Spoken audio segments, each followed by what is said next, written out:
consciousness.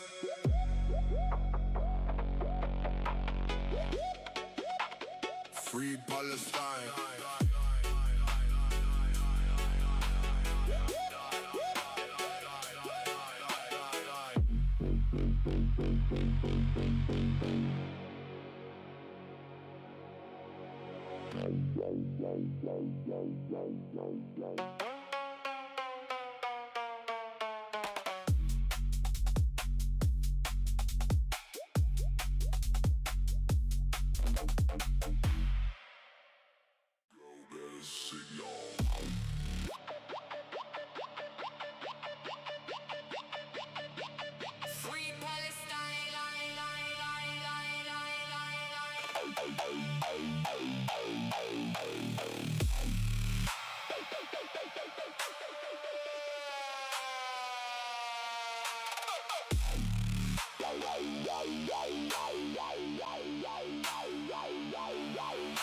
Hello.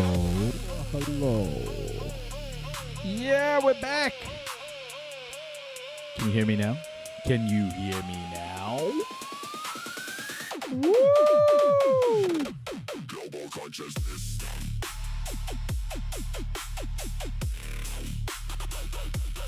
Free Palestine. What up? What up, homie? How are you, Issa? Hey, baby, walk. Kia ora. Hey, we are at 4,000 followers on Twitch. You typed woo before I said yes.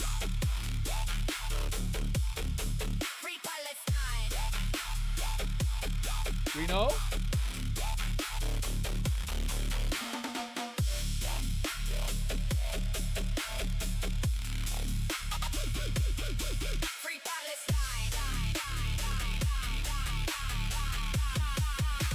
Come on in, everybody. Come on in. Come on in. Come on in. Oh, yeah.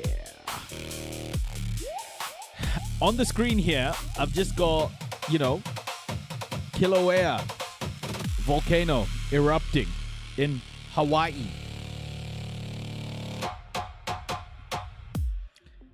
Hey, folks, check out my Kilauea. Check out my Kilauea. Damn. Global consciousness. Radio. Hey, Menda. Welcome. Free Palestine.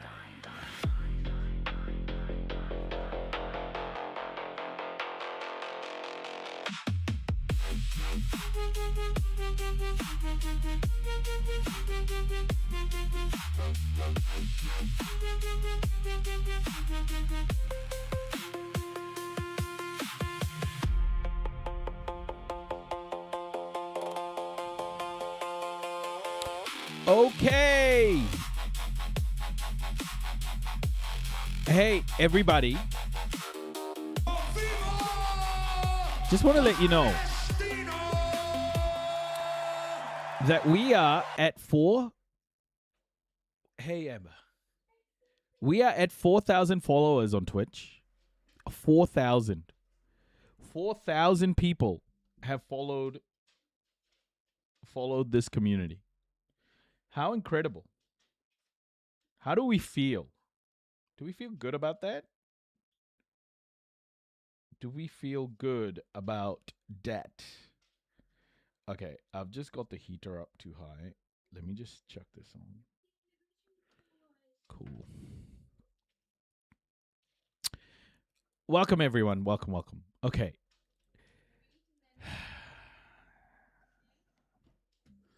What's happening?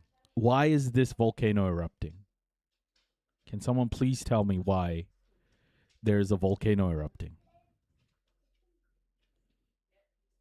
Can someone explain to me? There's fires and shit, and now this volcano is erupting? What's happening? Is this just more natural disasters? This is the last thing we need, everybody. Oh, dear. Okay, man. We need to be noisier. Okay. So today I want to talk about three things. Three things, everybody. Three things. We're going to talk about the South China Sea. We're going to talk about megaports. And we're going to talk about Uzbekistan. So let's start off with this. This is what's happening with China in the South. Well, what's happening in the South China Sea. And the war bells are ringing. War bells are ringing. Shit's about to go down. Well, I don't know, but it sounds like it. Things are getting quite tense in the South China Sea. Hey, T-minus. In the heart of the South China Sea, tensions are running high. Chinese. We're on board a Filipino civilian ship in waters claimed by both the Philippines and China.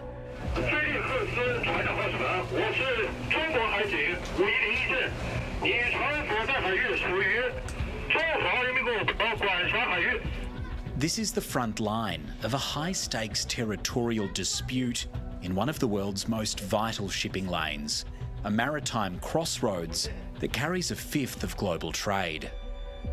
Chinese Coast Guard have just made contact over the radio asking what this ship is doing. Things are definitely getting a little bit more intense and there's more ships that are appearing over the horizon. This is precisely what we've been wanting to tell, that China has been present in our seas. Remember, guys, that this is an Australian narrative, so it is going to be very, very anti-China.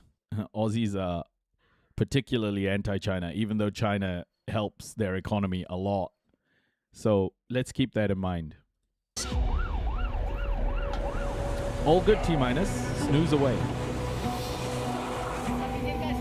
In recent years, this has become increasingly common.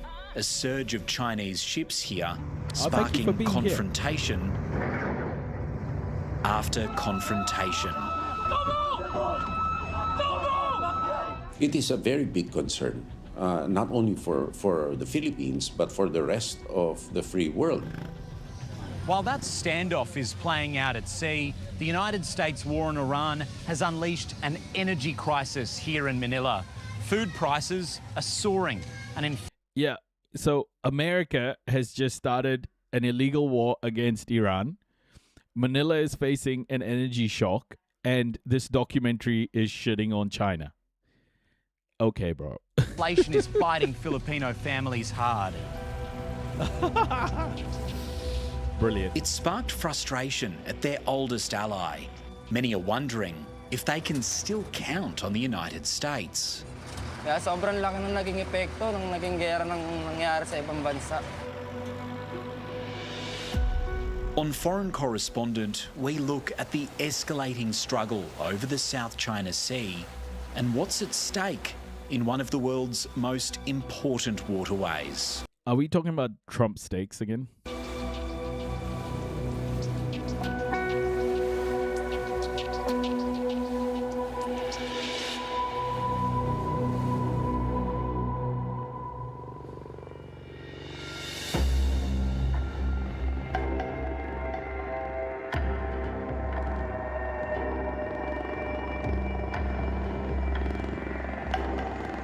On the Philippines island of You mean those $200 ones? Is that seriously how much Trump steaks cost? Because what the fuck? Palawan, hundreds of military personnel are here, wargaming, preparing to repel a mock invasion.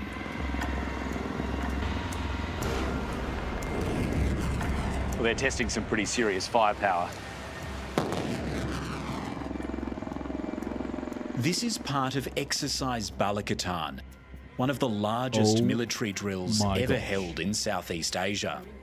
United States Army. 17,000 personnel are involved from 7 nations, including Canada, France and New Zealand, along with hundreds New Zealand! Right in there. Fucking New Zealand. of Australians. Australia is deepening its defence ties with the Philippines. Steady medley. I'm liking the 3-stream streak. You're just starting off, but I feel like the streak is about to get pretty streaky. A counter-landing live fire exercises showcases our military capabilities. Why is practicing this kind of scenario, quite important? Oh, look, in an increasingly uncertain world, we all read the news. It's good to practice a little bit of, those types of serials, things that bring confidence to our partners. More than 1,000 Japanese combat ground troops are taking part. In World War II, Japanese soldiers took the Philippines by force. Today, they're training to defend it. The United States has sent the largest contingent. They've been allies with the Philippines for 75 years. Allies. Allies is doing a lot of heavy lifting there, isn't it? Colonel, how crucial is this region in particular, would you say, for Asia-Pacific security? I think it's critical because the country of the Philippines says it is, and they're interested in protecting their sovereignty. And it's just we just are able to learn from them and train with them and best figure out ways that they can defend their sovereign territory. This exercise. So this is an ABC doco on the South China Sea. I was really interested to see how they're gonna talk about this because Australia in particular is starting to fire up the media on anti-China shit. So just wondering where this is all going. They're simulating an amphibious landing out on the water by an enemy force. We're just being led in closer to the positions of the Philippines and US militaries. Yeah, exactly, Exio. They're defending their territory from the beaches, firing at targets at sea. We'll fight on the beaches. We'll fight on the lands. We'll fight in your mother's house. We will fight in your kitchen. We will fight on the beach and get sand in our buttholes. Is that what Churchill said? Something like that, right? The enemy is unnamed, but there's only one nation they feel poses a threat here, and that's China. The US is putting on a big show in these exercises. But at the same time, the commander of its Indo-Pacific forces has said that the US military doesn't have enough naval firepower to counter what he's described as an increasingly aggressive China. Okay, man. They're in the South China Sea. They're in the South China Sea, and they're calling China aggressive. It's the same as the US calling Iran aggressive and having US bases all around Iran. How the fuck is this happening? What sort of world have we built?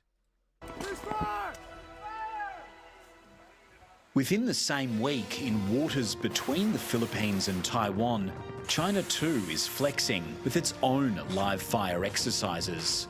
China's Navy is building ships much faster than the United States. In drills like these, they show off their credentials as the world's largest Navy.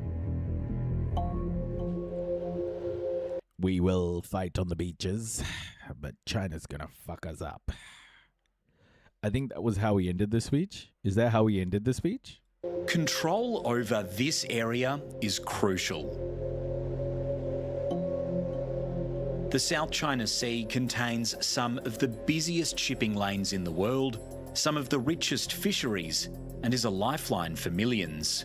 Much of what the world buys and sells passes through this single stretch of water. Under international maritime law, the Philippines has a 370-kilometre exclusive economic zone. It calls this part the West Philippine Sea. Oh, hold on. I thought countries couldn't do this, bro. I thought countries couldn't have sovereign territory in their oceans.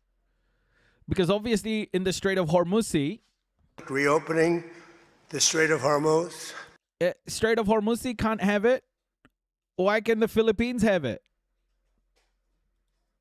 That zone takes in the Scarborough Shoal and part of the Spratly Islands. But China claims almost all of this territory inside a boundary called the 9-dash line. A decade ago, a court in The Hague threw that claim out, but China ignored the ruling. Instead, it's built islands and military bases out of almost nothing on Mischief Reef and Subi Reef, bases that have become military outposts that extend the range of China's powerful reach. Oh my gosh, China's really fucking getting out there, eh, folks? China's getting out there.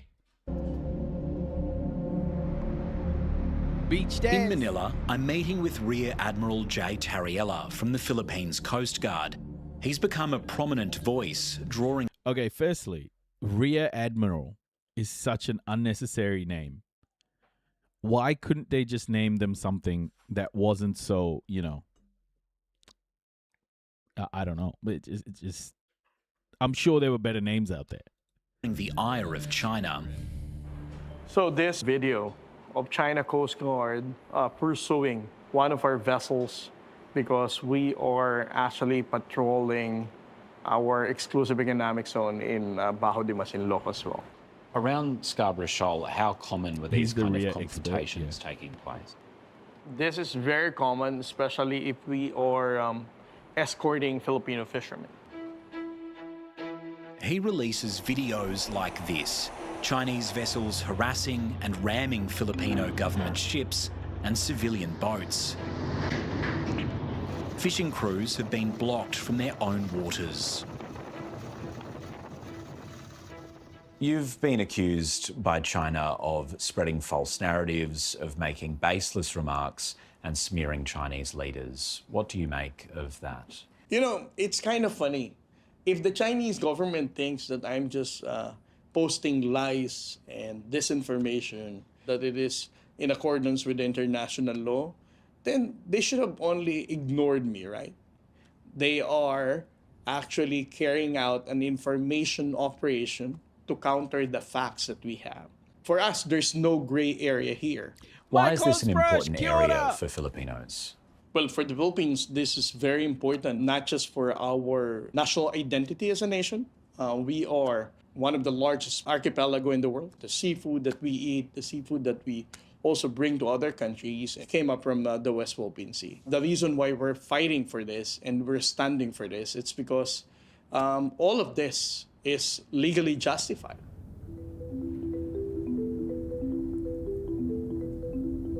It's early morning at Manila's main port. We're going to see ourselves how this conflict is playing out in the Spratly Islands. For the next 6 days, this ship will be our home. We're sailing to and from Pagasa, the furthest point the Filipino flag flies from Manila, deep in the South China Sea.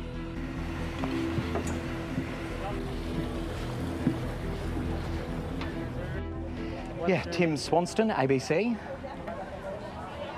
Salamat po. Thank you. Looking forward to it. Thank you. As China pushes harder into these waters, Filipino civilian groups are pushing back. Yeah, we can. I thought it was going on. Did it not go out? There is a Twitch notification. Oh, it's not at all. I see. Yeah, it doesn't have the at all thing. No, there is a Twitch one. It just doesn't have the at all. At everyone, sorry. It doesn't have at everyone. It doesn't tag everyone. But it is there. Yeah, I'll set it up. On board for this voyage are activists, Sorry about that, youth groups, unions, and local media.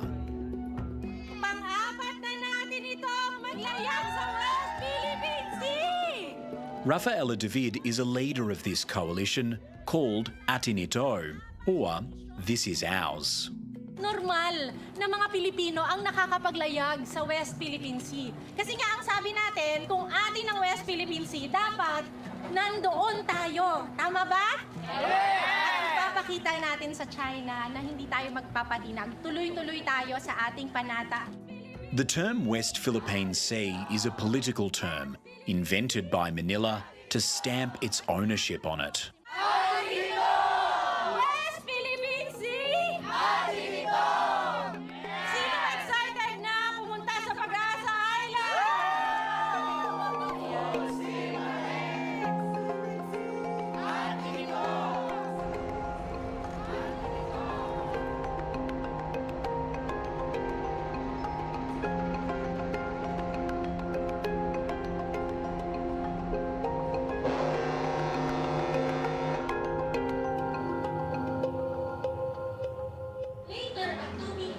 Rafaela's talking to the volunteers, mostly young Filipinos. Okay, let's stick to this itinerary. You've been out there doing Habitat for Humanity? It's beautiful. Oh, that's awesome. Unless something I bet it extraordinary is. happens. It's a lovely, lovely spot, it seems. Rafaela's a veteran of these voyages. She's sailed through the South China Sea many times. What brings you out into the middle of a contested ocean? I suppose the simple answer is love of country and a sense of solidarity for our fellow Filipinos who are bearing the brunt of what China is doing. Yo, Big Jerry! We'd just like to announce Soon enough, we're on China's radar.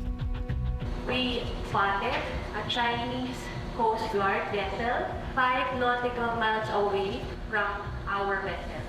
Well, we're not even 12 hours out of Manila, and already we've picked up a tail. A Chinese Coast Guard ship has appeared over the horizon.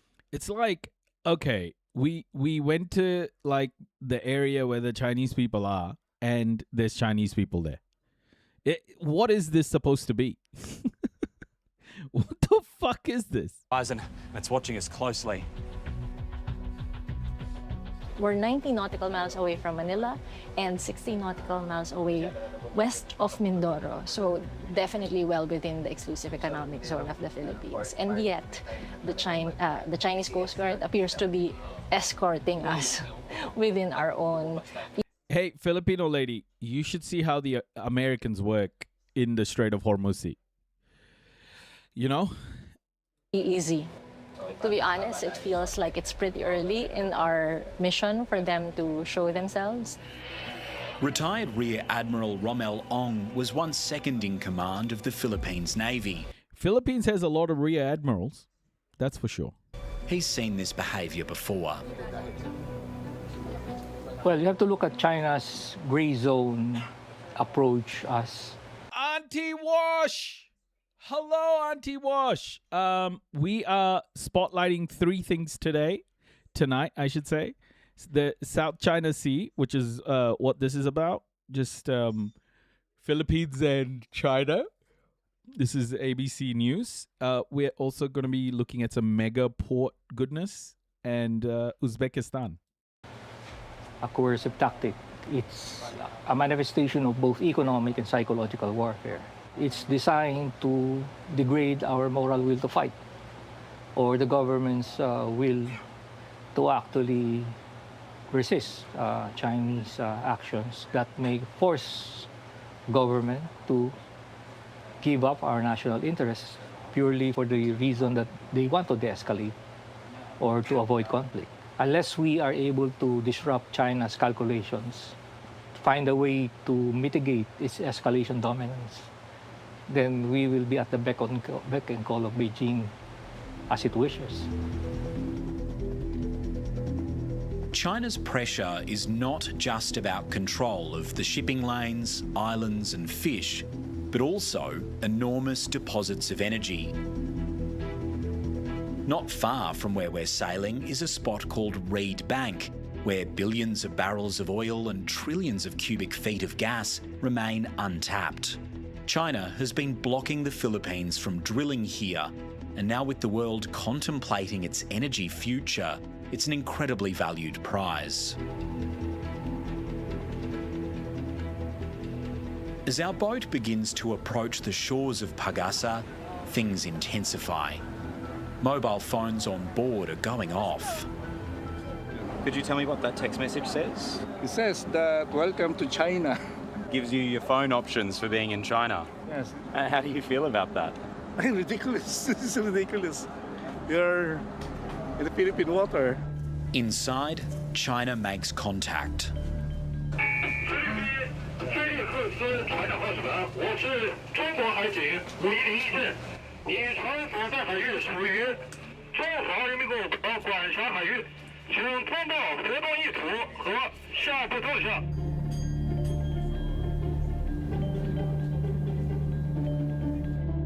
There's 2 more Coast Guard vessels from China that seem to be approaching us. One is around 4 nautical miles earlier. This is China Coast Guard. Your vessel is in the waters under the jurisdiction of China. Please report your intentions and not move. In defiance, the captain ignores the demand and we push on.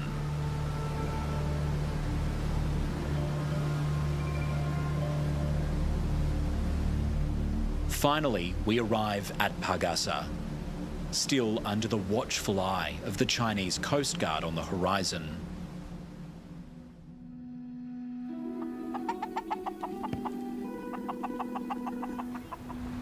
The sun rises in paradise, illuminating the tiny and tranquil island of Pagasa, a speck of sand the Philippines uses to assert its place in the sea.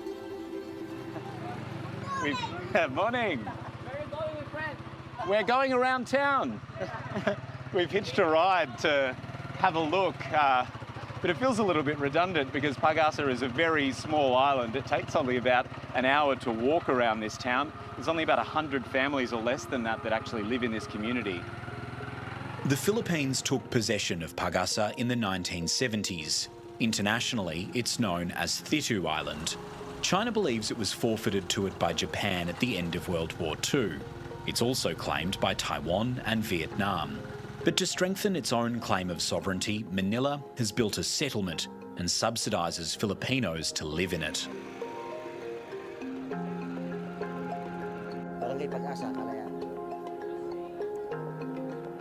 China's response sits just offshore. A Navy warship, its Coast Guard and militia vessels are near. Local fisherman Joseph is taking us out on his boat. Siguro po, pinalad na rin na tadhana po siguro ng Panginoon na makarating ako dito at makita ko rin po yung isla na ganito kaganda. Joseph, how do you feel sitting out here on the water with these Chinese ships all around? Kinakabahan po kasi nga po, hindi namin kabisado yung ng China, lalo mga barko ng nila, barko. Did I miss it?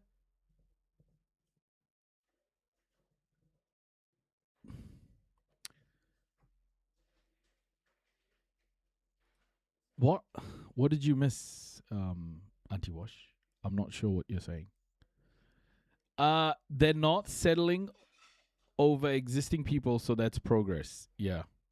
I heard China even bombed innocent Filipino fishermen and then bombed them again to kill the survivors. Oh, no, wait. That was the US and Venezuelans. Yeah. Cool. He's limited from fishing too far from Pagasa's shores. As we're talking, we're interrupted by a noise from above. Helicopter po yung China, sir. Nag-ano po, sir, kung baka nag-survey po pag may mga barko dyan po na nagpupunta dito. Lagi po siya nagpapalipad para gina-check po nila kung anong mga barko na nagpupunta dito sa Pagasa. Could you ever see a time where these ships move in and there's war here on Pagasa? Auntie Wash, I don't know what you're watching. Like, I'm playing a video here. I can't tell what you're watching because I'm not looking at your monitor, Auntie Wash. Can you tell me what you're watching? Ng China tong Barangay Pagasa, isang bala lang sir, lubog agad eh. Kaya siguro sana hindi namin mangyari. Ganun yung mga nababalitaan namin.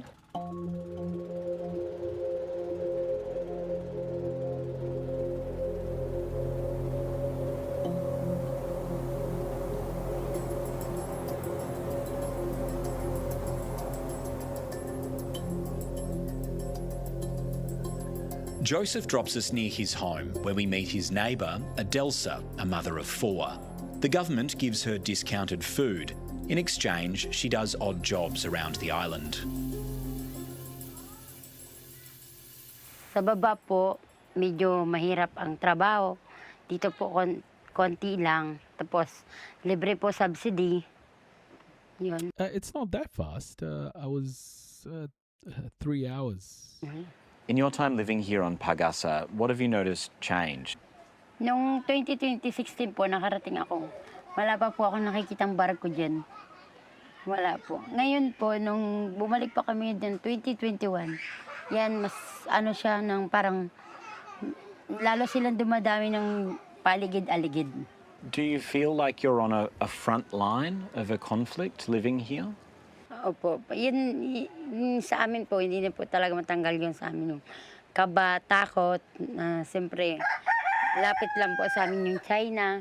Kung papasabugin kami dito, halos lahat kami po, ubos. But for Filipinos, it's not just... Do you use Temu a lot, Auntie Wash?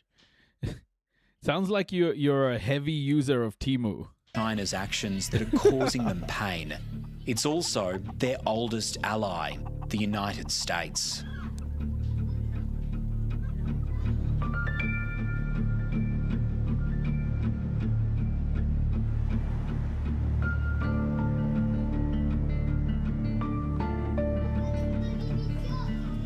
Back on the mainland, I've come to the nation's capital to see how the United States war on Iran is playing out here.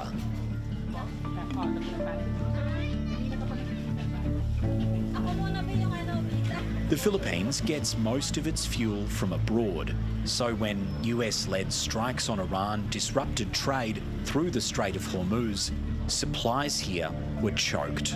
The government declared a national energy emergency. Prices have soared and inflation has taken hold.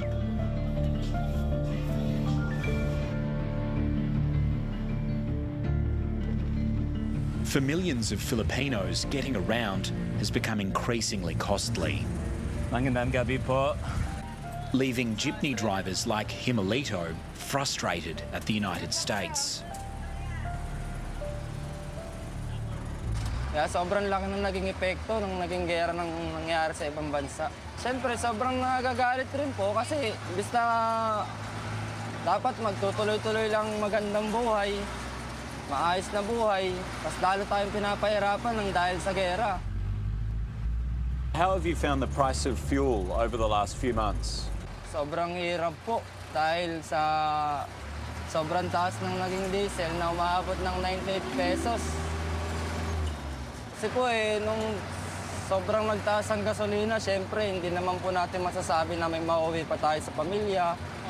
Sobrang hirap din po ng naging kalagayan namin kasi syempre hindi ka naman po pwedeng umuwi nang wala kayong makakain. Kaya kailangan mas dumoble ang kayod para sa pamilya.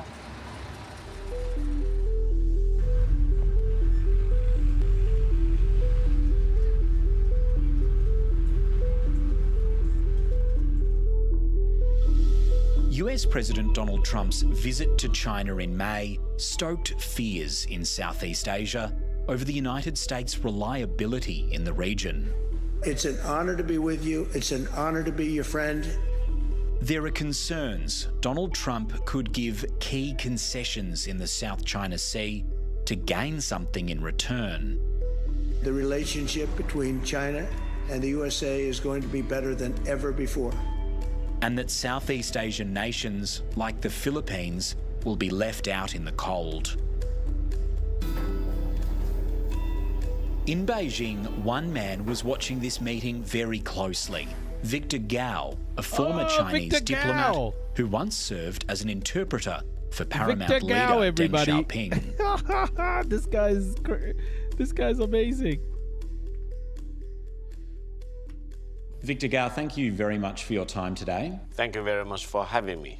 Do you believe that President Trump still wants the United States to, say, counter China's increasing influence in the South China Sea? I think if the United States wants to confront any country now in the world, it's not China. Because they know by confronting China is not serving the fundamental interest of the American people. Let me tell you, if China and the United States have a war between them, they will not only destroy themselves, they will cause Armageddon. Mankind will be wiped out. What is the basis of... Oh, shit! Oh, my gosh! China's claims in the South China Sea? The boundary of the Philippines was clearly defined in the 1898 treaty between the United States and Spain after the United States defeated Spain. We believe we are on the right side of history. Go back to August 1945. Now do you know what happened after Japan unconditionally surrendered? Whatever that belonged to the Philippines was taken back by General MacArthur and the US military.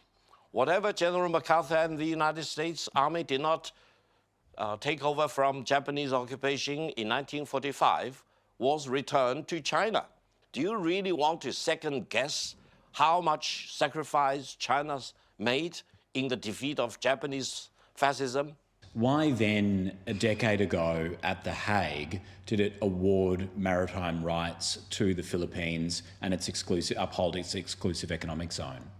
If the Philippines believe they can drag China into any arbitration committee without China's consent, they do not know what they are doing.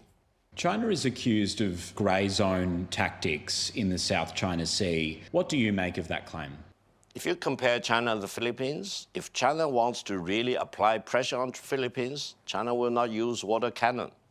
Come on, you know this better than I do. For residents of, say, Pagasa or Thitu Island, they say they feel fearful of attack. What do you make of those claims?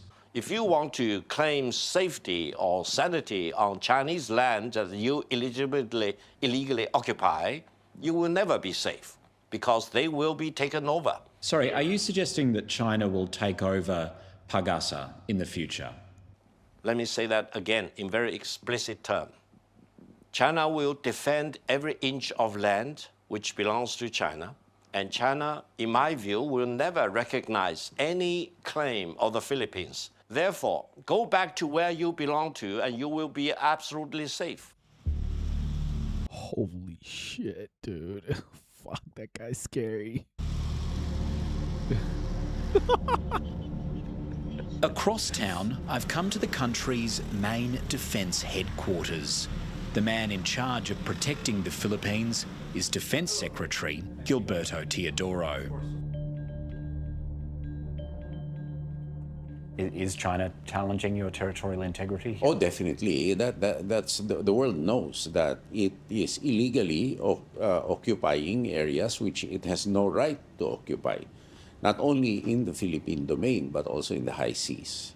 Its 9-dash line is the biggest threat to regional stability and peace. Some in China would say that their behaviour in the South China Sea is even somewhat merciful, that they only water cannon, for example. It's kind of perverse to say that water cannoning in an area where you're not supposed to be is merciful, and only a masochist would accept that. How much of a concern is it to you that China has built artificial islands within the Philippines' maritime territory? It is a very big concern, not only for the Philippines, but for the rest of the free world, because these are sea lanes which are not supposed to be the subject of any such fortifications. You, of course, say that the United States is a really important partner, but you're also acknowledging that there is this growing coalition of partners. How important is it to you to grow the number of countries who would support the Philippines? It is extremely important, and it is, in fact, one of my major responsibilities to grow this coalition into a sustainable coalition. Appeasement does not work. Every country worth its salt must not give in to appeasement. That's why it's important for each and every like-minded country to stand up now, to build up your resilience now.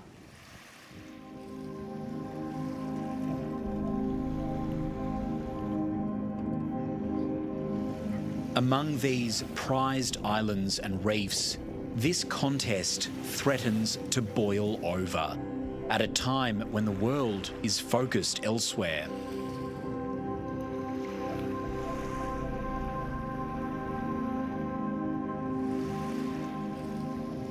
We know that we should not be dependent on the United States, especially when they have a president like this, and we should find reliable partners who are able to help us in defending the international rules-based order. In this contest, what does victory look like for the Philippines? For me and many of our volunteers, victory is when Filipinos are able to go out in the West Philippine Sea and China is not able to stop us. That is already us exercising our sovereign rights. My biggest fear is when Filipinos feel like it's hopeless. And that's the whole point of the mission.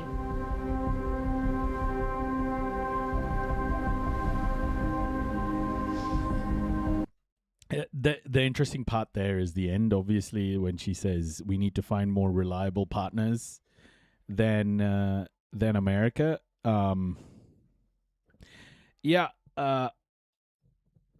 I think America is definitely starting to show how unreliable it is in global politics. And you know what? It's actually a good thing that countries look for different partners. I just think America has been so toxic. The American military system, the Western military system has been so toxic to the world. It's time that these alliances start to fragment and form independent, form alliances that they need, rather than America trying to police the world. It's just this president narrative is starting to fall apart. Yeah. That's the thing. It's not just this president, right? Like you say. Like you say, it's true. And I think everyone's starting to realize that it's actually the American system is falling apart. Okay. Next, I want to spotlight this. Megaports and green fuels. This is just been published by CNA. I love CNA, by the way. CNA is incredible. And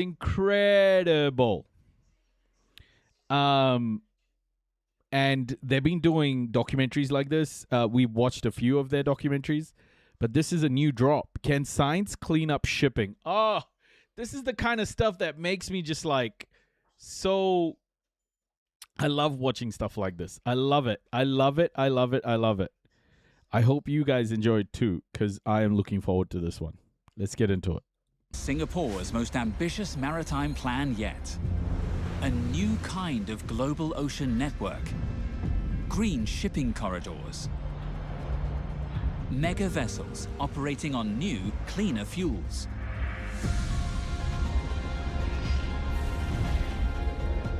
The periodic table is our toolbox for unlocking energy for the future. Now, Singapore's scientists and engineers are racing to deliver the breakthroughs the world needs. We found that there's a large space we have ignored in the past. But now is the time. We open the door. We are running against time. We don't have much time.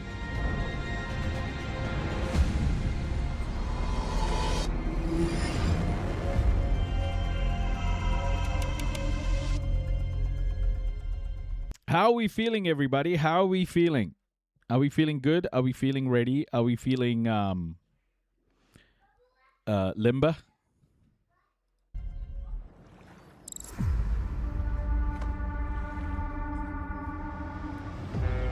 Rotterdam, the Netherlands' second largest city. On the edge of the North Sea, it's home to the largest port in Europe. Every year, roughly 27,000 vessels pass through its waters, including some of the biggest ships ever built. Hey, Don Kaloja. It's 400 meters long, 61 meters wide.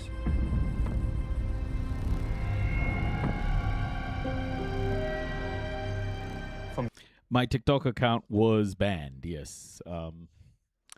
I played a TikTok video, funnily enough, and it had the use of the N-word, but the comedian was a black comedian. Yeah, and it just it banned me for hate speech.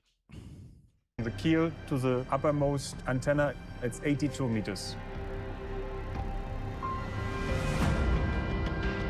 Limber, he said. If the ship is fully loaded, it weighs almost 300,000 tons. Yeah, it was dumb. The video wasn't even like, it was just a funny joke. It was, and it was posted on TikTok too. It's so dumb. I appealed it, and the appeal has failed as well, guys. So I think that account is completely gone.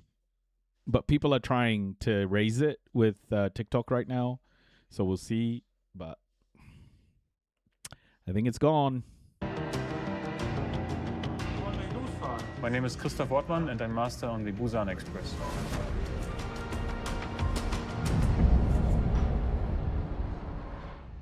Right now we are in Rotterdam.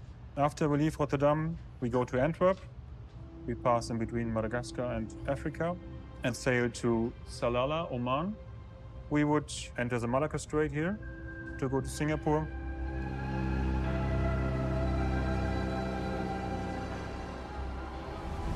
The role of one of the world's busiest trade routes is evolving. Singapore has partnered with Rotterdam to conduct pioneering maritime decarbonization research along a new green shipping corridor. It is a proving ground for developing and testing zero-emission fuels that could transform shipping forever. I hope so, Juju's. It's okay, though. Shit happens. I'm spray coating the catalyst onto an electrode. Catalysts are substances that help to increase the reaction rate of the reaction that we want. And those catalysts are made up of different atoms, different elements. We are playing with atoms, making new materials. With electrochemistry, the periodic table is our toolbox for unlocking energy for the future. For decades, heavy fuel oil has powered the ships that move the world. The 200 million tons burned each year are the primary driver of the shipping industry's 1 billion tons of carbon emissions, roughly 3% of the world's total, which could rise to 10% if left unchecked. The International Maritime Organization, the UN body that regulates global shipping... Yeah, the International Maritime Organization, another Western institution controlling shipping lanes in order to benefit the West. None of these UN organizations are equitable in any way. They benefit the West. I'm telling you guys, like, all of these different organizations need to be broken up and rebuilt as individual organizations. The UN is just, it's too biased, it's too compromised, and it's a tool of the West. It doesn't work for everybody. Has set ambitious targets and is working to establish rules for the shipping industry to reach net zero by around 2050. We're at a tipping point here when it comes to the shipping industry, where it has to embrace alternative fuels to achieve its targets. It's estimated that at least 5% of shipping needs to run on zero-emission fuels by 2030 if it's to achieve these targets. And the stakes are high, and the clock's ticking. If green shipping corridors are to succeed, the most abundant element in the universe is going to play a pivotal role. Hydrogen? Hydrogen is often seen as the holy grail of alternative fuels. Oh, shit. There's my chemistry knowledge coming into play. Oh! I said it so quickly.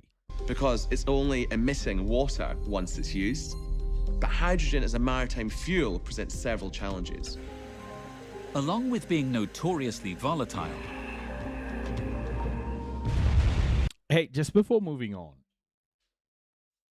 I just want to make people aware of one thing. We have now hit 4,000 followers on Twitch. 4,000 followers on Twitch. Yeah, you heard that right, everybody. 4K. 4K. Get in. We're growing. We're growing. But we're growing the right way. We're not compromising on our message. We're not compromising on our values. We're growing. And that's what matters, is that more people are hearing our message of contributing to a more equitable world for all. So thank you, everybody. Thank you. This is so cool. This is so cool. Thank you, guys. I appreciate all of you.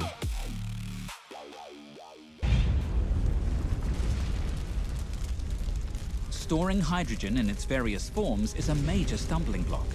People consider hydrogen as a ghost element because it's invisible and it's really tricky to contain. It can seep through stainless steel.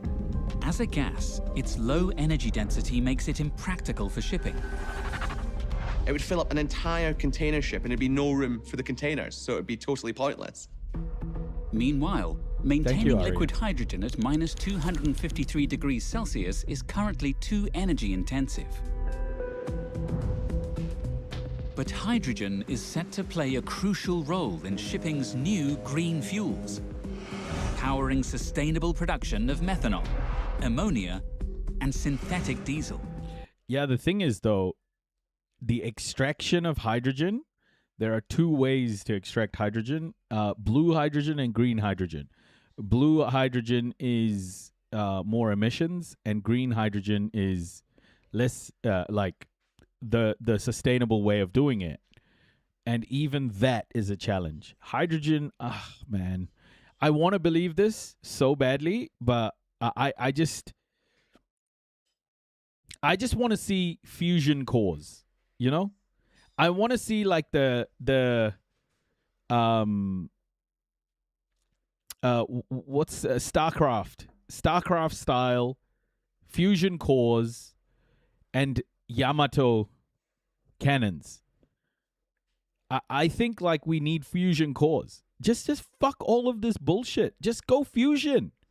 Put all our energy into fusion now. Everybody, everything. Instead of AI, go fusion. One team in Singapore is making that happen.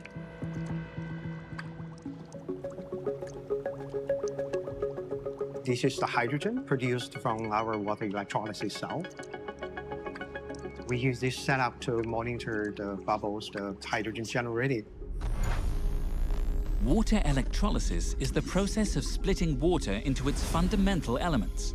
Those tankers should make the H2O on the fly to save weight. Hydrogen and oxygen. Yeah.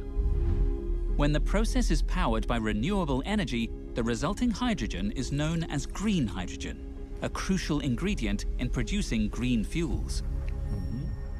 This is like hot fuels because people are looking at the renewables and new solutions to lower the carbon emission.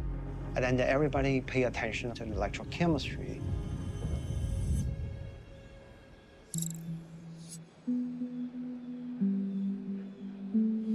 In any case, like hydrogen is going to be pretty important anyway, because of fusion too. I mean, tritium is still very rare on Earth. We need to understand how to manipulate hydrogen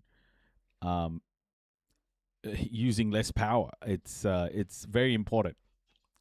We need to be better at manipulating hydrogen atoms. Electrochemistry is to study the relation between electricity and the chemical reactions. A long time ago, Faraday used electrolysis to establish the Faraday law. In his 19th century experiments, English physicist and chemist Michael Faraday uncovered something fundamental. Chemical change follows electrical charge. pass a known current through water, and you can predict precisely how much hydrogen and oxygen it will produce. Electrochemistry is like a bridge to bridge chemical energy and electrical energy directly. We start from the sun and we get solar energy, get a solar panel to convert solar energy to electricity. And then we use this electricity to split the water to get green hydrogen. And that green hydrogen will react with nitrogen to give us ammonia, or react with carbon dioxide from biomass or captured from air to produce methanol. And then at the end, we use these chemicals as fuel. But limited infrastructure and production capacity remain major barriers to the adoption of alternative fuels.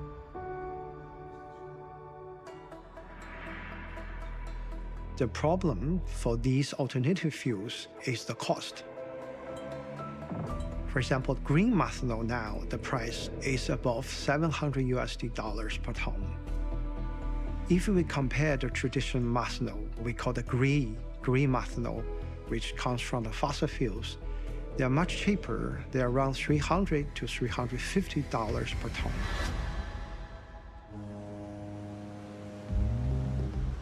Bunkering or refueling a medium-sized vessel for a single voyage with green methanol costs roughly $4 million, double what it currently would on conventional fuels.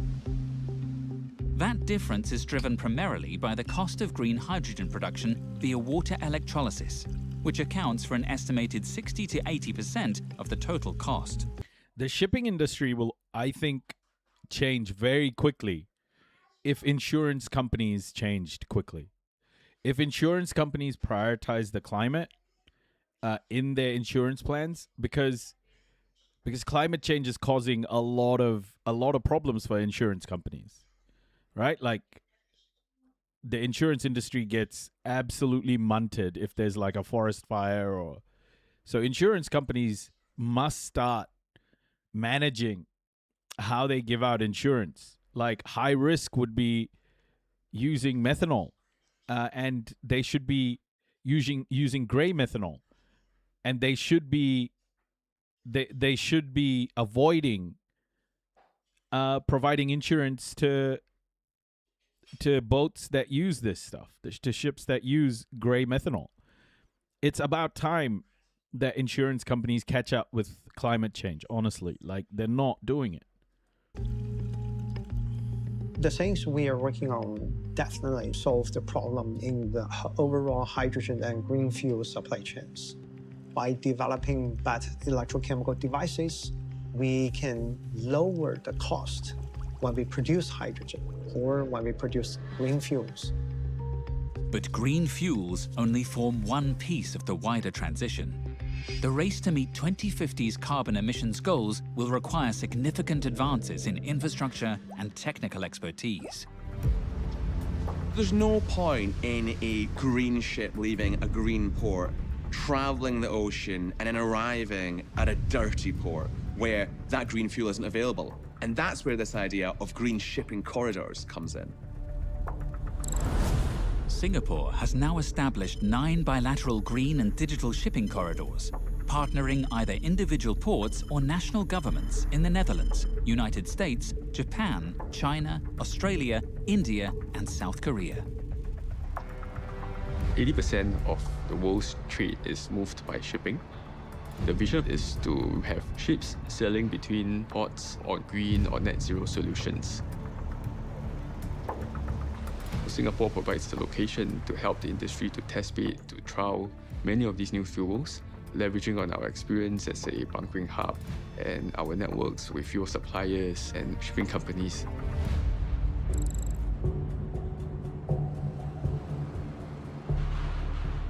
Singapore has always been about trade. We are at the nexus of many of the major global trade routes in the world. We are connected to more than 600 ports in over 120 countries. We felt, as a nation, that we had to really take an active stand on this. Around 30% of global maritime trade now comes through the Strait of Malacca. In 2025, the Port of Singapore welcomed more ships than ever before. It is now not only... Indonesia needs to start charging tolls. Indonesia, start charging tolls, please. the world's busiest bunkering center, but also the world's largest transshipment hub. Last year, we handled 44.5 million TEUs. These are the 20-foot boxes that you see. 90% of the volume that we handle in Singapore is really for C2C trade. This means the vast majority of the 370 million tons of cargo that arrived in 2025 was taken off a vessel, sorted, and sent on to another destination. At the transshipment hub like Singapore, basically the smaller feeders are pouring the cargo and consolidating into bigger vessels. So transshipment really helps in decarbonization as well, because you reduce tremendously the number of sailings. More than 10,000 kilometers away on the other side of the world is another major transshipment and bunkering hub. It is also Singapore's first green shipping corridor partner. Our links to Singapore go back a long way. Actually, Singapore welcomed its first container vessel in 1972, and that container vessel came from Rotterdam. 50 years after that, we signed a Green Corridor Agreement to ensure that those trade lanes are sustainable for the time to come. Rotterdam. Backing this green corridor are industry giants Maersk, ONE, CMA CGM, MSC, and Hapag-Lloyd, whose mega vessel, the Busan Express, is ready to depart Rotterdam.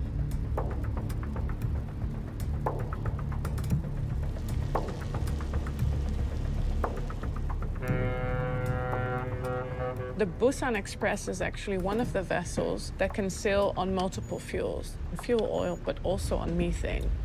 Whoa! DJ Cells comes in with the heat. Methane can also be fossil-based, but there are also sustainable pathways for that methane. For example, biomethane, or in long-term future, e-methane, so based on electricity. For me, it's very interesting to see that after so many years of doing the same business, burning diesel or fuel oil, to have something new.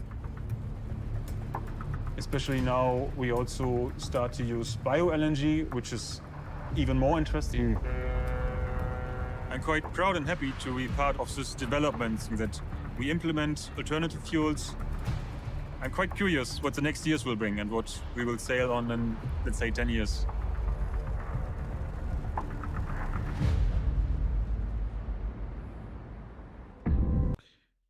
You stop doing Jeffrey Epstein files because it's boring content and you chasing clout and viewerships.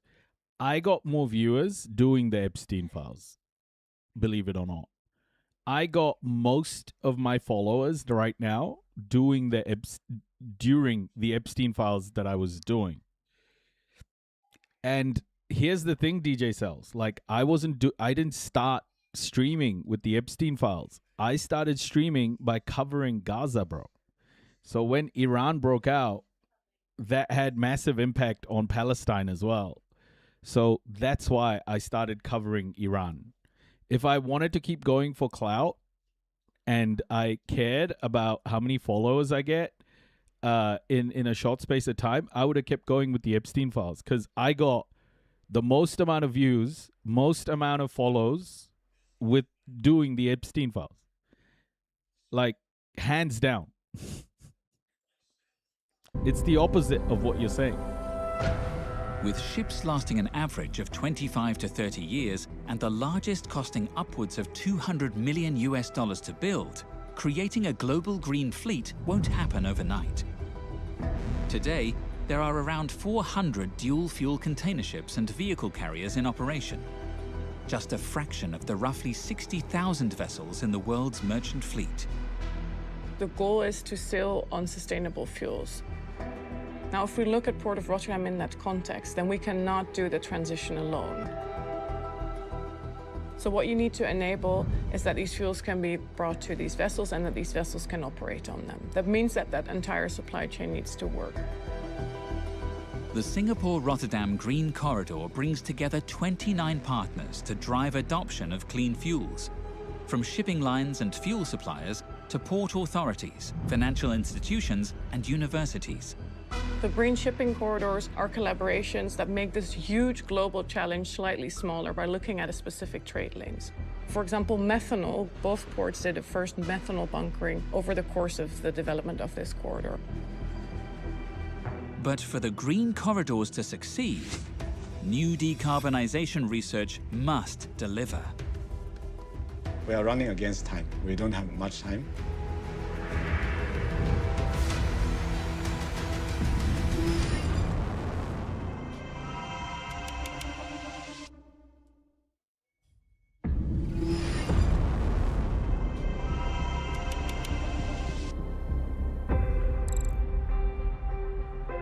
We are at the crossroad of alternative fuels for maritime industry.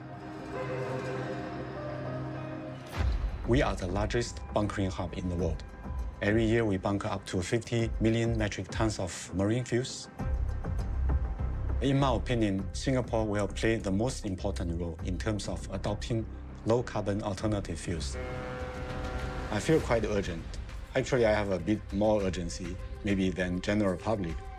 MESC is running against time to provide solutions.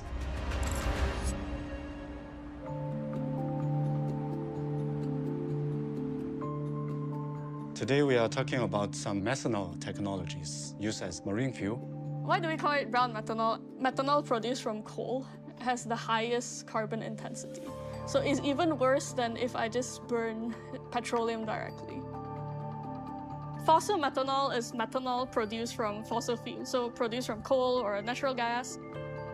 Coal was formed from organic matter hundreds of millions of years ago. When that organic matter was buried underground, they were subject to a lot of heat and pressure, and ultimately they formed this kind of hydrocarbon, which is very good as a fuel and as a raw material to produce methanol as well.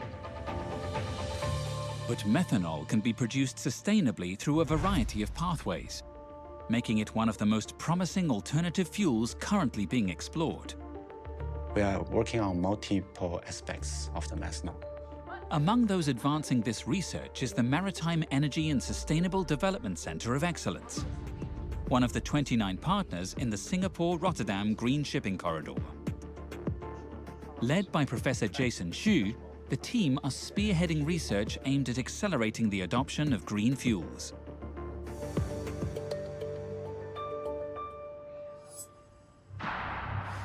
We collect. I'm like, if you ask a lot of these people, what do they think about this development, and they're not doing this documentary, I wonder how many of them would feel optimistic about the world the way it is and our carbon goals, you know, what goals we have from an emissions perspective.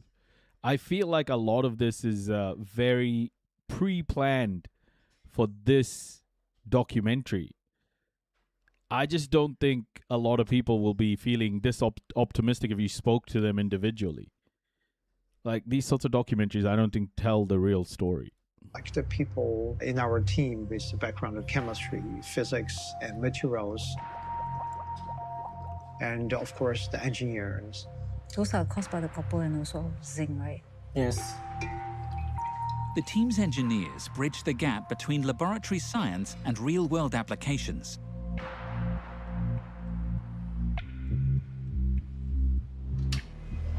This is not an ordinary lab. MESD, we are a research entity. We are actually a testbed for all this unproven technology before it goes to a global scale in the entire maritime industry.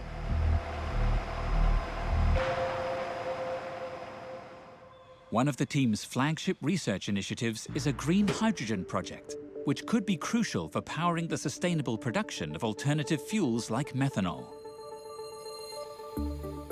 We probably can do a calculation how much catalyst we will need. When we go to the 10 by 10 and also a stack, it might be tricky to do by hand. Yeah. The central target is by developing better catalysts, better electrochemical devices, we can lower the cost when we produce hydrogen. or when we produce green fuels. It's a gain efficiency.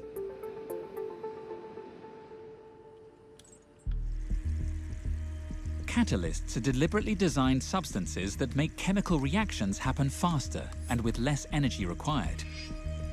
They're typically made by mixing fine powders of precious metals with conductive carbon and isopropanol, a solvent that helps it blend evenly with water.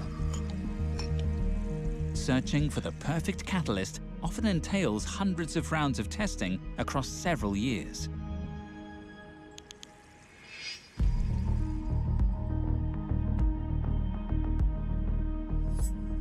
Most of the time we're using platinum and also carbon. Sometimes we use more exotic materials like ruthenium, iridium oxide. We've used nickel, we've used copper, we've used iron, we've used cobalt, manganese, anything in the periodic table that you can think of. The catalyst is then coated onto an electrode, a conductive surface where the reaction will take place. This is a 10 microliters right now. There is water, isopropanol, and some catalyst in it. I'm trying to get my catalyst onto this particular glassy carbon electrode. What we are trying to do is to improve the efficiency of the reaction through improving electron transfers using catalysis. Electrons, tiny negatively charged particles, travel through the electrodes and interact with the catalysts, speeding up the reaction that ultimately cracks the water molecules apart into hydrogen and oxygen. In this figure, the y-axis is electrical current, and the x-axis is applied potential. So when we apply the potential on the cells, we will record the response of the electrode. Let's say how much current passed through the electrode. We call that the fingerprint of the electrode. And sometimes this is a moment to help us to have a breakthrough.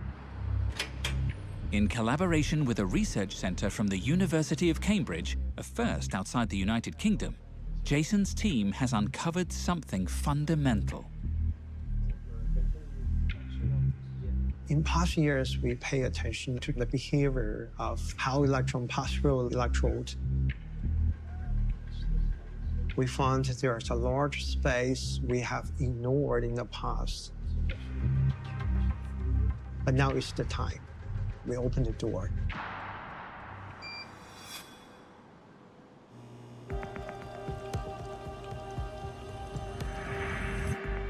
Our lab actually have some breakthroughs in water electrolysis. We can make this process more energy efficient. We actually found a secret electron spin actually play a role in this process. To improve their catalysts, the team turned their attention to the quantum world, the tiniest subatomic scale of reality. Electrons have a built-in quantum signature that shapes how they move, pair, and react. This is known as spin. This discovery actually, we are controlling the reaction at quantum level. So spin is something that is really quantum. So we have predicted how electrons can be assembled, or this what we call spin, and we can actually reduce or optimize the reaction. When it comes to water electrolysis, hydrogen is the goal. But the process also produces oxygen. This oxygen actually affects overall energy efficiency.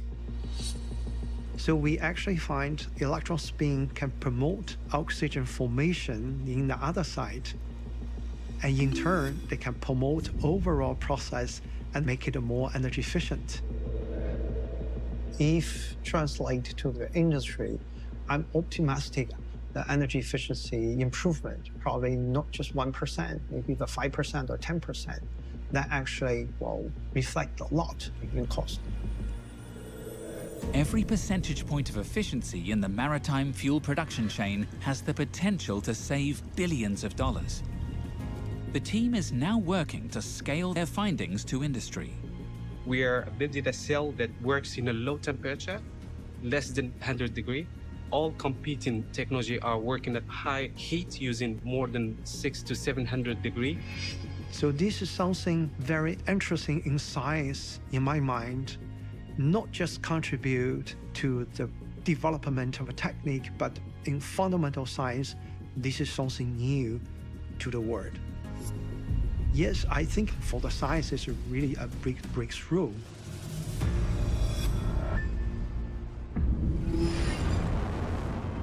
That's awesome. I mean, why do people come to channels and say stuff like this? I just don't get it. Like, are people so weird that they'd come in and just say shit like this and leave? I just feel like people have, like, why isn't this person looking at the Epstein files? It's such projection. I just don't understand people like this, eh? It's like they think that creators are for them to sort of dictate to. They don't understand. Yeah, it's very entitled. It's very entitled. Like, they want me to read through the Epstein files file by file, but they don't want to do it themselves. They want to outsource the work, but take all the insights with them. Fucking absolutely terrible people these people are.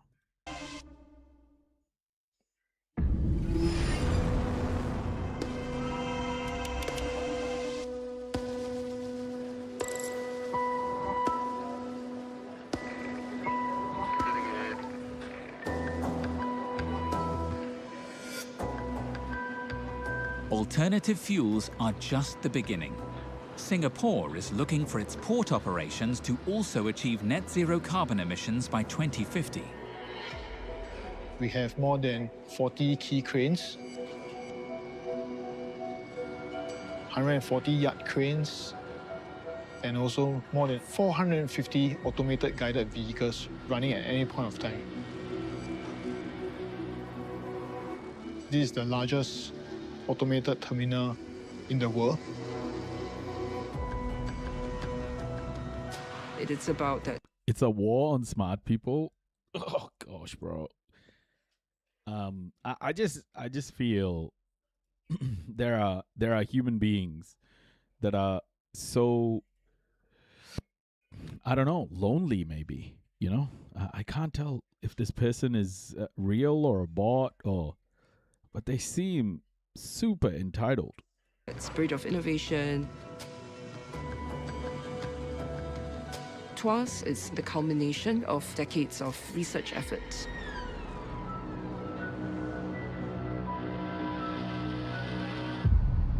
Singapore is now entering. Like, imagine if I was the kind of person to chase clout and viewership, and I'm here, like, basically the day after getting a 190,000 follower account banned, right? Like, completely deleted. Imagine if I was a cloud chaser, what I would be doing right now if I lost 190,000 followers. Like, it's insane to say that. That I just feel people just don't know others, and they come in and they try to just. I think they're just so deeply hurt in their lives that they want to hurt other people. This person probably had a really bad day. Maybe they, got punched or something. I don't know. Hey, Doug. A really exciting phase. It's consolidating all of its ports into one mega port on Singapore's western shore, and that's going to be called the TWAS Megaport. This is going to be massive. Nearly 1,400 hectares, which is about 1/4 the size of Manhattan. But it's not just about the size. This new megaport, the vision for it is to be a cleaner, greener port of the future. The first phase of this approximately $15 billion mega project was opened in September 2022, but it will take decades to realize it in its entirety, reaching completion only in the 2040s. We're making use of this move and this consolidation to also incorporate our latest thinking and developments in terms of technology, in terms of systems, in terms of intelligence. So it is going to be huge. We envisage that it's going to be 65 million TEUs in capacity. Firstly, this headline number. I think many similar ambitions expressed by other ports, but one significant difference for us is that it's going to be fully automated.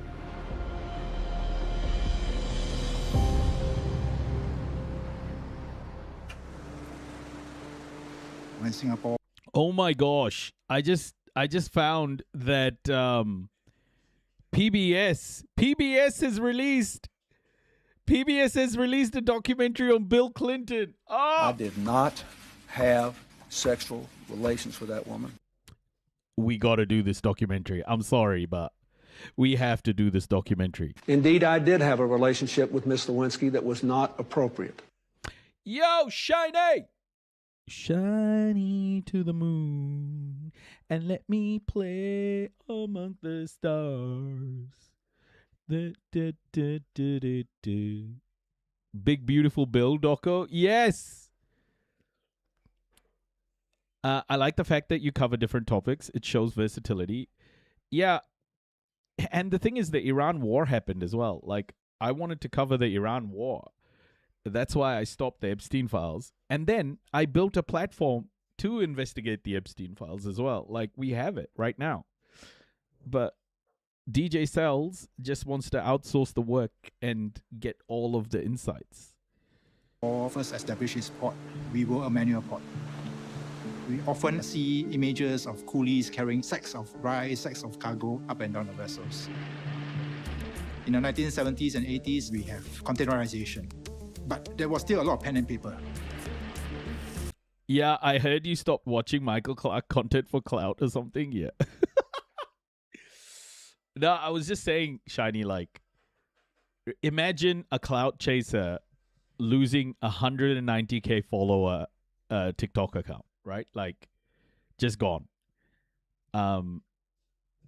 Just imagine. Like, the amount of, like, coping. I don't know how anybody could call me a cloud chaser, man. There was an eclipse, but luckily I didn't look at it. Yeah.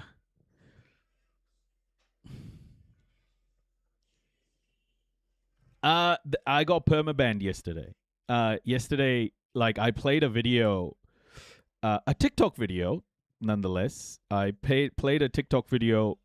This black comedian, he was talking. He was making jokes about Trump, and he used the N-word a couple of times, and that got me banned, permabanned for hate speech.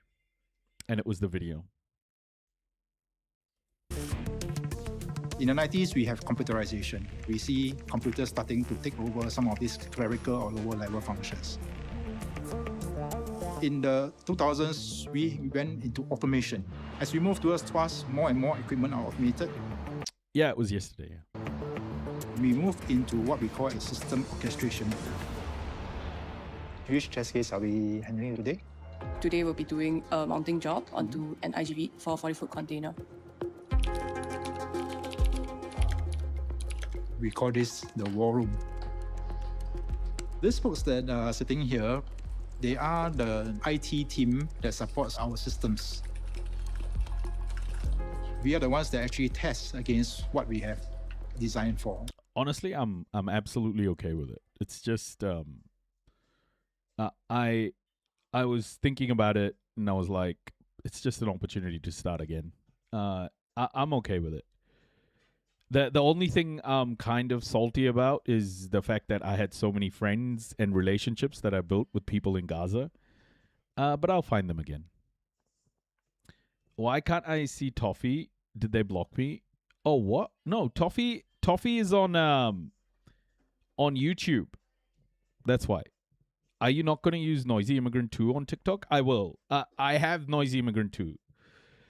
But, man, I don't know, guys. Like, once you lose, like, a big account like that, you kind of just go, I'm just going to take a few. I'm just going to.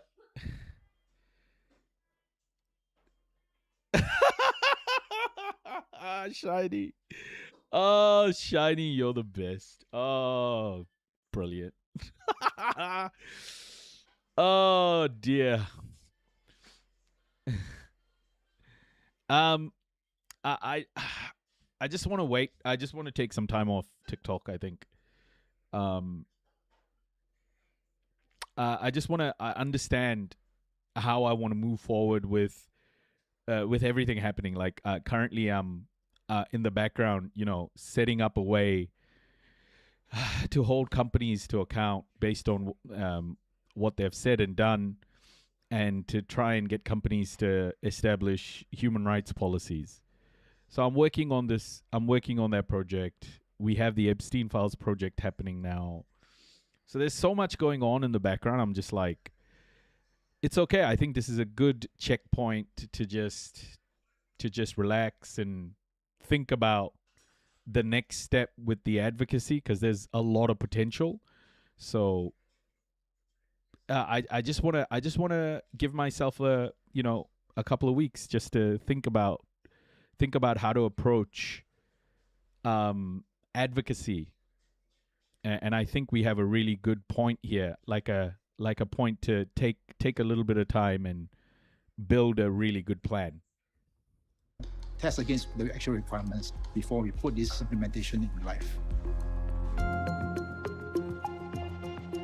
Right now, we are facing never-precedented complexity and challenges in the scaling up of the systems. And for that, we have been testing our autonomous vehicle tech, and we think that we're ready to deploy. The leap from automated to autonomous is pretty massive. When we talk about automated machines, we may think of devices that are going along predetermined tracks, fulfilling small tasks over and over and over again. Pretty simple, straightforward missions. But when we talk about autonomous, we're almost putting a brain, perception, sight onto robotic machines. New username, the even noisier immigrant. I think that wouldn't fit like the character limit. Is there a car zooming by? Is there a person? Exactly, Magnus. Yeah. Autonomous vehicles that can almost preempt danger or hurdles or barriers, react to scenarios that they're not being programmed for.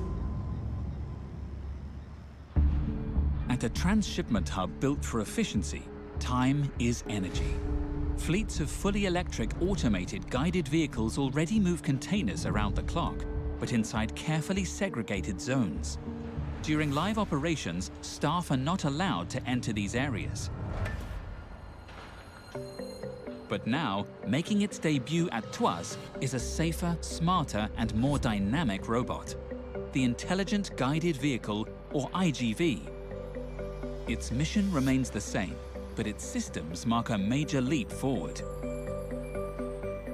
We always start with calibration, followed by mapping of the surrounding area. It allows the algorithm to learn our environment. The IGV uses sensor fusion, integrating different sensors, LiDAR, GNSS, cameras, and of course, odometry. You can think of LiDAR almost like a radar system that instead of using sound waves, uses light waves. It sends out bursts of millions of pulses of light, and it measures the time that it takes to bounce off an object and reflect back to its sensor. It's then able to understand its environment because it builds up a 3D model of its surrounds.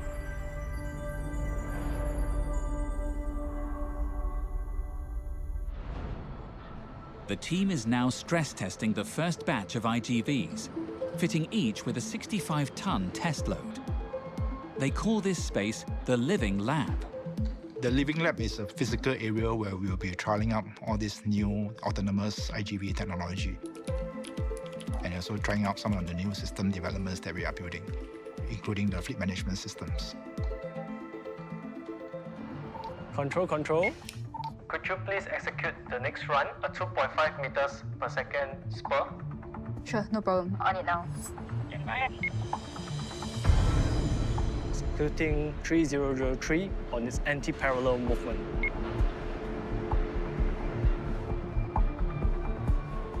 Confirm IGV moving. Can I check telematics? The current telematics looks okay. The hydraulics and the brakes are looking fine up to the pressure that we want. That's great. Let's keep the runs going. Let's stress test the IGVs. Roger that. When TUAS is completed in the 2040s, autonomous technology will be the driving force of port operations. Thousands of vehicles moving in tireless choreography, 24 hours a day, 365 days a year.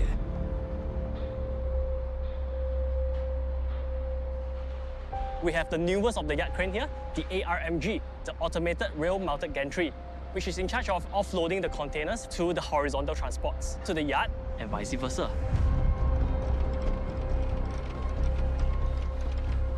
We will test the fusion logic and the obstacle avoidance feature that we have on the IGVs. Basically, LiDARs are just sensors. What's the beauty is actually in the navigation system algorithm. With the first deployment of the IGVs just months away, this is the culmination of more than a decade of research and thousands of hours of algorithm development. This is the time where we see the systems and the equipment start to talk to each other, and we can actually see the effects of what we are coding. We'll begin the test case 1.05 to mount a 40-foot container onto the IGV. Okay, we are ready. I'm triggering now. Please stand by. We are rolling.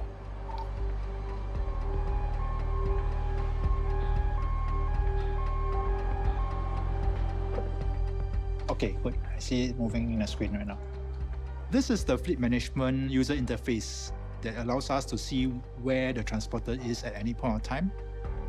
We don't need this layer for normal self-driving cars because the density of operations is not as high in normal public roads as in a port environment. It shows us the route that it is taking.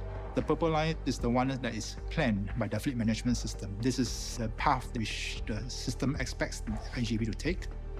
The other red line is what the vehicle on the ground, when he senses the environment, is telling the systems that I may have to do a lane change, I may have to do overtaking. The IGV detects a hazard in its path and recalculates its route, avoiding the obstacle without human intervention.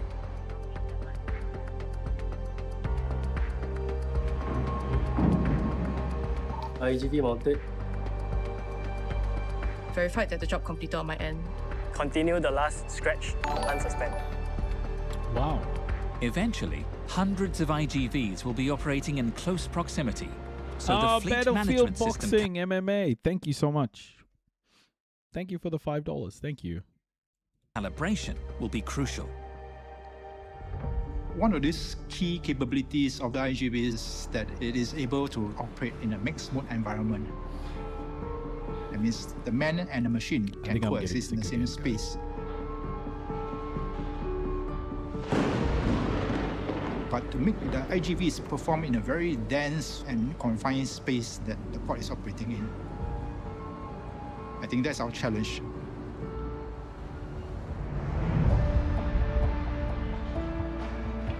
With tests progressing quickly, the first IGVs will be in operation by the end of 2026. Oh, it's exciting. This will be a breakthrough in terms of putting autonomous vehicles in a port environment.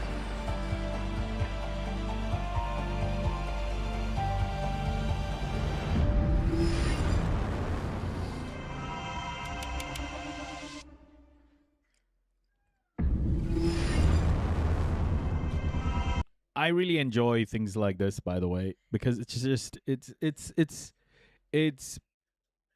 stuff that we can imagine, but that will impact the world in positive ways. But the thing that bothers me is just how long it's taken us to get here, and the fact that it might be too late to be thinking green. It really does bother me. Just with everything that's happening around the world, it just feels like, but what's the choice, right? Like, the world is built the way it is. Capitalism has completely fucked it up. We just have to try and do whatever we can. So, yeah, in one way, I'm happy that people are doing this. In another, since I'm just like, fuck, this all feels like a little bit too late.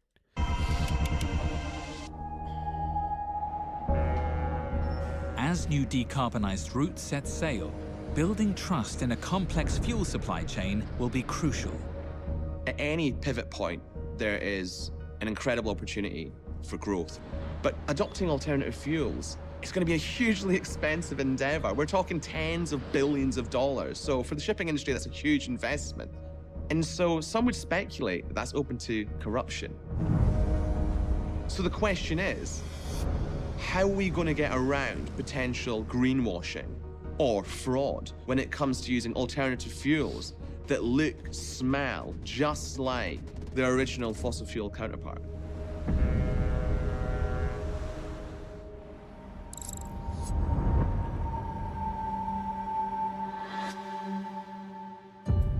Dr. Yo Kiet Ping is developing a methodology that will identify whether a fuel is truly green. It's called fuel fingerprinting. And the first target case? Methanol. Even though it's among the most promising near-term alternative fuels, only a fraction of what's produced today is truly green. Here I have 4 bottles of methanol, and they all come from different sources. But as you can see, they look the same, they smell the same, and they even have the same chemical properties.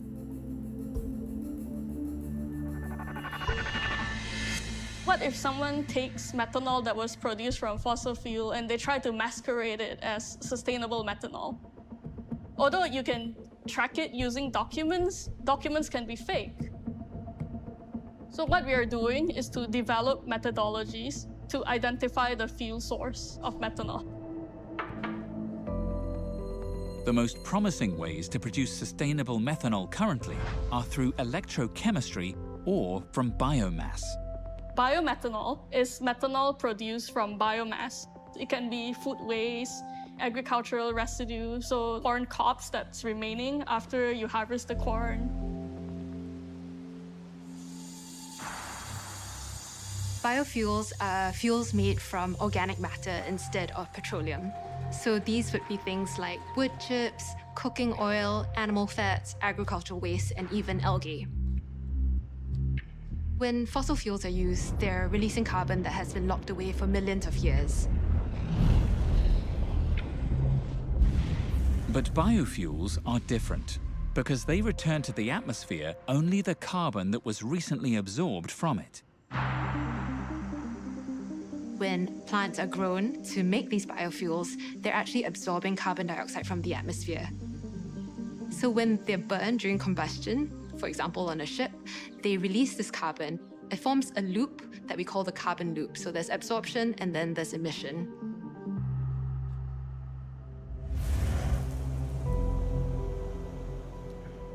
What's happening here is that the methanol is reacting with oxygen in the air, and then it's forming carbon dioxide and water. Methanol is the simplest alcohol in the alcohol group. It has 3 elements. You have carbon, you have hydrogen, and you have oxygen. The most important clue that we are looking for lies in the carbon.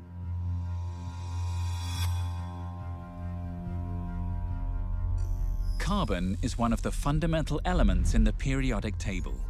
Yet not all carbon atoms are identical. Depending on the number of neutrons, they can be slightly heavier or lighter. The different forms are called isotopes. Carbon-12 is most abundant, followed by carbon-13 and carbon-14.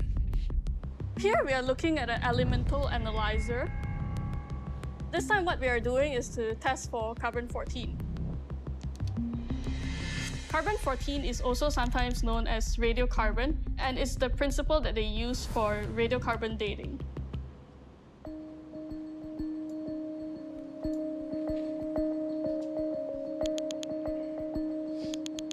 You might have heard about radiocarbon dating, where they can use this technique to tell the age of something.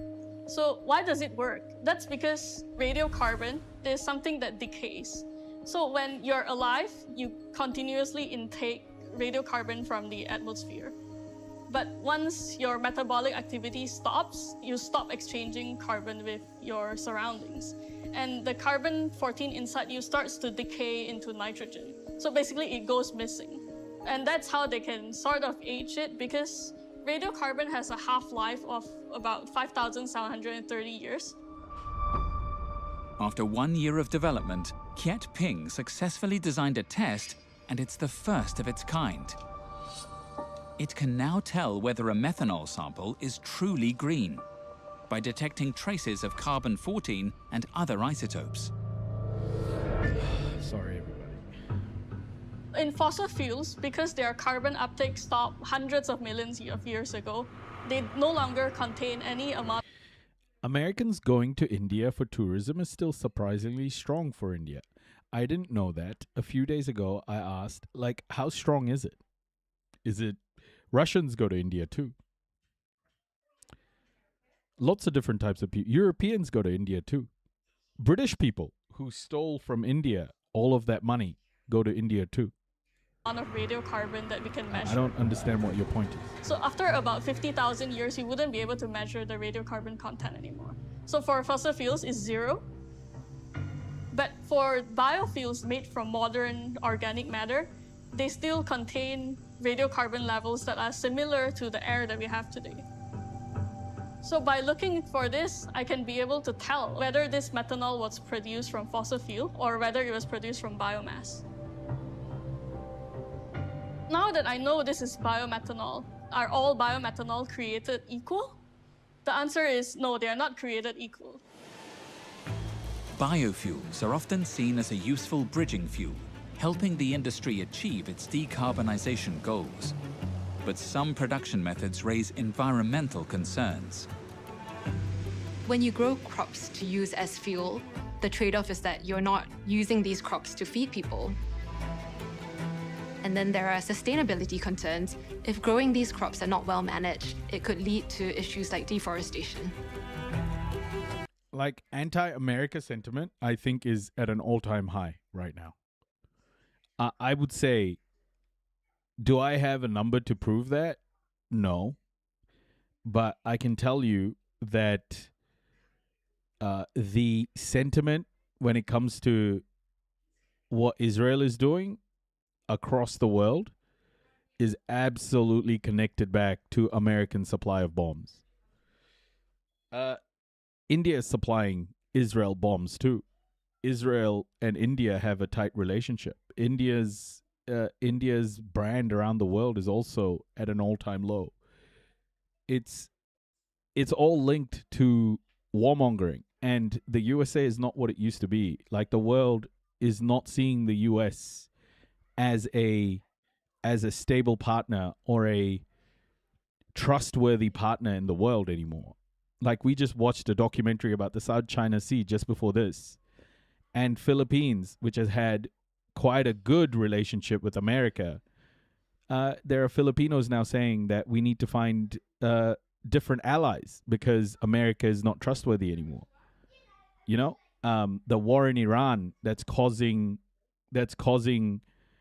energy shocks in Asia is causing consequences. Like, do you think Americans can go around the world, bomb shit, mass murder people, block energy lanes, and people won't notice? Like, are you that naive?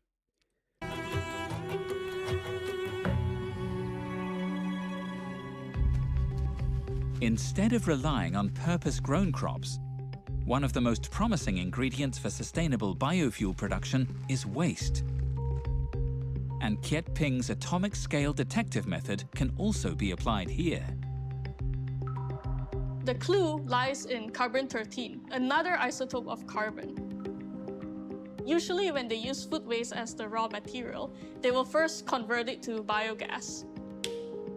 And because of this conversion from solid to gas, the carbon-13 levels in this biogas decreases.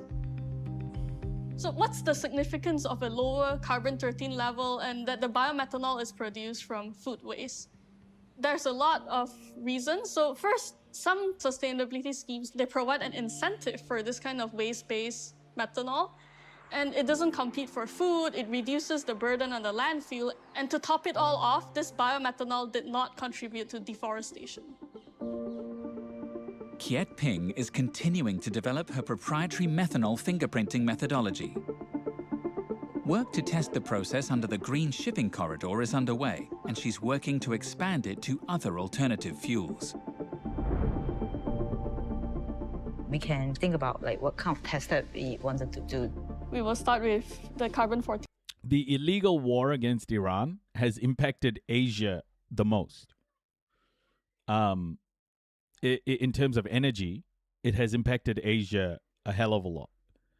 And every country in Asia is feeling the pinch because of what America did in the Strait of Hormuz.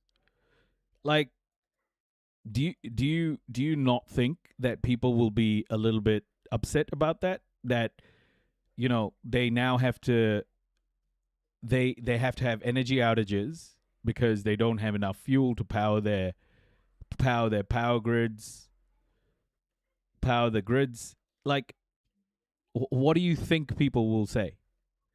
Like, oh, actually, no, America, we love you still, even though you fucked up our living standards. Do you think countries will be like, yep, America's still great, yay? This is American exceptionalism, right?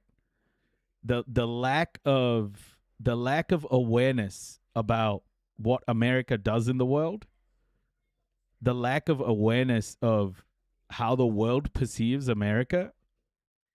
It is a complete lack of awareness beyond some trade figure. Kia ora, Amelia. Welcome. It's good to see you. Test, because that will immediately tell us whether it's made from fossil fuel or made from the biomass. In the future, there will be a lot of sustainable fuels. There will, of course, be many players who want to play fair. But how do we ensure a level playing field for them? With this methodology, we hope to create this field for them by providing an extra level of assurance.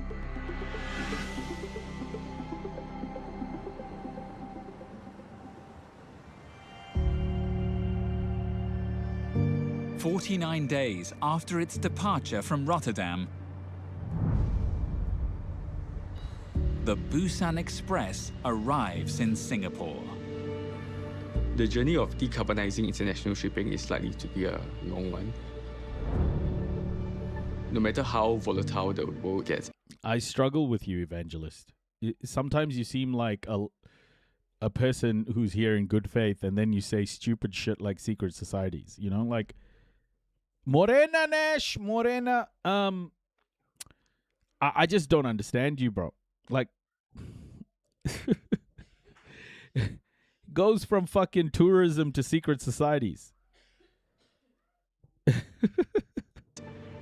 International collaboration is key to ensure that we are able to decarbonize international shipping safely.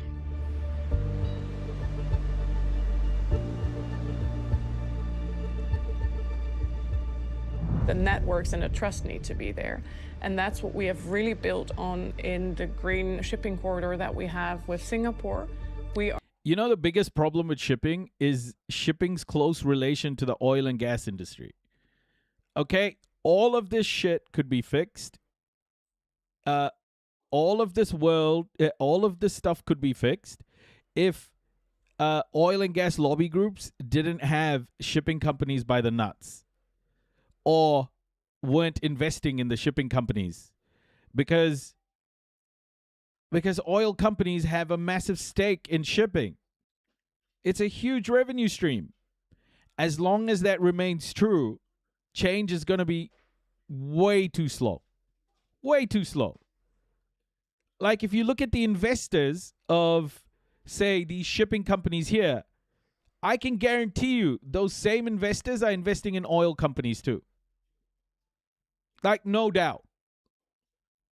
That's why it's not changing. Nothing can change unless these cross-cutting concerns are are being invested in by the same people. It's not advantages for these people investing in the shipping companies and the oil companies to now start thinking about biofuel. It's just not profitable.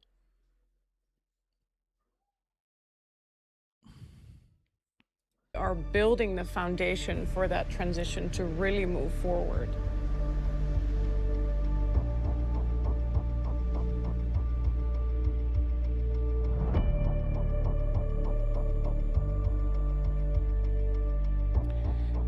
The transitions need to happen understanding that profits could take a hit.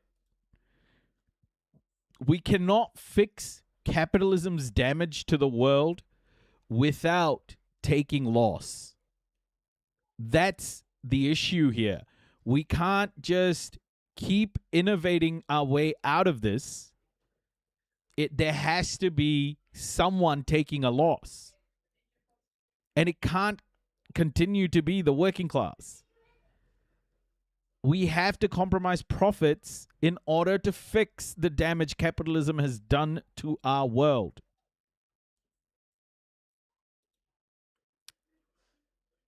It's just insane to think that we can fix all of this stuff and still profit from it.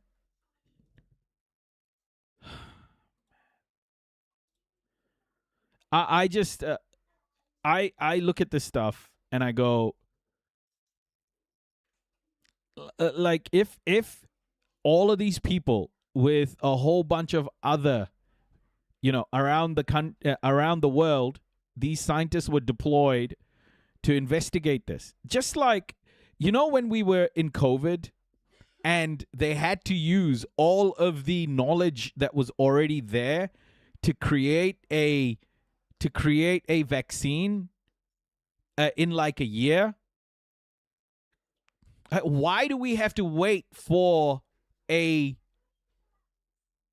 catastrophic event in order to unite us to solve problems? Why? We should be doing that now. We should be going, okay, capitalism isn't going to solve this. We need to put an end to profits for a little bit in certain areas, and we need to improve them before you can start profiting from it again. We can't just keep profiting our way into a cleaner, greener world. We can't do it. It's not possible. Okay, guys, this is going to be great. This is going to be great. I just saw this on PBS.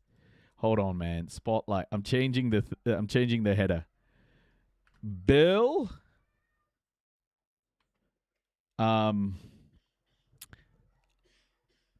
Clinton. Spotlight. Let's go. Let's go. Are we ready for some Bill?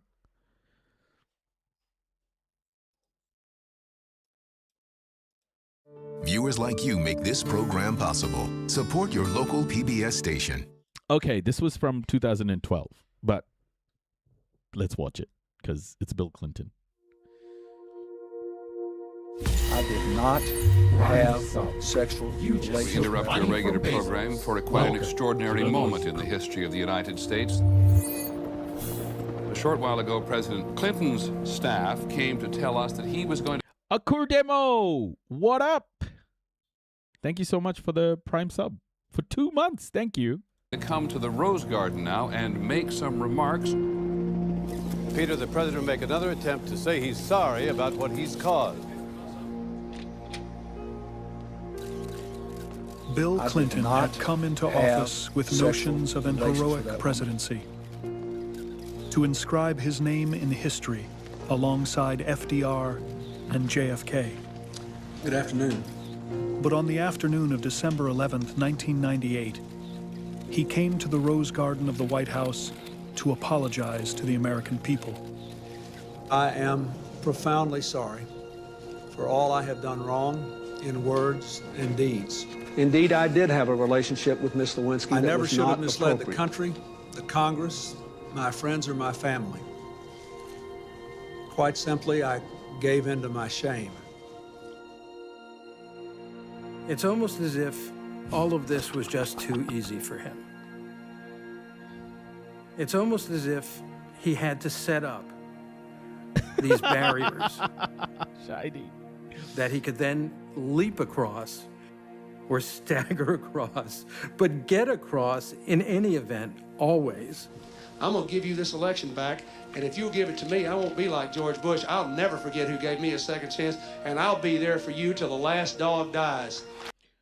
Oh my God, I think we found Cletus's father. Yeah, I'm gonna tell you something. I'm gonna tell you something, folks. I'm gonna be there till the last dog dies, god damn it. Yes, sir.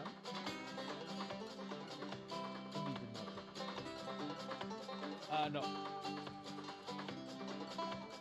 he not playing? Couple more hours, folks. He goes, come on.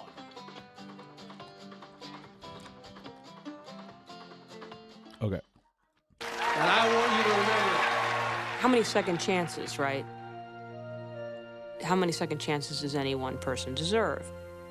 You know, Clinton's view is as many second chances as a person is willing to try to take, you know? I mean, as many times as you fail, don't you deserve the chance to redeem yourself? Isn't history loaded with people who have fallen and gotten up and fallen and gotten up and fallen and gotten up and done great things? We will together build a bridge to the 21st century wide enough and strong enough to take us to America's best days. Will you do that? There's a stick. We're gonna build it wide, folks. We're gonna build it wide, straight, and true. A wide America. A straight America. A straight, wide, deep America. Hey, sound bombs. God dang. Intuitiveness about him that's just phenomenal. An abiding belief that if he can just have enough time, he can win over just about anybody. The central Did I come at a bad time? No, theme perfect of Bill time. Clinton's life is loss and recovery. Never count him out, because always he will find his way back. I end tonight where it all began for me. I still believe in a place called hope. Where does it come from? The unwillingness to quit on himself, on the Okay, bro. This is gonna be such like a dick ride. It's not gonna be good. I'ma tell you where I like to go. I call it Hope. A place called Hope, everybody. I just fly my F-35 over to Iraqistan and shoot some Arabs. Those dang dirty brown children.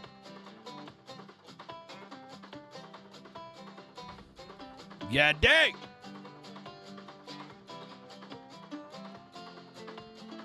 Hey, Helen. What? Hillary. Sorry, Hillary. I called you Helen. Hillary. Bring me my goddamn F-35, will you? things he believed in, on the people he cared about. He disappoints them every time on some level, but he always gets up and tries to make it better. Am I being racist against Americans yet? You know, what else can you ask from a sinner? Success, misjudgment, in some cases catastrophe, followed by comeback. That resilience is central to who he is as a politician. I think it's central to who he is as a man.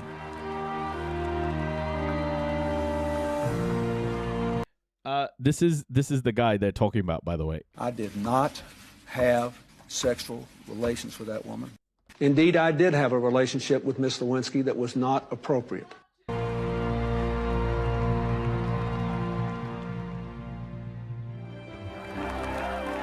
He would emerge from the political backwaters of Arkansas like a country tornado, one newspaper wrote. What's your name? A political natural unlike anyone had seen in a generation. Sir, what's your name? Banjo Hooey? All right, folks. I'm going to sign this piece of paper for this gentleman right here. You hear me? I'm going to sign it. You know why? Because I'm a red-blooded white American. God dang. Look at my goddamn signature, folks. Yeah. But in the winter of 1992, as Bill Clinton began campaigning for president in New Hampshire, he was still a... Okay, this is going to be way too much fun, okay? This is going to be way too much fun. I'm sorry, but I'm going full Cletus on this. Relative unknown, eager to win over voters and his young campaign staff.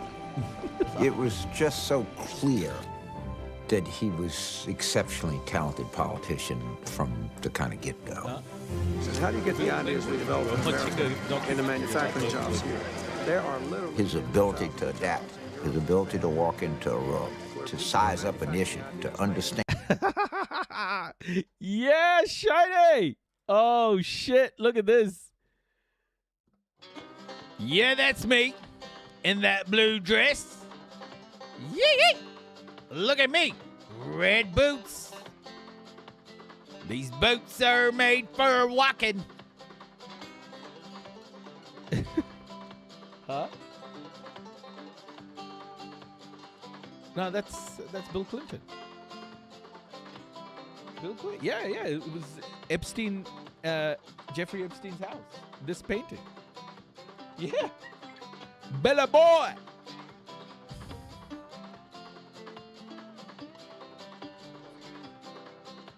Crazy. Jeffrey. Dan, I've never seen a candidate, never seen a human being who with the most... Oh, bro, this fucking cadaver, bro. Holy shit. This cadaver. This piece of... I don't even have any nice words to say about this guy. This guy looks the same as he does now. He looks about 95 here. Yeah. What? What?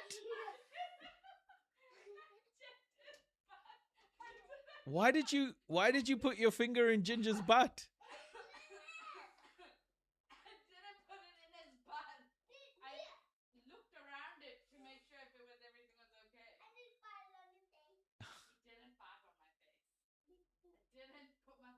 Can you take him out to see? Just please make sure he poos, because yeah. Limited briefing can understand the dimensions, the parameters, the nuances of everything, of any kind of a policy or political problem. I'm not surprised that this prick loves Bill Clinton, eh? In a primary field crowded with Democratic candidates, Clinton's determination and skill quickly distinguished him from his rivals. Throughout New Hampshire, in union halls, truck stops, and diners, Clinton heard stories of depressed wages and vanishing jobs as the state and the nation struggled to emerge from a recession. 10 years ago, we had the highest wages in the world. Now we're 10th, and we're dropping. What else do you think we ought to do? He knew these people, knew what they were thinking, knew their concerns, and felt that government in Washington, in large measure, was just not addressing those concerns. They do a lot of good, a lot of people need them, but I think... The mostly white working-class voters Clinton met in New Hampshire, like those in his own state of Arkansas, had been fleeing the Democratic Party for years. Bill Clinton knew the Democrats were not going to regain the presidency until they reestablished a connection with these middle-class and lower-middle-class voters who... I tell you what, I went around and I just asserted myself as a white man. You know? Would it have worked? Would my policies have worked if I was a black man or a brown man? God dang no! God damn it. I was a red-blooded white American, and I just said what white America wanted to hear. My friends, my name's Bill. Bill Clinton. You better remember me. You hear? You better remember me. I'm Bill. Who had been attracted for various reasons to Republican politicians and to conservative ideas. Hey, Camp Adventure. This is For the nearly a cleanest mating decade, call. as he rose through the ranks of Democratic politics, Clinton had been honing a message to win back these so-called Reagan Democrats. The entire thrust of the traditional Democratic Party was based on entitlements and endowments. They would bestow money on people. Bill Clinton's incredibly bold idea was to change the grant to a transaction. We'll give you something, but we demand something back. The way he would phrase it is, we'll give you opportunity, but you have to take responsibility. If you want the right to receive welfare benefits, you have to assume the responsibility to get educated, to have job training, and to go to work if you can do it. And when he went out and said, we need opportunity for all, but responsibility from all Americans, that was different from what Democrats had been saying. Preaching his new Democrat message in New Hampshire, Clinton began to catch fire. People say I'm not a real Democrat, and I say I'm against brain-dead politics in both parties. By mid-January, he'd pulled ahead of his strongest competitors and into the lead.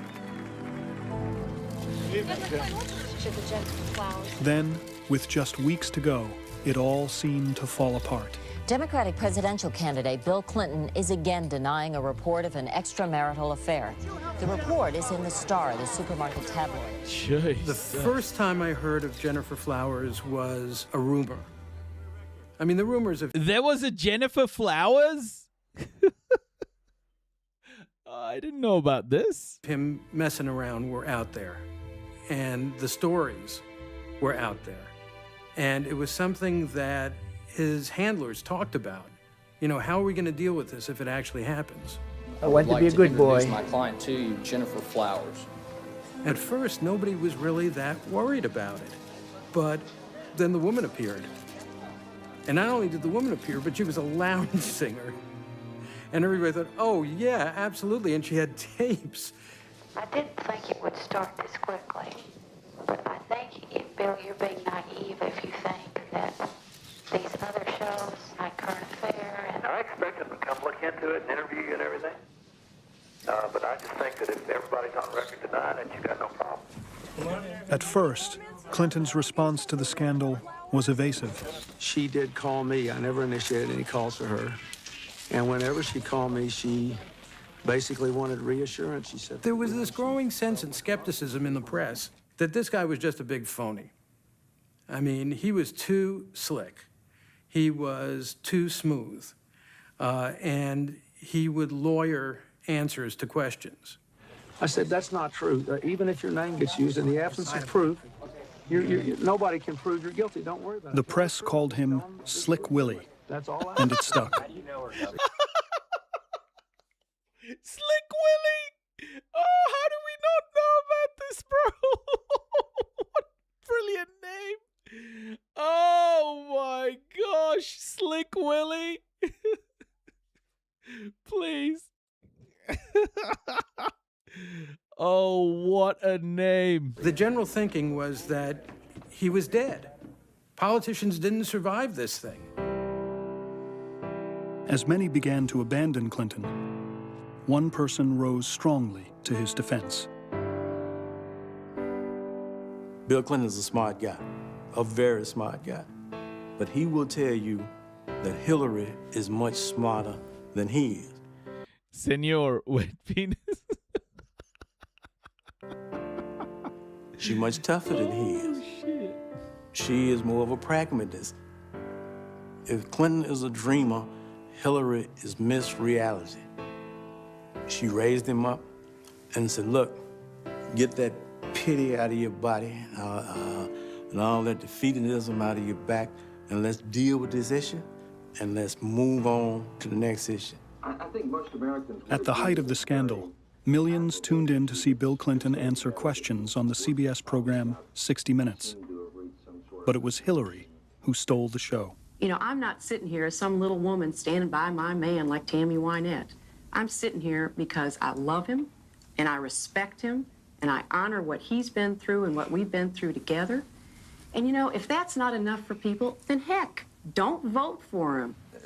By praising him, defending him, attacking the press, she brought Clinton back from the dead. How do you think it went, Governor? You think you answered the questions? We did our best, and we feel good about it. American people are the judges now. We're going to let them judge. So you can see why he was so attached to her, because she had the power to save him. What the fuck?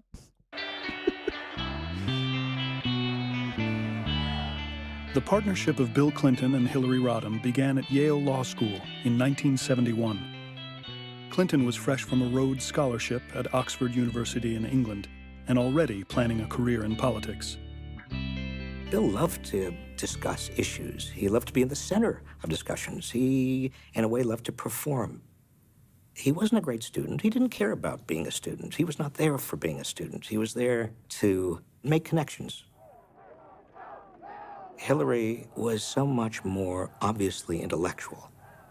Her power was so much more disciplined than his. She was a leader. She was a doer. Bill eyed Hillary for weeks before the two finally met during one of his rare visits to the library. He was totally blown away by how confident and challenging she was. Here he is, this tall, gorgeously handsome hick with Elvis sideburns and high-water pants. She's the one who crosses the room, holds out her hand and says, if you're going to keep staring at me and I'm going to keep looking back at you, we better get to know each other. Bill Clinton, who always had lots of girlfriends, looked at Hillary and said, I've never had a girlfriend like that. The first time I saw Hillary, the first time I saw her, I just wanted to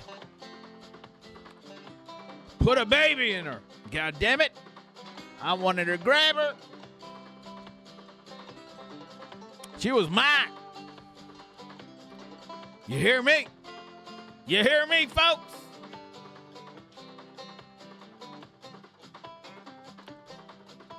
Hillary. Now there's the lady.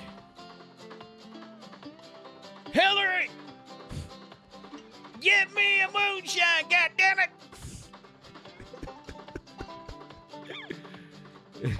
Hillary was the first one to call me Slick Willie. I can't believe that somebody as smart and as virtuous as Hillary, that she wants to be with me. Hillary looked at Bill Clinton, outgoing, popular, successful, and thinks, I can't believe that somebody like that wants to be with me. And I think they're both kind of mystified that the other person is attracted to them. PBS is like butchering this. I mean, PBS must have been like, how can we make this the worst documentary of all time? Hillary graduated from Yale in 1973 and soon landed a coveted job in Washington with the House committee investigating the Watergate scandal. One night, she said she wanted to introduce me to somebody who's going to come up to visit her the next day, I think. She said, his name is Bill Clinton. I said, oh, what does he do? He said, well, he graduated Yale Law School, and he's from Arkansas, and he's going back to Arkansas. I said, oh, well, that's fine. What law firm is he going to? He says, oh, no, he's not going to really go to a law firm. He's thinking of running for office. I said, he just graduated Yale Law School. What's he thinking of running for? He's running for Congress. I said, well, it's kind of premature. How old is he, 26, 27? She said, oh, no, he's going to run for Congress, and he thinks he's going to win, and I think he's going to win. In fact, Bernie, he's going to go past Congress. He's going to be a senator or a governor. He's going to be president of the United States. The fuck is this?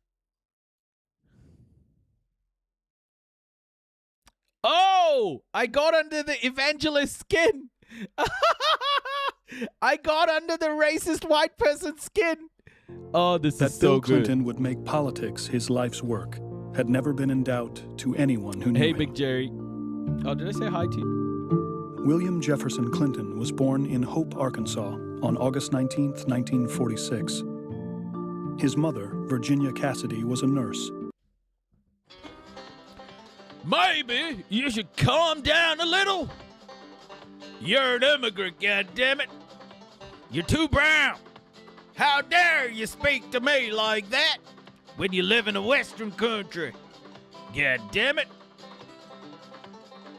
How dare you speak about the white man that way, Mr. Brown feller? Don't you get out of line now. I'll just have to whip you in shape. Whip you into shape, God damn it. Outgoing and vivacious. His father, Bill Blythe, a charming traveling salesman whom he would never know. When Virginia was 6 months pregnant, her husband's car flipped over on a rain-slicked highway. The accident killed him. My father left me with the feeling that I had to live for two people, Clinton would write. If I did well enough, somehow I could make up for the life he should have had. 4 years after her husband's death, Virginia married a raffish Buick salesman named Roger Clinton. The couple moved with 6-year-old Billy to Roger's hometown, Hot Springs, Arkansas.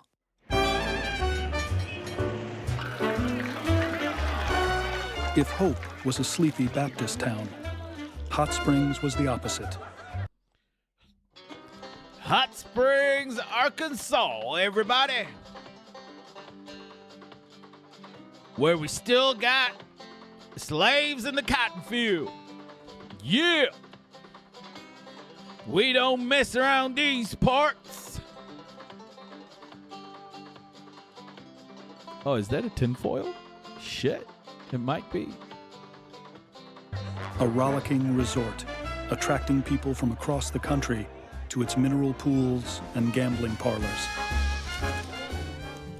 Outwardly, Clinton enjoyed a happy, small-town American childhood. But inside his gabled house on Park Avenue, he was leading a far more turbulent life. His parents' relationship had deteriorated into serial affairs and screaming matches that reverberated through the thin walls. As Roger Clinton descended into alcoholism, he grew more and more violent, beating Virginia in front of Bill and young Roger Jr. My life was full of uncertainty and anger, Clinton would recall, and a dread of ever-looming violence. Most of his buddies had no clue. They Hey, saw Lava. Bill Clinton as Welcome. a happy-go-lucky guy. They didn't see the turmoil that was raging within that family. He decided to pretend it didn't exist, to pretend that everything was all right, to go to church, you know, with his Bible under his arm and be sunny and energetic and positive and simply not accept it.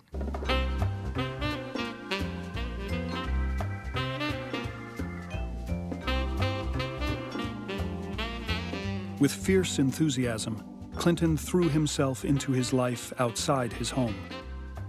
Hot Springs High had never seen anything like him. National Merit Scholar semifinalist, first chair in the Arkansas State Band, student government leader. By his senior year, he held so many honors that the principal barred him from... This is super weird framing for a war criminal. Yeah, this is literally like, this guy has killed so many people, and they're doing like a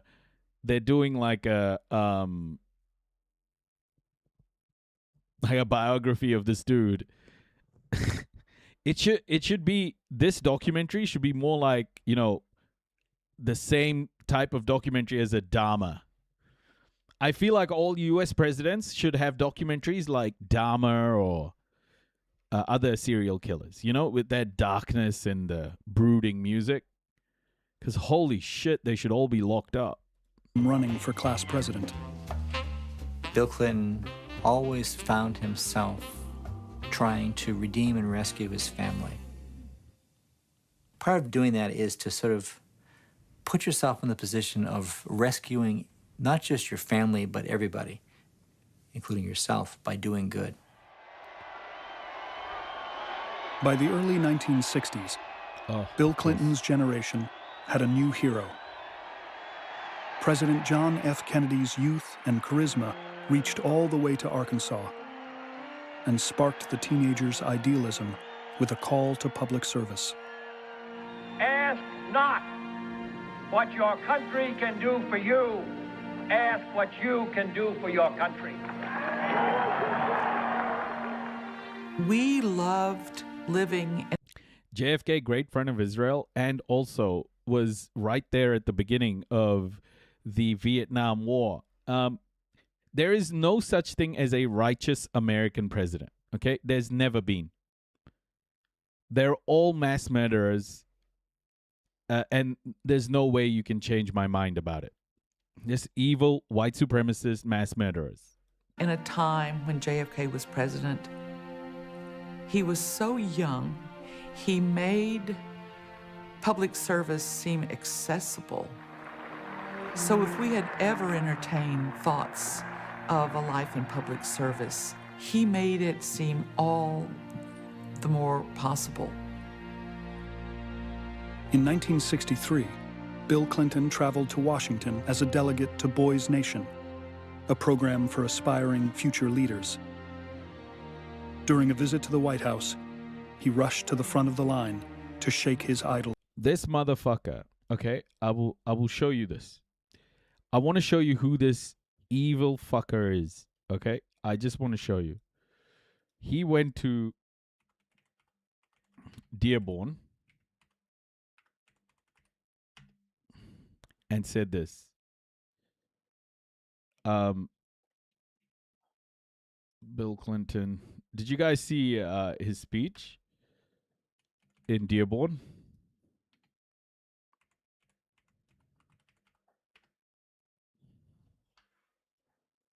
This motherfucker is this evil. Okay? Listen to every word here. This is what makes American presidents so fucking evil. Let me talk about the hardest issue here in Michigan is the Middle East. And I have to be careful what I say because there's only one president at a time and none of us can get ahead of where we're going. But I think we're going to have to essentially start again on the peace process. And you can't hear? I understand why young Palestinian and Arab Americans in Michigan think too many people have died. I get that. But if you lived in one of those kibbutzim in Israel, right next to Gaza, where the people there were the most pro-friendship with Palestine, most pro-two-state solution of any of the Israeli communities, were the ones right next to Gaza. And Hamas butchered them. And so then the people who criticize it are essentially saying, yeah, but look how many people you've killed in Ritalin. So how many is enough for you to kill to punish them for the terrible things they did? That all sounds nice until you realize what would you do if it was your family and you hadn't done anything but support a homeland for the Palestinians, and one day they come for you and slaughter the people in your village. You would say, well, you'll have to forgive me. I'm not keeping score that way.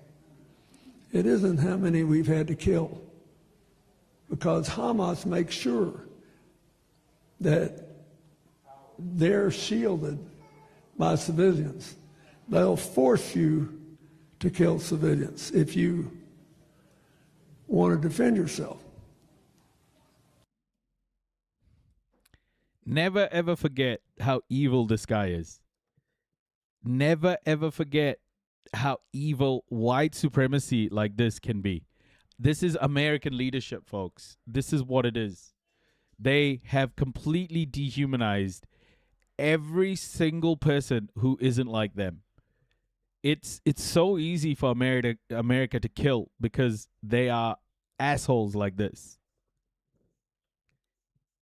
Imagine saying that Hamas makes you kill civilians.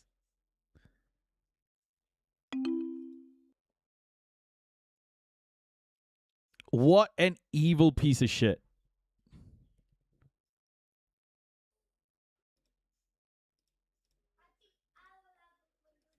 Hand.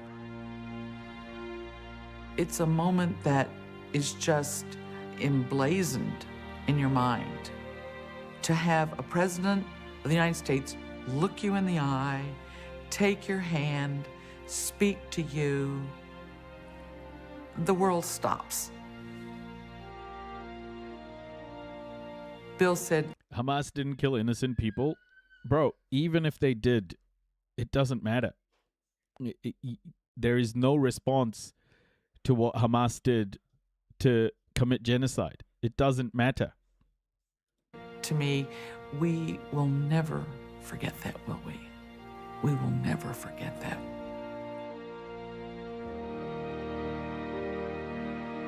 A decade later, after leaving Arkansas to study at Georgetown, Oxford, and Yale, Clinton returned home to begin his own long march to the White House. Bill Clinton went back to Arkansas for politics, pure and simple. He knew the people there, and he was of that place. You get banned TikToks? Yeah, I got banned on TikTok, yeah. My account got permabanned. He could see his political future and that he was destined for something much larger than Hot Springs or Arkansas. Like, the craziest thing is, Idam, I don't know how to say your name. Like, even just saying this, Hamas doesn't kill innocent people, is just the dumbest way to talk about this. It doesn't matter if Hamas kills innocent people. The 1,000 people, we know that they killed soldiers. We know that Israeli society is full of IDF or ex-IDF soldiers or whatever. It doesn't matter. Assume they killed innocent people in that 1,200. Nothing that Hamas did deserves a genocide. Nothing. Like, that's the point here. In his first political race at age 28, Clinton took on a conservative Republican congressman named John Paul Hammerschmidt. I know that I could make a big difference for our district and for our people if I can have the opportunity to serve them in Congress. Few gave Clinton a chance to compete. People are saying, hey, he's smart, but why does this guy want to be a congressman? He's too young. He hasn't been elected to anything. He doesn't know what he's really doing. It wasn't just his inexperience. Many worried that in his time away, Clinton had lost touch with Arkansas and its values. There always has been with him a suspicion that this guy is not to be trusted. This guy's too liberal for us. And he encountered that, but initially in Arkansas, he just totally overpowered it with his charm, with his political skill, with his ability to connect and relate. In this small state, politics is art and it's entertainment. And he was the best we had seen. There's a fella here been talking some about being our next congressman. He's a new man. Bill Clinton is his name. For weeks on end, Clinton drove the back roads of northwest Arkansas, sleeping on couches, waking up at dawn to catch the shift change at nearby factories. Bill Clinton's ready, he's fed up too. He's a lot like me, he's a lot like you. Bill Clinton wants. She's got an extra battery. After about 4 or 5 days, when I was ready to go home, I had all the fun I could stand. And he would just keep going. We might stop in a service station or a restaurant or whatever. He would want to meet the cooks. He would go back in the kitchen and meet everybody back there. He would not leave a place, I think, where he had not met everyone.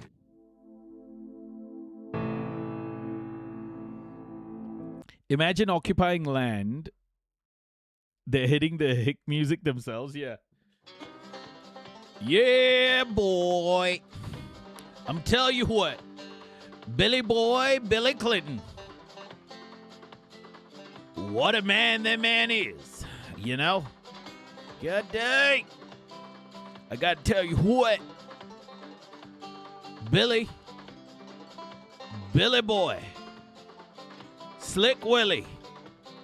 Wet Willie. Moist Willie. Millie Vanilli.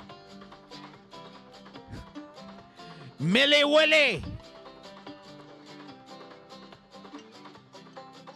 Wet Willie. What a man. God dang. As Bill Clinton campaigned for Congress, Hillary Rodham left her high-powered job in Washington and decided to follow him to Arkansas. She could have had lots of jobs in Washington.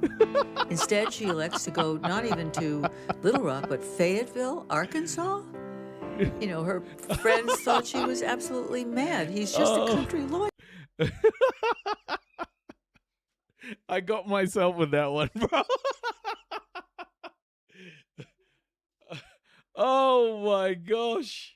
Did I really go there with the moist Willie? Oh dear goodness. Noisy. What do you see in him? When Hillary arrived in Arkansas, a Chicago-born feminist in the Deep South, she felt unwelcomed by Bill's campaign staff. I said, look, you know, we got enough problems here as it is. She comes in here, and I said, I don't mind her being on the inside doing everything she does because she's sharp as her tack. But I said, taking her out on the road, I said, that's going to create a little bit of a question. And he said, why? I said, well, she's got outcroppings of where she grew up in Chicago, and her parents all came from Pennsylvania. I said, you know, she's never really overcome all of that to get involved with what we're doing here in Arkansas.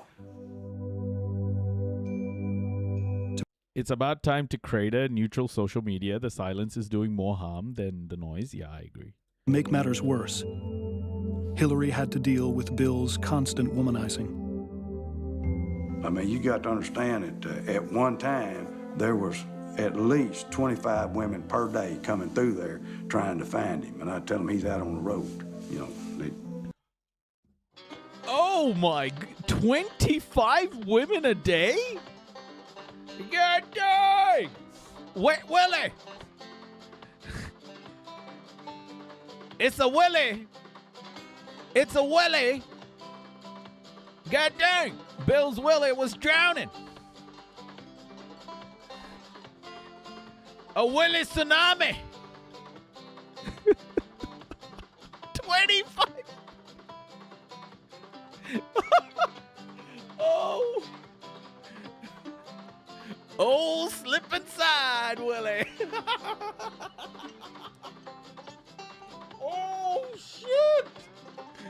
Oh, my. I thought it was just Monica, bro. I thought it was just Monica Lewinsky. I thought that was it.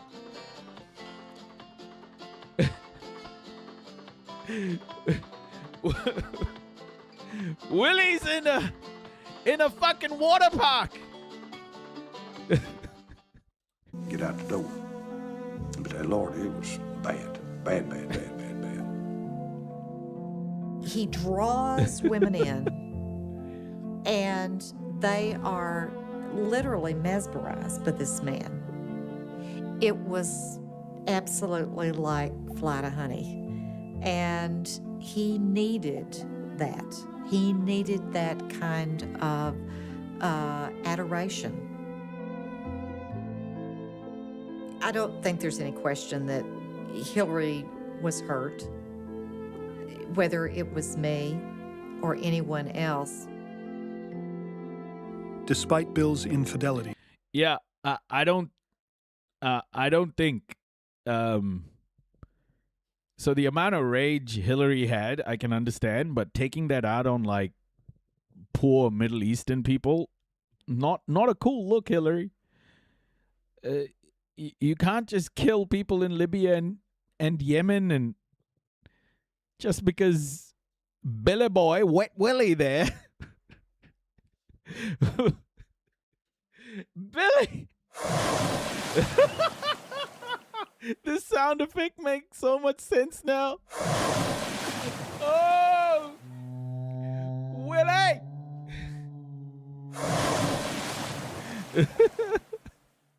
She looks like Sydney Sweeney in this one. My word. Hillary decided to stay in Arkansas and dedicate herself to their mutual goals. A common sense of commitment to social justice, of working on improving the lives of families, of being concerned about the disenfranchised, but ultimately, all along, think about going to the top. There's no question that there's a sense of the possibilities being unlimited. The highest you can achieve, obviously, is to be a president and first lady. On October 11th, 1975, the couple wed in a simple ceremony in their living room. Most of the people I know who have been around the Clintons for a long time come to the conclusion that I've come to. The two of them are in love. Walter Lippmann, the great columnist, said, "Love endures when the lovers love not just each other, but love many things together." You know what I truly think? I think Hillary Clinton's thirst for power was a lot stronger than what Bill Clinton did. Like, the way Bill Clinton may have betrayed her, I think Hillary Clinton saw in Bill Clinton a path to power. I honestly do. That's why she tolerated all of that. I mean,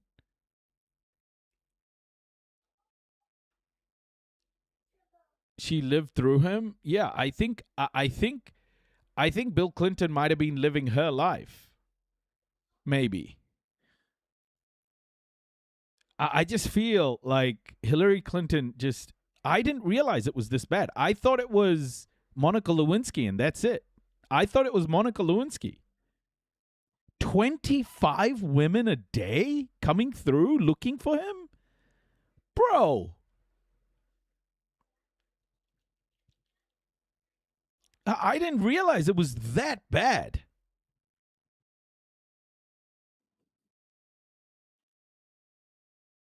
I think Hillary Clinton was the powerful person.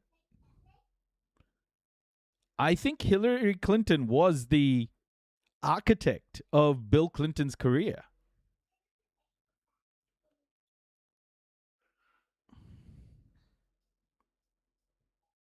She was the one that made Billy Boy, Wet Willie.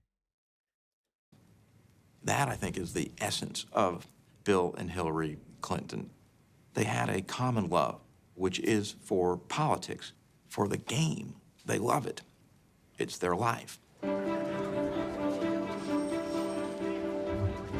With Hillary firmly behind him, there was no stopping Bill Clinton. Though he narrowly lost his congressional bid, he had positioned himself as a rising star. The morning after he lost that congressional race in 1974, he was out in the town squares shaking hands again. I think that analysis should be done. Like, how important was Hillary in shaping Bill Clinton? Maybe Hillary knew that women weren't going to be leaders at that stage. I mean, even when Hillary ran in 2016, like, she was not accepted by MAGA. So she would have known early that American, like, the patriarchy wasn't going to accept her. So she may have truly fashioned Bill Clinton to become the president. The real psychopath in all of this might actually be Hillary. Democratic figure in the state knew that he was the next big figure in Arkansas politics. 2 years later, can we get a brain scan, please? He was easily elected Attorney General. I think the governor of this state ought to be an 2 years after that, he ran for governor, brimming with youthful confidence and ambition. I'm Bill Clinton. And one of the reasons I want to be governor is to make sure that every child in this state has a chance to go to kindergarten. Clinton won with more than 60% of the vote. I believe that if you and I together can practice what we preach about government, I know that you and I together want to do what is right for our people.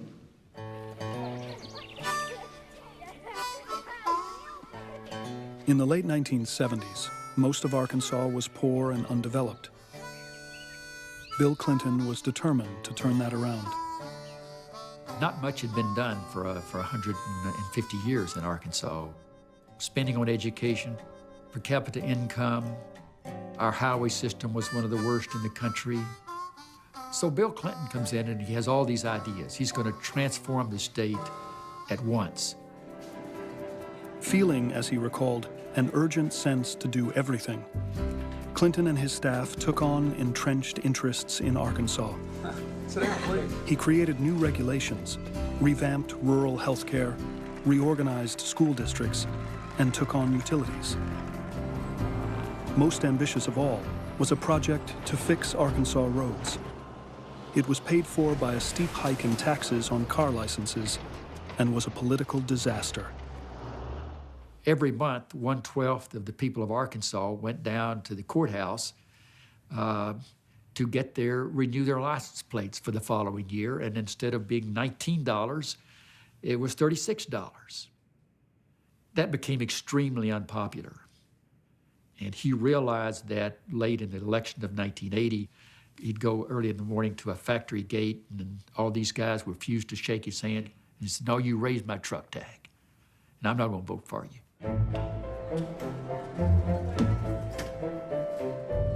After one term, Clinton ran for re-election against an obscure Republican businessman named Frank White, who pounded away at Clinton's youth and arrogance.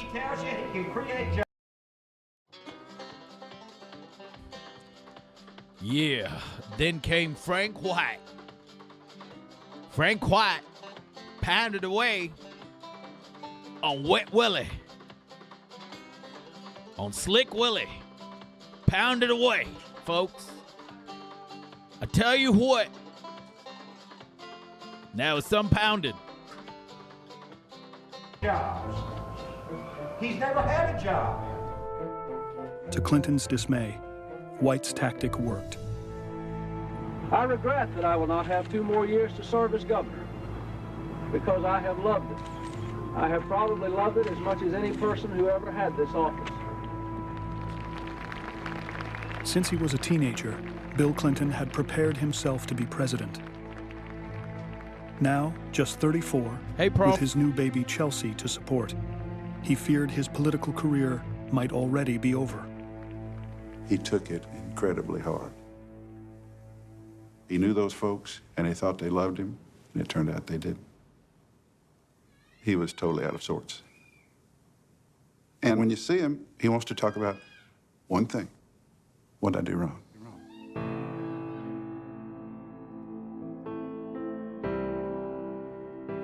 Hillary was as devastated by that defeat as Bill was, and as determined to make amends and figure out a way back. I mean, here she had devoted her life and given up a lot to go out to Arkansas for their rise together. And at this very early age, it seemed like it was all vulnerable. So she was not going to allow that to happen. Now I feel villain arc Jith is here. Oh man. We're not going villain arc. We're going results arc. You know? Like I want it to be more than just videos on social media now. Like, I truly want to make impact. Like, I with this project, to hold companies to account, like, I want us to make, I want this community to make real impact on getting companies to get in line and start to think about human rights. Like, I am so fucking motivated. Hillary traded in her thick glasses for contact lenses and her unkempt hair for a fashionable blonde bob.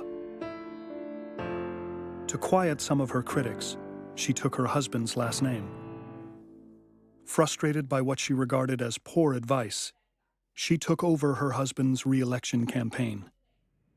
Hillary was the... You see what I mean? Like, Hillary is more than just there for a relationship with Bill Clinton.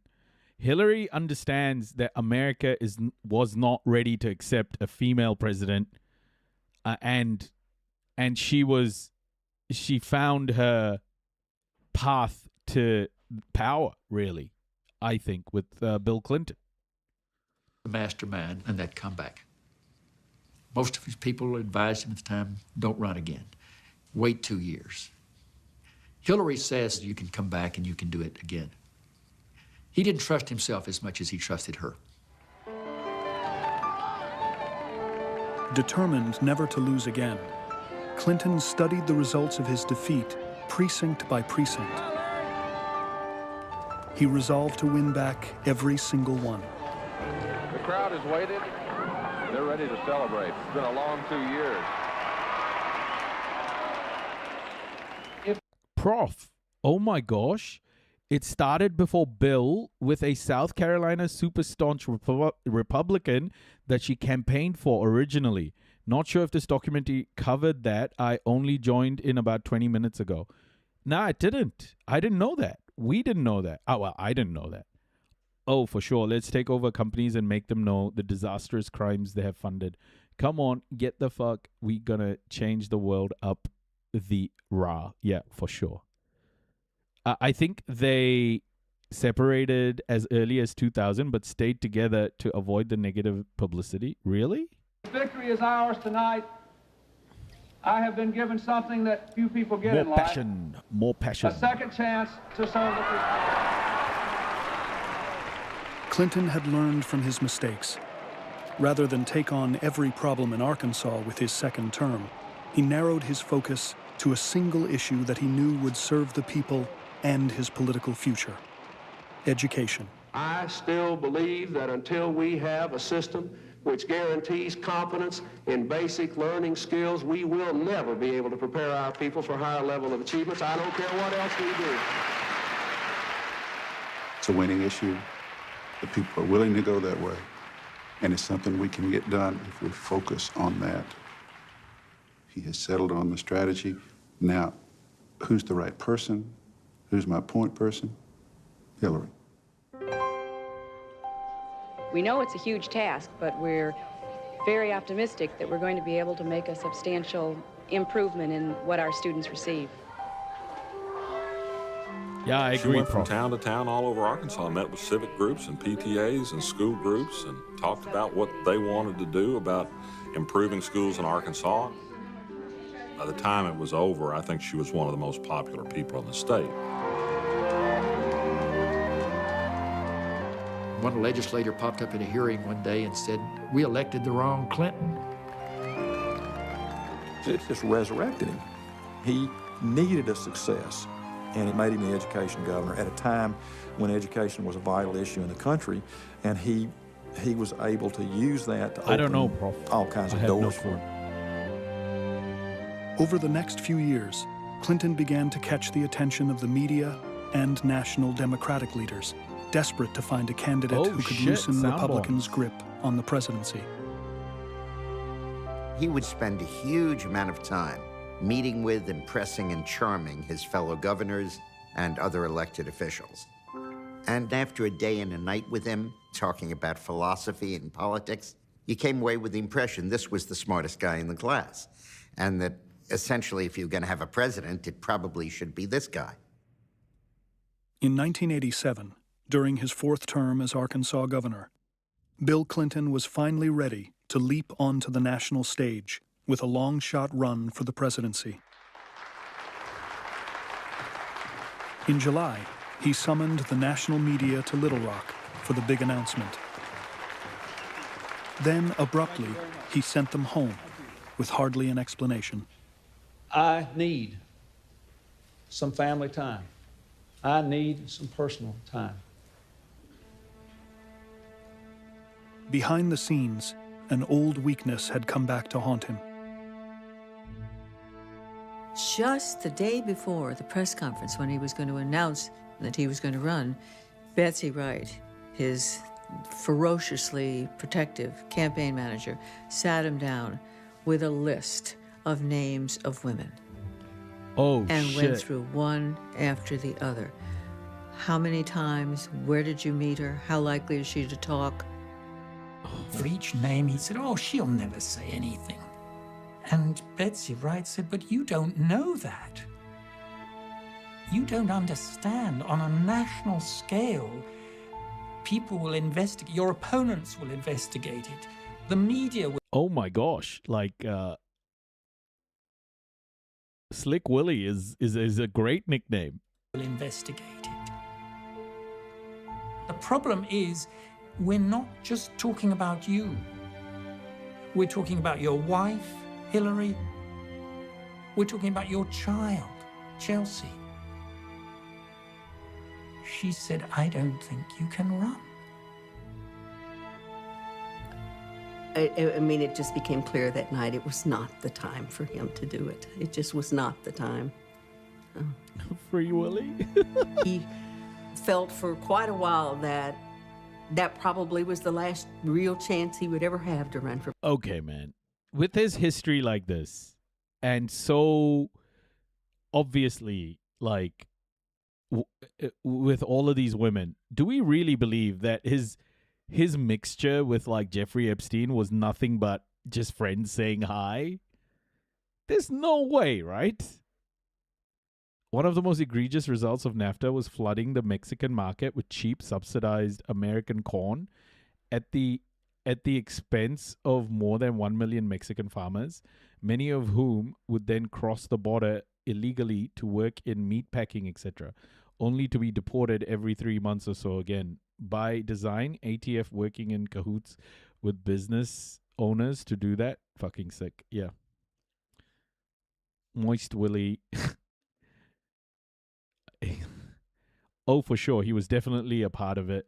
And that whole Bob Iger buying Lakers thing is going to be wrapped into investigation too. I know I'm changing the subject, but that thing really screwed me up yesterday. Shit.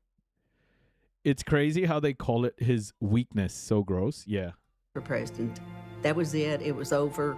You know, where would he go now that he wasn't going to run for president? What could he do in the future? I think that over the next few months, that became a tough time for them. You know what? The 20 women, they showed me the goddamn list. You know what I did? I tore it up into little tiny pieces, and I said, fuck it. I'm a fucking run for president. You know why? I'm Bill, goddammit. I ain't got nothing to worry about. I'm Big Willie. I'm Slick, goddamn Willie. Ain't nobody gonna stop me. You hear me? Good day. Roughly how the conversation went with his campaign team. With Hillary and Bill's mutual dream in tatters, thanks to his extramarital affairs, their relationship hit rock bottom. It did put into question their whole marriage. And it was very unnerving to Hillary because she had put everything on the line for him to pursue the presidency. And if he had too much of a record of reckless behavior to do that, then what had she been doing for the last 15 years? It is now time to place the name in nomination for President of the United States, Michael Dukakis. No way. Michael Dukakis? Michael Dukakis takes on Slick Willie? Oh my gosh, bro. What is this, a fucking meme? Michael Dukakis against Slick Willie. Just when it seemed things couldn't get worse, Clinton was asked to give the speech nominating Michael Dukakis at the 1988 Democratic Convention. I'm honored to be here tonight to nominate my friend Michael Dukakis for President of the United States. That piece was supposed to be the set piece to launch it on the national stage. And it turned out to be something that almost killed his career before. They stole hurricane funding that was given to the people of Haiti. Fuck, man. It was destined for them to cross swords.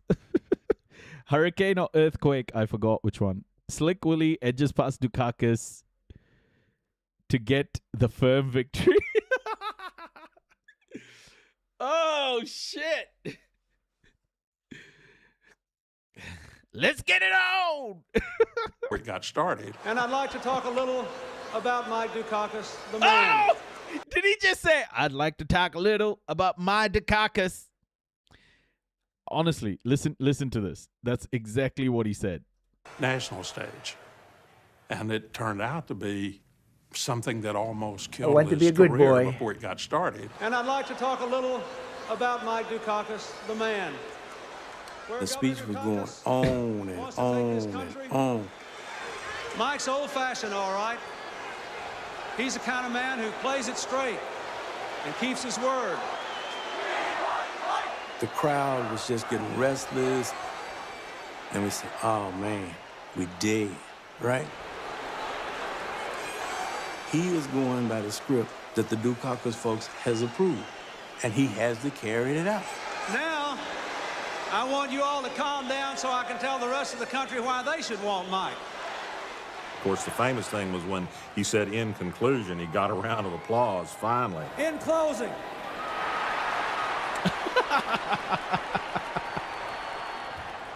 Linda, my wife, and I are at our house, and we're looking on in disbelief. Sometime in the wee hours, Linda wakes me up, and she says, look, he's got to go on the Carson show to make this right. My first question is, how are you?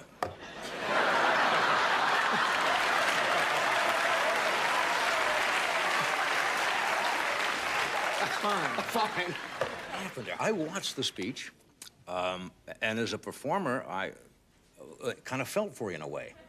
What happened? It just didn't work. I mean, I don't know, what can I tell you? I really, my sole goal was achieved, however. I wanted so badly to make Michael Dukakis look great, and I succeeded beyond my wildest expectations. In an instant, he had turned it around. Because the next day, papers were full of good things and had kind things to say about him. And so it erased almost all of it. American society is so fickle, eh? Like, they shit on this guy all through the speech, and he goes on this show, and all of a sudden, his, like, whole image is changed in, like, 24 hours. So fickle, man. My goodness. In one day, and made him more visible than he had ever been.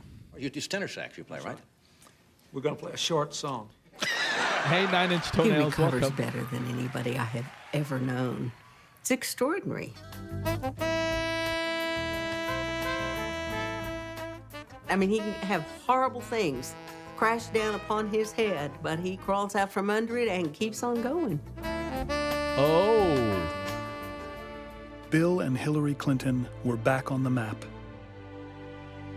Having faced a crossroads in their personal and political lives. This is like first world shit. Gets booed off stage, makes a joke, and blasts it on the saxophone. All of a sudden, career saved. The most white privilege you've ever seen. Yeah, exactly. They decided that whatever the costs, they would stay together. and continue to pursue the goal they'd shared for 20 years, the presidency of the United States. That's true, Sunflower.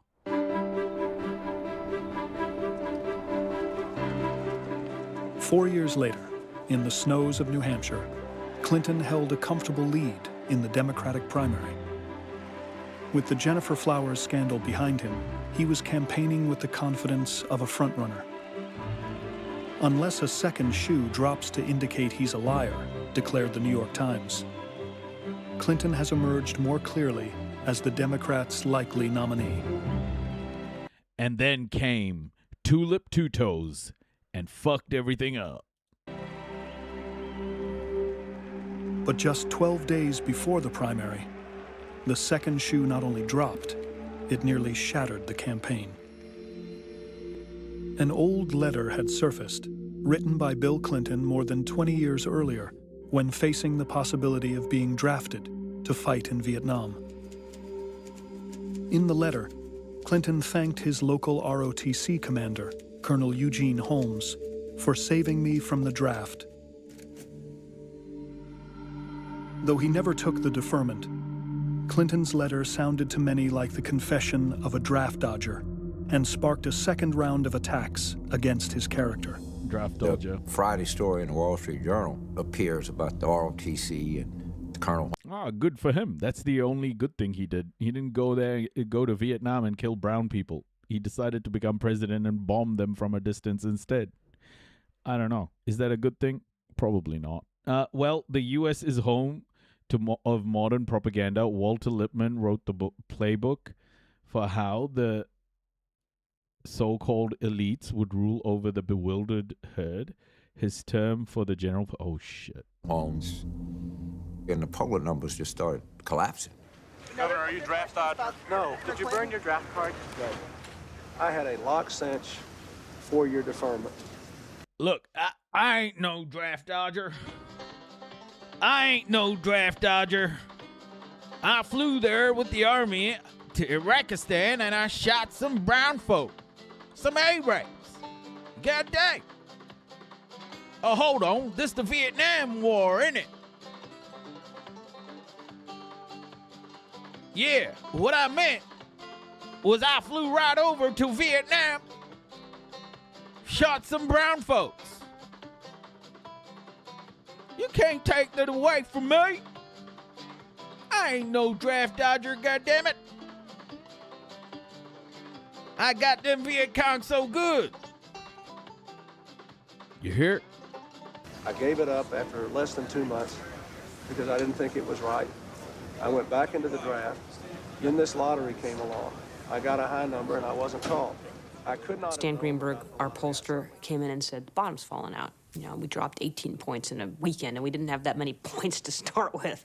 Of course I've had some problems in the polls. All I've been asked about by the press are a woman I didn't sleep with and a draft I didn't dodge. I think a lot of us thought, you know, this is over. But no, I mean, Clinton, he never flinched. You know, he willed himself back into that race. Thanks, I'm good. I need your help. For the next week, Clinton campaigned 20 hours a day, pushing himself to the limits of his endurance. We have to reject the political philosophy that gripped this country in the 1980s. With only days left, his voice ragged, Clinton spoke at an Elks Lodge in Dover, New Hampshire. These were Yankees who had been really beaten down by the loss of manufacturing jobs in that part of the country, and they didn't seem to have other opportunities. I'll tell you something. I'm going to give you this election back, and if you'll give it to me, I won't be like George Bush. I'll never forget who gave me a second chance, and I'll be there for you till the last dog dies. And I want you to remember. I'll be there for you till the last dog dies. And we knew we'd seen one of those astonishing political performances. I don't promise you a miracle. I promise you a movement. Let's take our country back and see this country win again. Thank you very much, and God bless you. Oh, did he just say make America great again? How many? I did not have Bill. sexual relations with that woman. What did you say? Indeed, I did have a relationship with Miss Lewinsky that was not All right, appropriate. Bill. Thank you. Second chances, right? How many second chances does any one person deserve? Clinton's view is as many second chances as a person is willing to try to take, you know? I mean, as many times as you fail, don't you deserve the chance to redeem yourself? Isn't history loaded with people who have fallen and gotten up and fallen and gotten up and fallen and gotten up and done great things? And who's to say? Thank you. I need you tomorrow. Thanks. On February 18th, the voters of New Hampshire went to the polls. Nothingness. Nothingness.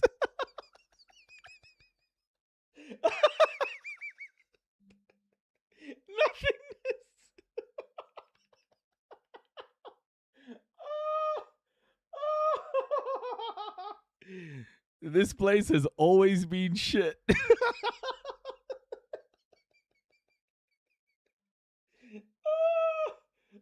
that's so real.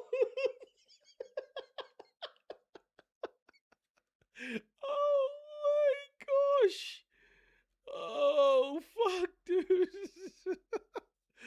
Oh, that's the best, man. Oh, that's like no holding back, just straight up. This place has always been shit. Despite the 1-2 punch of Jennifer Flowers and the draft, Clinton finished a strong second behind former Massachusetts Senator Paul Tsongas. Let me say that while the evening is young, and we don't know yet what the final tally will be, I think we know enough to say with some certainty that New Hampshire tonight has made Bill Clinton the comeback kid.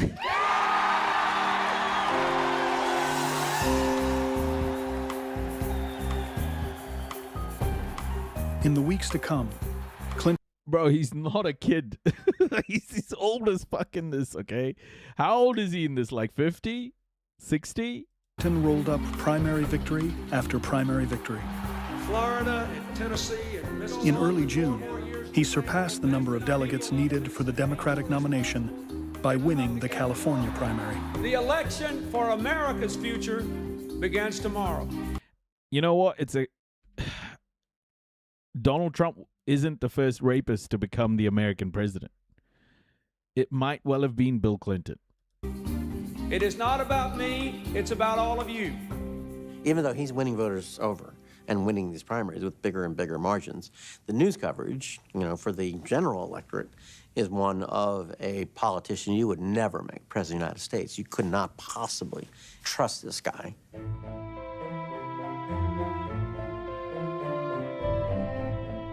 The polls would ask the question Slick whether he Willie, has the honesty Tricky and Dick. character to be president.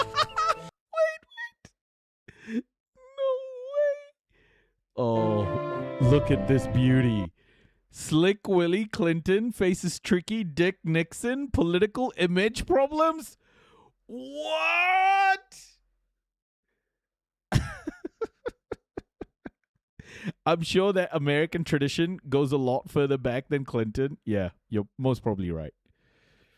Oh, yeah, George Washington. Yeah, true. Sorry, guys, I misspoke, okay?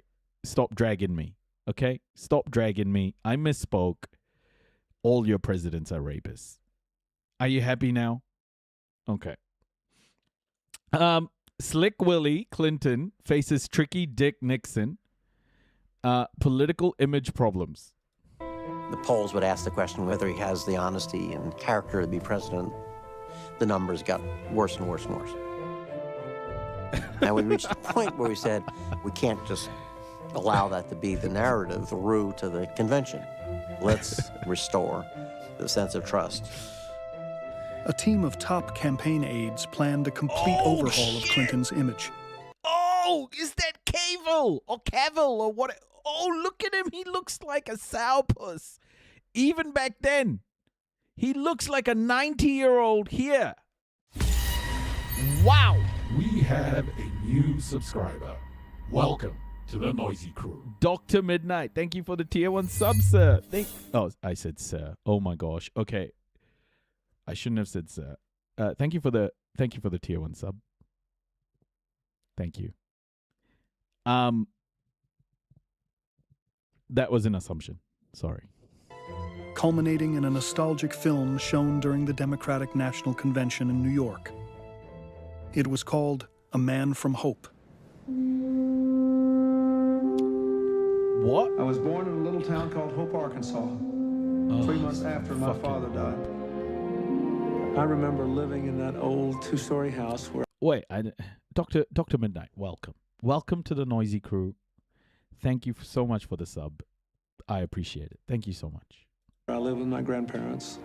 I remember... The film, I think, brought people back, okay, here's who this guy is. Here's what we're really about.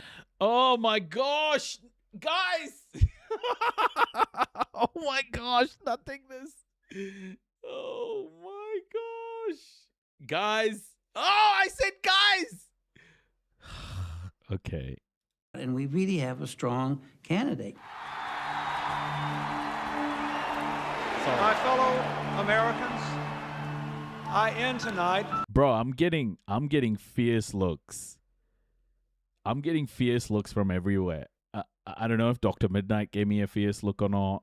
I don't know if Nothingness gave me a fierce look or not. But Amber came in, gave me a fierce look because I yelled too loudly. Y'all Where it gotta all use y'all. began for me, I still believe in a place called hope. God bless you, and God bless America.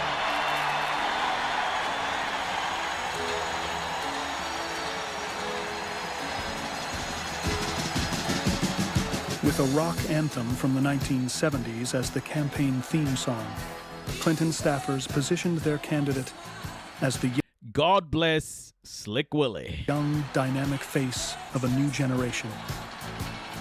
To complete the image, Clinton chose as his running mate the youthful senator from Tennessee, Al Gore. Oh, chose Al Gore? It turned the conventional wisdom. I reckon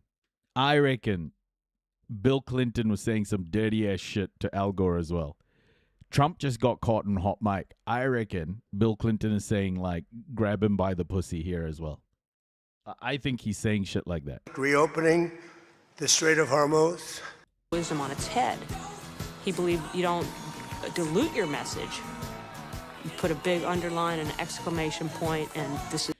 I reckon man and bro are the hardest for Kiwi because they're not about whoever's in front of us most of the time. Yeah, exactly. Like in Aotearoa, we say bro, man a lot. I don't know. I think I need to like get that out of my vocabulary. Yeah, they're just exclamations for sure. But, you know, we have a global audience here, so I need to like try and get that out. It's so subconscious. It's so subconscious for me. That's how I've grown up. This is a new generation, new ideas, a new Democratic Party. Totally energized the general election campaign.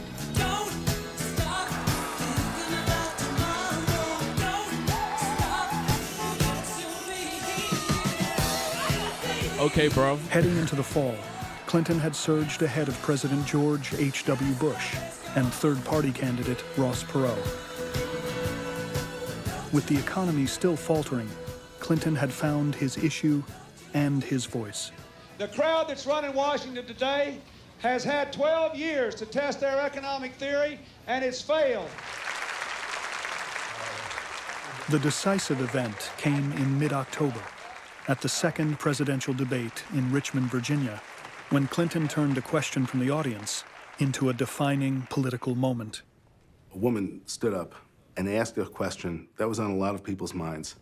How has the national debt personally affected each of your lives? And if it hasn't, how can you honestly find a cure for the economic problems of the common people if you have no experience in what's ailing them? And President Bush said, I don't get it. I don't get the question. Are you suggesting that if somebody has means, that the national debt doesn't affect them? Well, what I'm saying I'm not sure I get it. Help me with the question, and I'll try to answer it. Clinton understood that she wasn't talking about the deficit or the debt. What she was talking about was the economy and the recession. And the body language was absolutely crucial at that point. He took 2 steps toward her. Tell me how it's affected you again. You know people who've lost their jobs yeah. and lost their homes? Well, I'll tell you how it's affected me. I see people in my state, middle-class people, their taxes have gone up in Washington and their services have gone down, while the wealthy have gotten tax cuts. I have seen what's happened in this last 4 years when, in my state, when people lose their jobs, there's a good chance I'll know them by their names. That was giving the American public precisely what they wanted at that And I've point. been out here for 13 months. They had this brilliant foreign policy president. What they needed was someone who cared about them and who was as scared about the economy as they were. And in that moment, he encapsulated that. What I think we have to do is invest in American jobs, American education, control American He was on his healthcare way to costs, winning. and bring the American people together. But that I got it drilled out of me in the call center, but guess who was the only actually vocally offended people that yelled at me for it? Old racist white men. It was so weird. Our Hicks hate the word bro. Really? Shit. Drain the swamp-esque? Yeah. That was not a ball. Bush couldn't get it. He was still having Aramco oil with his cornflakes at that stage. Well, yeah. That was the deal closer. He closed the deal.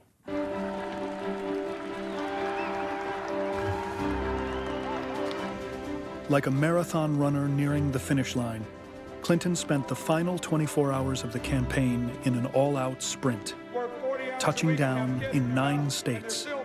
His voice gone, he could only wave at adoring crowds. Sometime during the course of this half hour, the man who liked to call himself the comeback kid, Bill Clinton of a town called Hope in Arkansas, will be projected the winner of the presidential candidacy of 1992.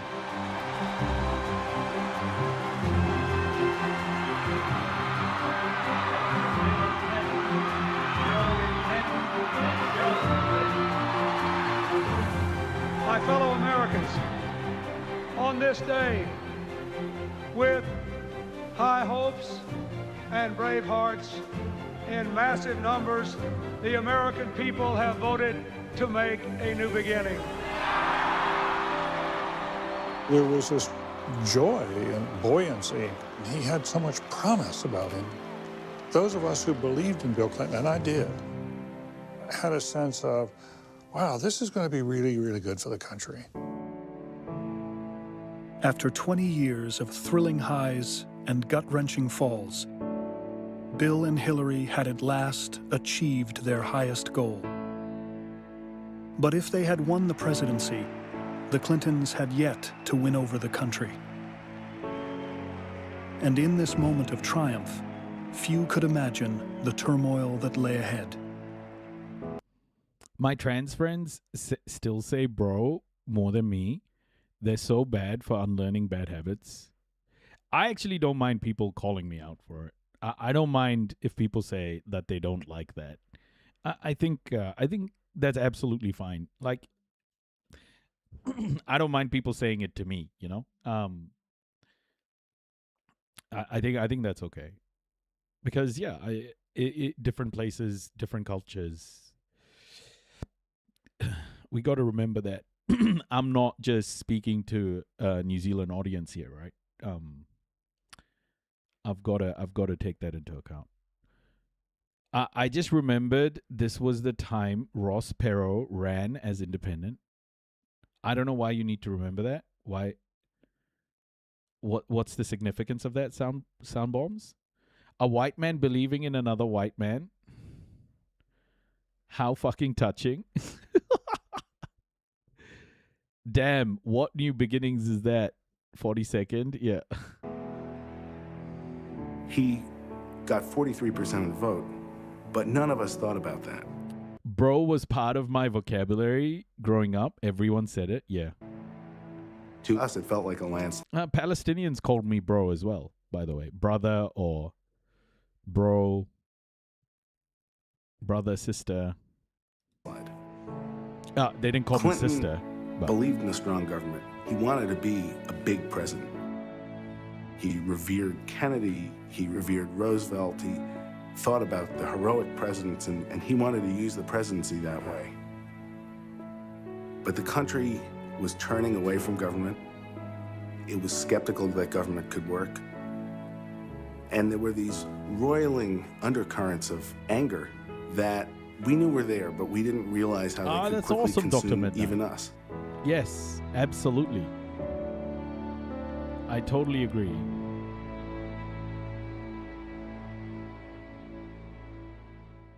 Not gonna lie, I call my girlfriend bro sometimes, but she knows I mean well. Yeah, I call Amber bro as well. I don't know, guys. Like, I think it's like, just got to be careful. Like, we do have to have like a global view of what we're building here. So I think language is obviously quite an important thing. We'll figure it out. I mean, it takes time. When I started, I didn't think I'd be talking with people, not talking to, but talking with people from around the world, you know. It's kind of a crazy, surreal thing to think that we have people from all over the planet here. It's crazy.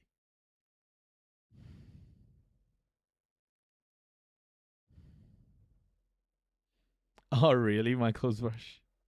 Why can't we say bro? I'm confused. Nah, bro is because bro has a connotation of male, right? I use bro for everybody. In Aotearoa, we use bro for everybody, right? Like, confused about that you're talking with actual other people and not a silo of your own thoughts. Oh, that's next level. Imagine if the text is just something I'm hallucinating and I'm just like talking into a computer that's not actually connected to the internet. Oh my gosh. Is this real? Oh my. What if all the streamers are my hallucinations? The same with you guys, yeah. No, you're fake. I'm real. Shit. By the way, Clinton episode 2 is out. Clinton episode 2 is out. Shit. Wow. Oh, Auckland Mall put into lockdown as police shoot armed man dead. Wow, Auckland. It's AI. It's all AI. Shit, dude. Oh, whoa.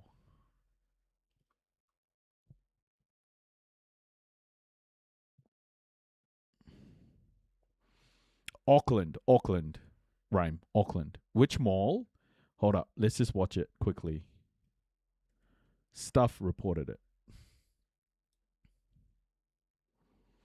Yes, Slick Willie Part 2. No mai, haere mai. Welcome to 3 News. A person is dead following an incident at Sylvia Park Mall in Auckland's Mount... Sylvia Park! I know Sylvia Park. Wellington. A witness told 3 News police shot a man around 3 this afternoon as he was running towards the mall with a gun. Shops were sent into lockdown and staff told to shelter in place as police armed with long rifles swarmed the area. Ava Whitworth has been on the scene all afternoon and she joins us now live. Ava, what's the latest? Sam, we've been learning more about the moments that led up to police shooting a man dead here this afternoon. Now, police have just in the last few minutes put out a statement about what exactly has happened. They have said that around 2 p.m. an air rifle was stolen from Gun City in Auckland's Penrose when the offender fled in a white Suzuki Swift. Now, he was tracked by an eagle right through Pakuranga and the vehicle was driven, they said, erratically and spikes were successfully deployed deployed. Now, the vehicle became stranded at an intersection right outside of Sylvia Park at around 2:50 p.m. That's when the offender fled on foot, carrying the long-barreled air rifle. He ran onto Sylvia Park grounds with police pursuing, and obviously lots of witnesses saw this and were shaken. Here's what one of them had to say. I saw someone run past me, and I was like, what's going on here? And then I heard heaps of sirens and stuff happening, and then, boom, about 10 police officer cars shoot around this area, and they come out with their guns, they follow the guy, and then they shoot him, 3 shots, bang, bang, bang, dead. And then that was it? Yeah. And all the police started rushing to him to handcuff him and give him CPR, but I'm pretty sure he was dead by that time. And as that witness had said, police found the man and they found him under an overpass while he still had the rifle. They shot him. First aid was given, but he was pronounced dead at the scene. Now, we've just understood in the last few minutes that police will be speaking further on this incident to media at 7 p.m. Ava, thank you so much for that update. Oh, shit. Oh, my gosh. Pronounced deed? Oh, nothingness.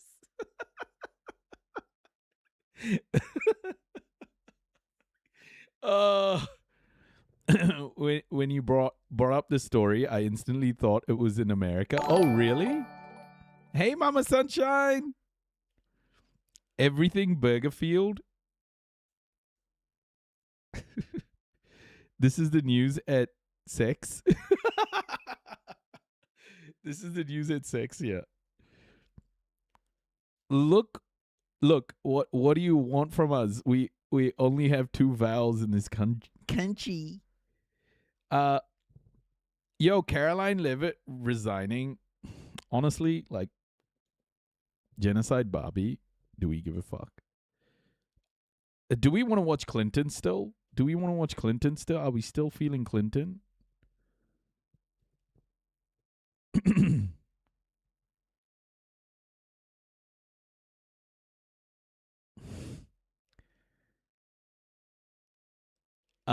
Or shall we move on to the news?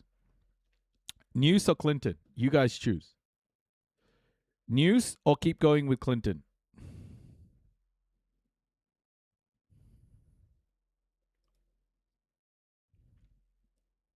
Okay. Well, we'll do spotlight. We'll finish the spotlight, but first, I wanted you guys to see Uzbekistan's high-tech bet. I thought this would be pretty good. And then we can go into. I've got some news lined up here for us, so we can get into that. The father of the algorithm was born right here in modern-day Uzbekistan. Now, the country is using that ancient legacy to create its digital future. The architectural... I didn't know pigs in New Zealand carried guns. Yeah, man. It's after the Christchurch shooter, they all started carrying guns. Marvel behind me will be the main launching point of that transformation. Yeah. A science and technology revolution that will create what many are calling a digital Silk Road. A digital...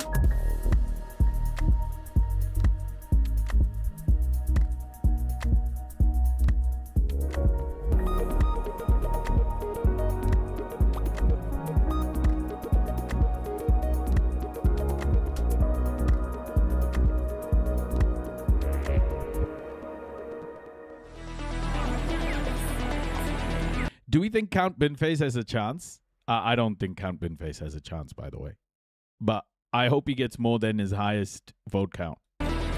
If you use a smartphone, search the internet, or rely on artificial intelligence, you're benefiting from ideas that can be traced back more than 1,000 years. Many of those ideas began here in what is now Uzbekistan.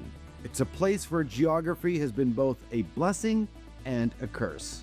Uzbekistan is one of only 2 doubly landlocked countries on Earth, cut off from every ocean and wedged between the gravitational poles of China, Russia, Europe, the Middle East, and India. For most of modern history, that geography felt like a constraint. He will have a bit of a boost with Nigel out. What? Nigel's out? What do you mean?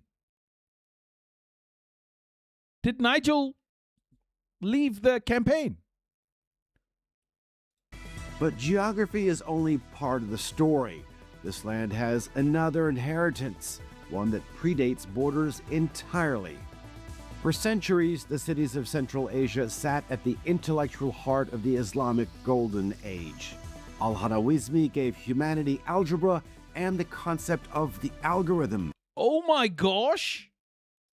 Oh!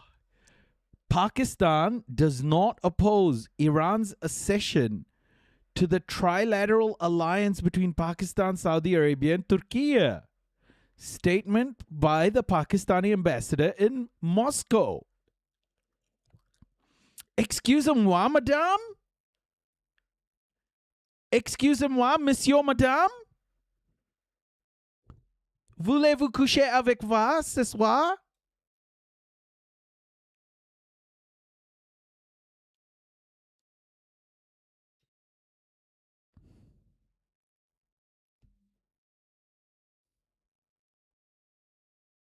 Habibi? Pakistan does not oppose Iran's accession to the trilateral alliance between Pakistan, Saudi Arabia, and Turkey. Statement by the Pakistani ambassador in Moscow. Oh my!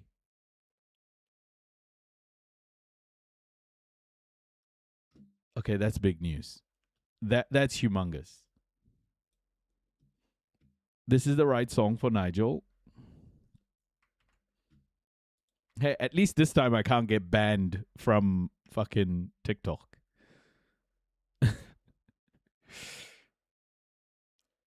XTC's comment on the video named my first 3 kids Nigel after this song. Nice. Ibn Sina wrote the medical textbook that European universities used for 600 years. Then Oh! European universities using Islamic textbooks? What's going on? Damn it, I like that song. I do not want to associate it with fartage. Oh my gosh, what is this? Guys, next time someone comes in here and says, oh, why are you using that technology developed by white man then? Huh? Just go, bro. What the fuck? algebra and the concept of the algorithm. Ibn Sina wrote the medical textbook that European universities used for 600 years. Oh my gosh! Then came the Mongols, then the Russians, and the Soviets. And for decades, this legacy was buried under other people's histories. Uzbekistan is digging it back up, and it intends to build something on top of it. Let's go, Tashkent Uzbekistan. surprises you. Wide boulevards, Soviet-era monumentalism sitting alongside glass towers. The infrastructure is real, and that's because the government decided with some urgency that modernization is non-negotiable. But to Let's understand where Uzbekistan wants to go, you have to go to Samarkand. For centuries, the journey... Excuse me? What was that again, sir? Summer what? To go to Samarkand. For Okay. It sounded like he said Samarkand. centuries, the journey was made by camel caravan. 300 kilometers of desert and steppe that took the best part of 2 weeks. I'm doing it in just over 2 hours. The Afrosiab high-speed rail line, named after the mythical founder of Samarkand, runs at up to 250 kilometers an hour. It's a fitting metaphor for a country in a hurry. There are going to be so many clips from this calling me a misogynist. Honestly, it's over, everybody. What the fuck am I going to do? Samarkand was one of the great crossroads of the ancient Silk Road, and it carried more than silk and spices. It also carried ideas. Behind me is a monument built in honor of Imam Bukhari, the scholar who traveled across the Islamic world, collecting, verifying, and preserving knowledge. And more than 1,000 years later, people and information are once again using this route, but this time through fiber optic cable and high-speed train. Samarkand was never just a city. At its peak, it was a grand idea, or rather, proof that civilization could flourish at the crossroads of everything. Since gaining independence in 1991, Uzbekistan has been quietly reclaiming that story. Now, for the first time, it is bringing together a legacy that was long scattered across continents. 1,000 years of science, philosophy, mathematics, and medicine, not divided among distant archives, libraries, and forgotten monuments, but reunited under one roof. Back in Tashkent, a building unlike anything else in Central Asia has opened its doors. I do like Fall and Winter. The Center for Islamic Civilization is... You know, I always say to Amber that I prefer it being cooler than hotter, because I can put more clothes on than, you know, take clothes off. Like, there's only so many clothes you can take off and walk around in public, right? I'd much rather it be cold because, yeah, it's easier. It's vast. Tens of thousands of square meters dedicated to galleries, libraries, and research halls, crowned by a 65-meter dome whose interior is mapped with the actual night sky above Tashkent, rendered in Swarovski crystals and light. But Uzbekistan didn't build this to win design awards. It built it to make a statement about where it came from and where it intends to go. This is not just a museum that's honoring the past. With these murals, Uzbekistan is making a bold statement about its... Man, this is beautiful architecture. Asia has some incredible architecture, man. Just around, I just hate how Europe just cheapened all of it, you know? Just made it all, like, sound so second class. But, bro, Asia has some incredible architecture. Some just the greatest fucking architects. And just things they built. Like, even if you go to India and you look at the temples and stuff, you could just stare for hours and, you know, not gotten past a pillar. The amount of intricacy in all of this stuff.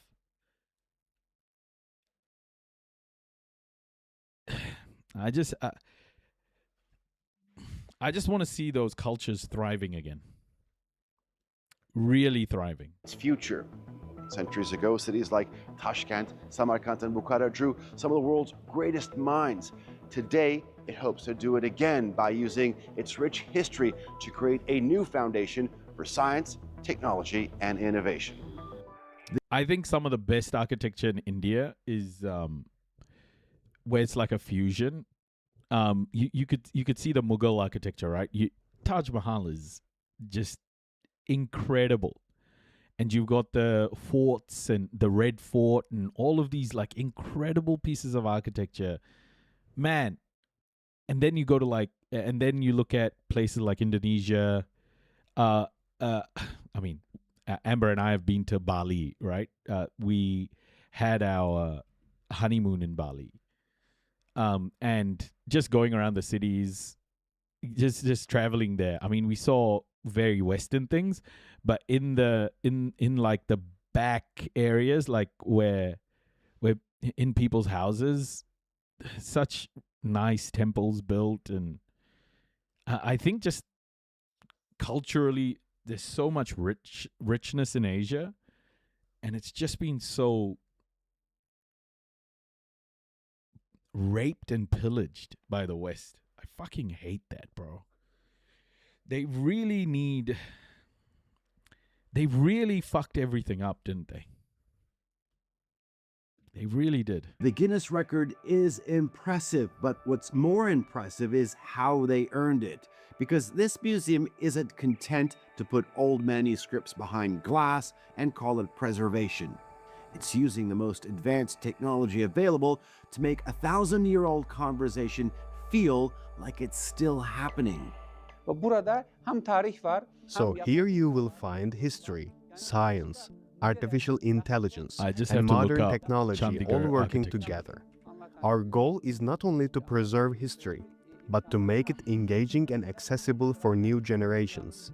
I have visited many museums around the It's world. not ringing a bell. Of course, institutions like the Louvre, the British Museum, and Topkapi Palace Museum are among the world's great museums. Our ambition is for the center to stand alongside them. I didn't even know about this. I didn't even know about this lava. The Chandigarh architecture, I didn't even know about this stuff. Like, this is the thing. I was always so curious about all the Le Corbusier design buildings, very Western influence, brutalist architecture. Yeah, I didn't even know about this stuff. I've been to, I'll show you like Red Fort. Red Fort in Agra. Like, this is so beautiful.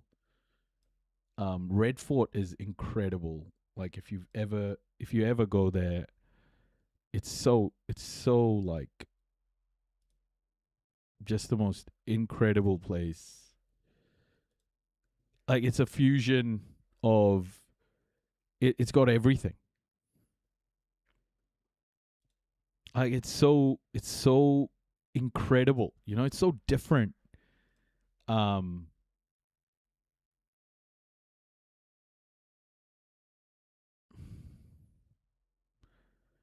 What the British did to this country, fuck. Unforgivable, man.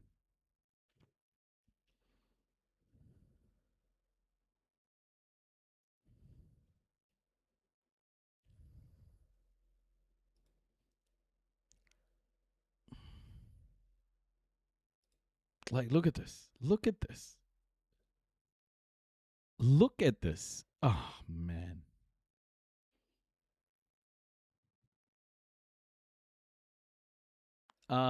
There's also Fatehpur Sikri Fort. This is another place that I've been to. Like, it's so intricate. There's just so much here. Yeah, like, just the architecture is so incredible.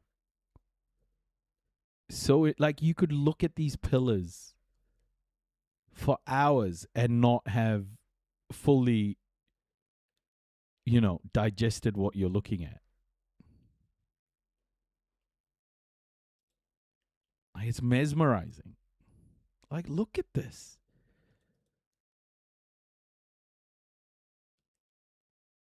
This is just like incredible work. And it's been cheapened by the West like so much. By Western exceptionalism, just cheapened it. The way they just raped everything. It's the most beautiful. Like, the Mughals integrated into Indian society. You know, they became Indians. British just fucking extracted and left. I'll never ever forgive. You can never forgive. They really fucked up India.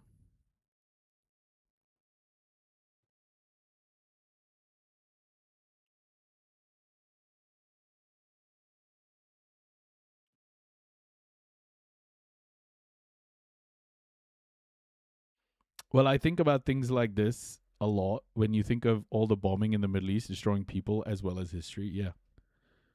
Just the most ridiculous shit that the West has continued to do. Like, fuck, bro. This is, look at this, man.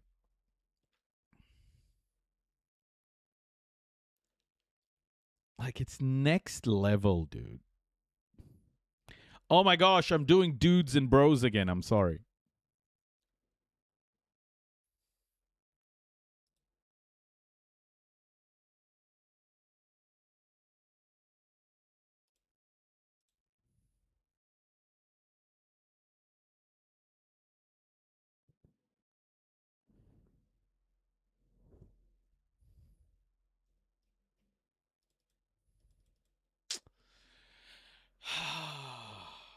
Yeah, they fucked Iraq up.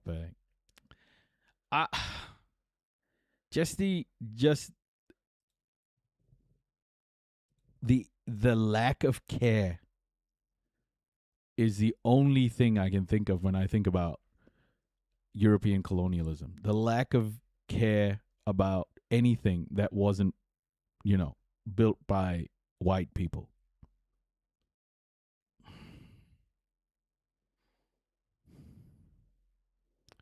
Fucking just, oh.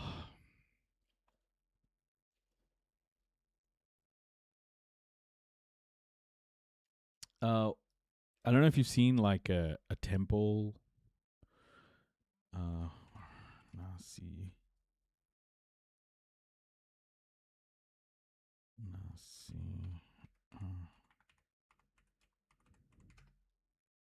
Architecture. Like, look at this, man. This is like otherworldly stuff, Look at this. This is so fucking beautiful. But it's just, there's no infrastructure, right? Like, they can't, because India has just been fucked, they just can't maintain stuff like this. Like, look at this. This is, Varanasi just looks so incredible.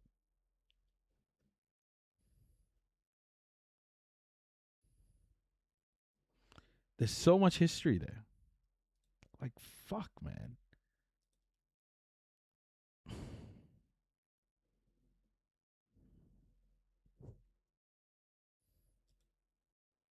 This is Jantar Mantar.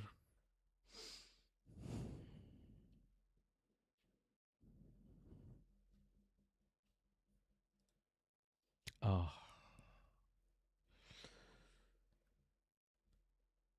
There's just so much to love about India, and yet there's so much to hate as well. Just with the rise of Hindu nationalism, it's unfortunate because even that is a gift from the West, that division.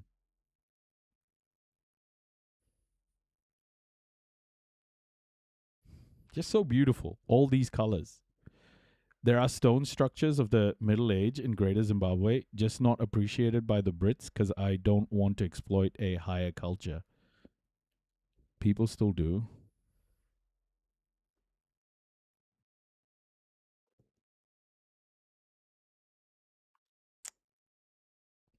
I hate it when people talk like badly about India.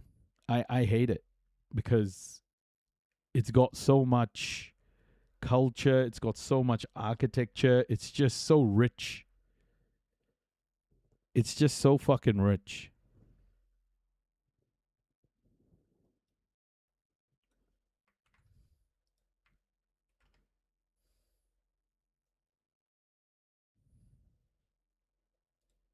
Oh yeah, the marble paintings, yeah. Because so that it could look white. They scrub the paintings of those. India has very interesting history in how it's split up in regions with their own cultures and developments. Yeah. Yeah, those marble, like these marble architecture, like these marble statues were all painted. They weren't white like this. The paint was removed after. They looked like this.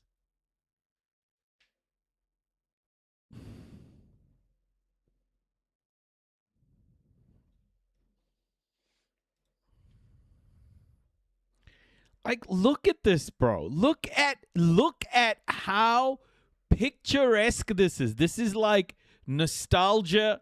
This is everything, dude. This is a fucking painting.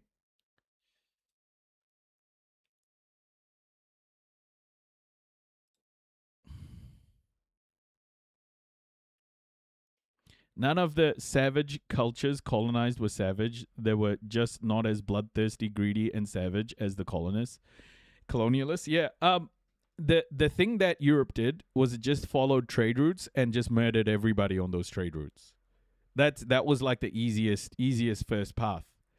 They just went on the same trade routes and they said, okay, at the end of this trade route, whoever we find, we're just gonna rob them. Sick stuff, bro. What they did and continue to do, honestly, is sick. I just can't, dude. I just can't ever forgive this shit. Taking so much from so many people.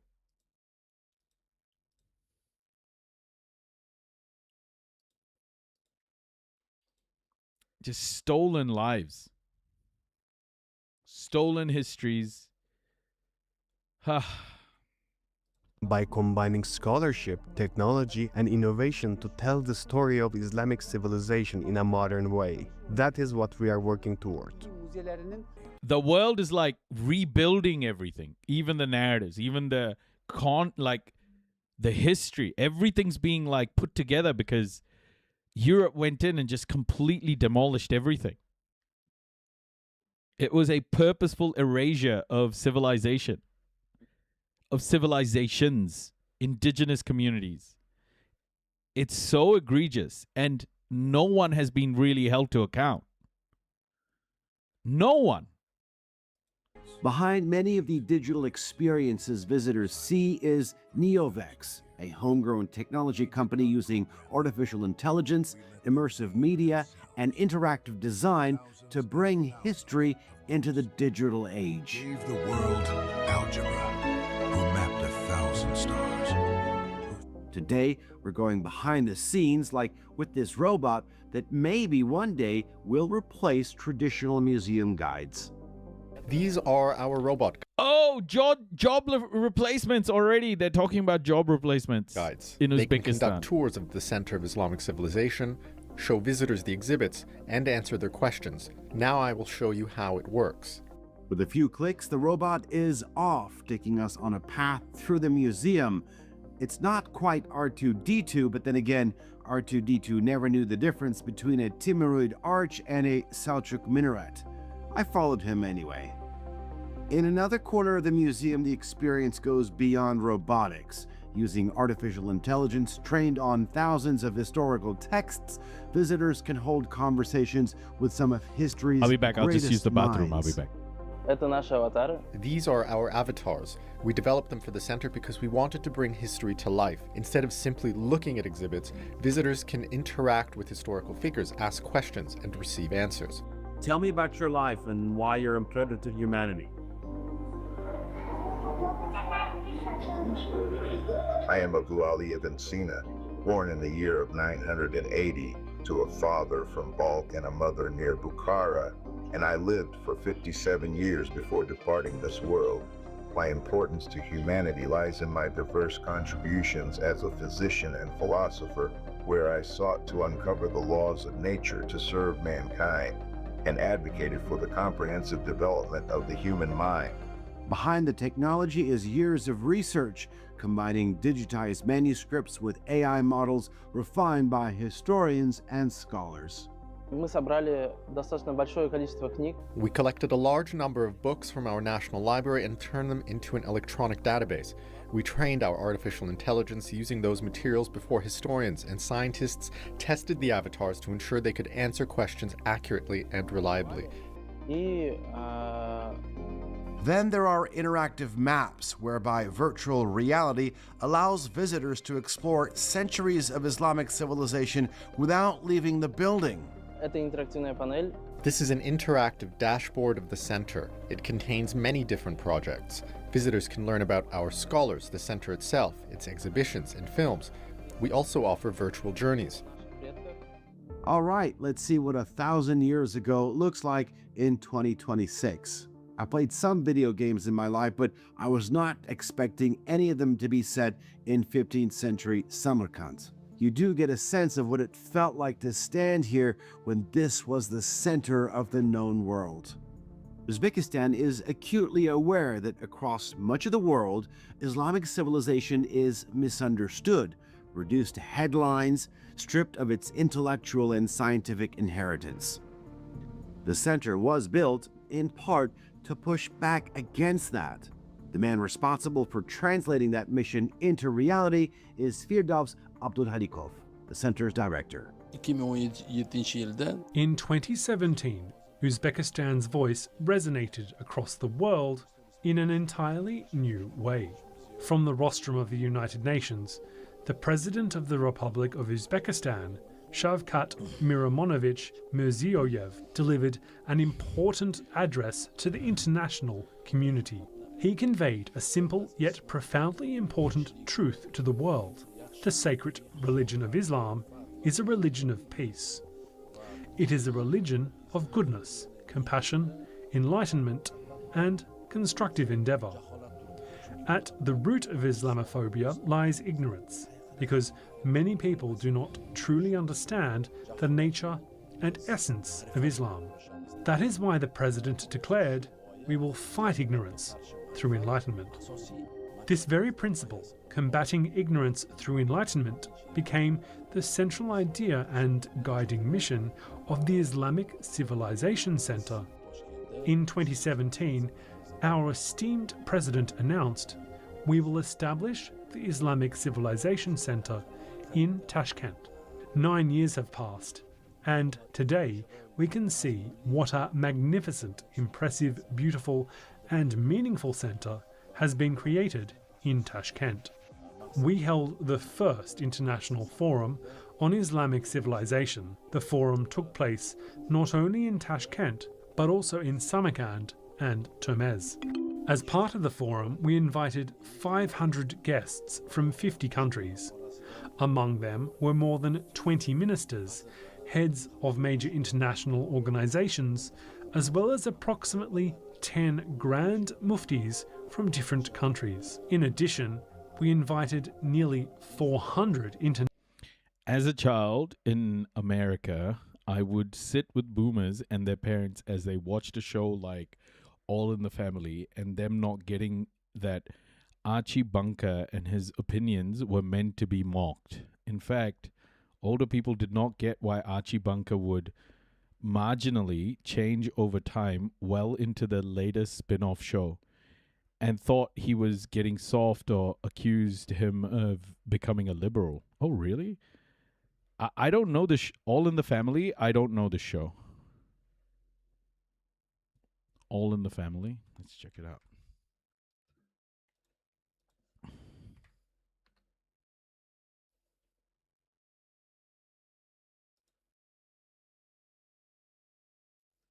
Archie Bunker.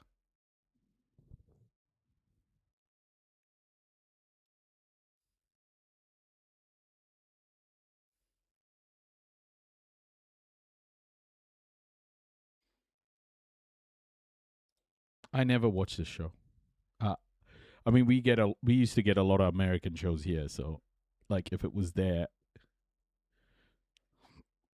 I would have watched it, but I haven't watched it. Nationally renowned scholars. The participants adopted a separate document, the Declaration of the International Forum on Islamic Civilization. The participants also adopted a special address on our esteemed President. In that address, they expressed their appreciation and stated, "We stand with you and, together with you, we are ready to contribute through practical action to promote the idea of Islamic civilization throughout the world and to presenting our sacred religion of Islam as a religion of peace, enlightenment, and constructive endeavor." For most of its history, Uzbekistan's landlocked geography was an economic problem with no clear solution. You can't build a port in the middle of a continent, right? But the digital economy doesn't care about coastlines.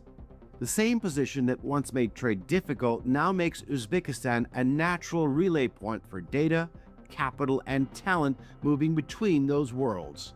And that is the promise of the digital Silk Road, a 21st century superhighway where information, technology, and innovation travel the same corridors that once carried the world's goods and ideas. And a growing number of Uzbek companies are betting their futures on it. One of the people building the infrastructure for that bet is Muhammad Khalil, founder of Startup Garage, the country's largest venture studio. When we started our own startup back in 2021, so we didn't have any chance, to participate in any acceleration or incubation programs in Uzbekistan. Back then, we struggled a lot, and we participated in the foreign accelerators and incubators.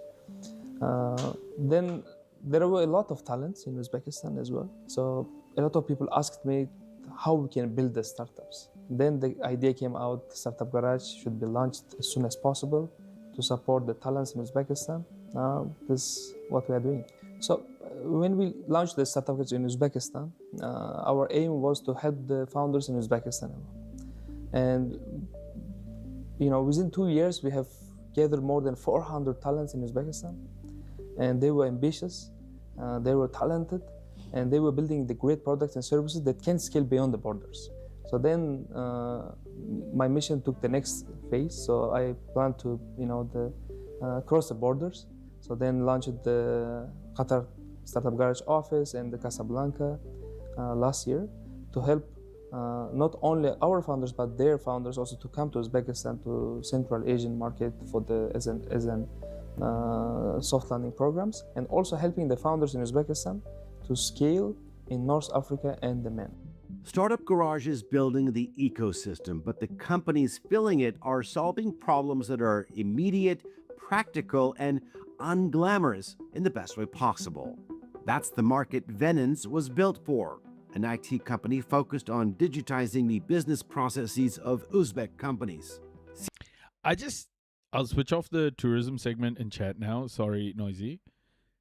Made me homesick, or shall we say continent? It's okay. You carry on. It's a good convo. There's absolutely nothing wrong with that.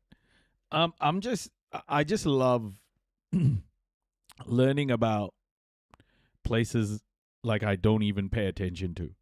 Uzbekistan isn't a place that I've paid much attention to in my life at all.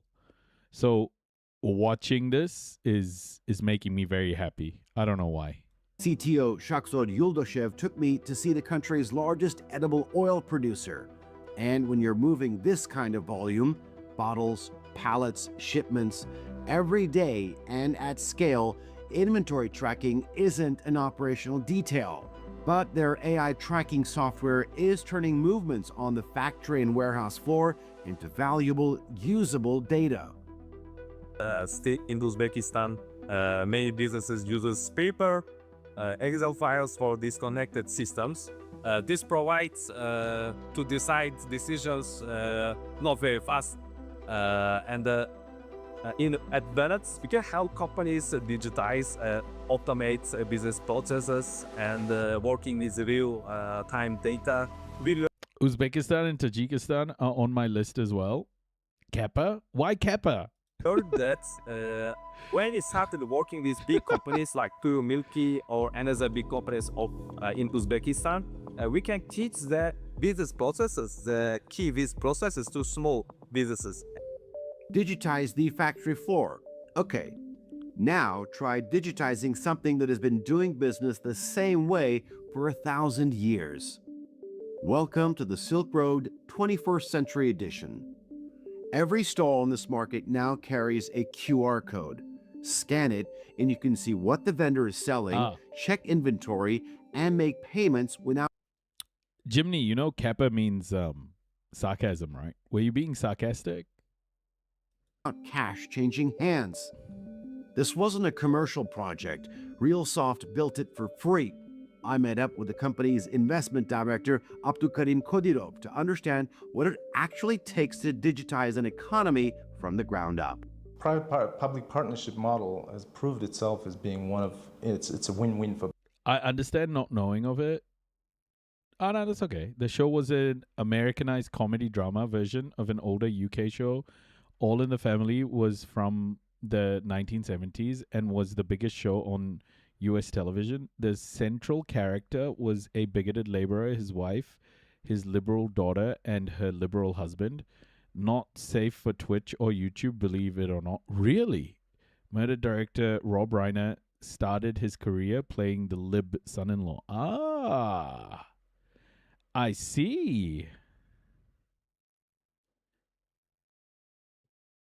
No, rather like there is no list. Oh, I see. Because there's too many places for a lifetime. Yeah, I get you. I get you. Ah, interesting. That crazy. By the way, don't worry about like talking about stuff. It's not derailing. Just talk. It's all good.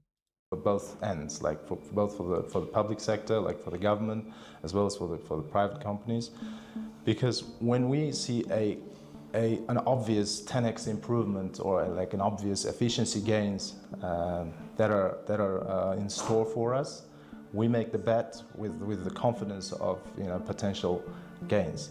And that I have to admit, it doesn't take too much of an effort in the current environment of rapid modernization. So everybody's busy with their own thing. So some people, although they have like 30-year-old industry expertise, they can't reconcile that expertise with modern technologies or the capabilities of what modern technologies, what they can do with it. So our outside the box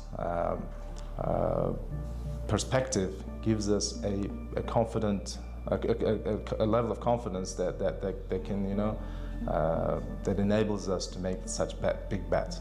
Where does Uzbekistan have the competitive advantage compared to, let's say, Eastern European markets or the markets in India or Southeast Asia?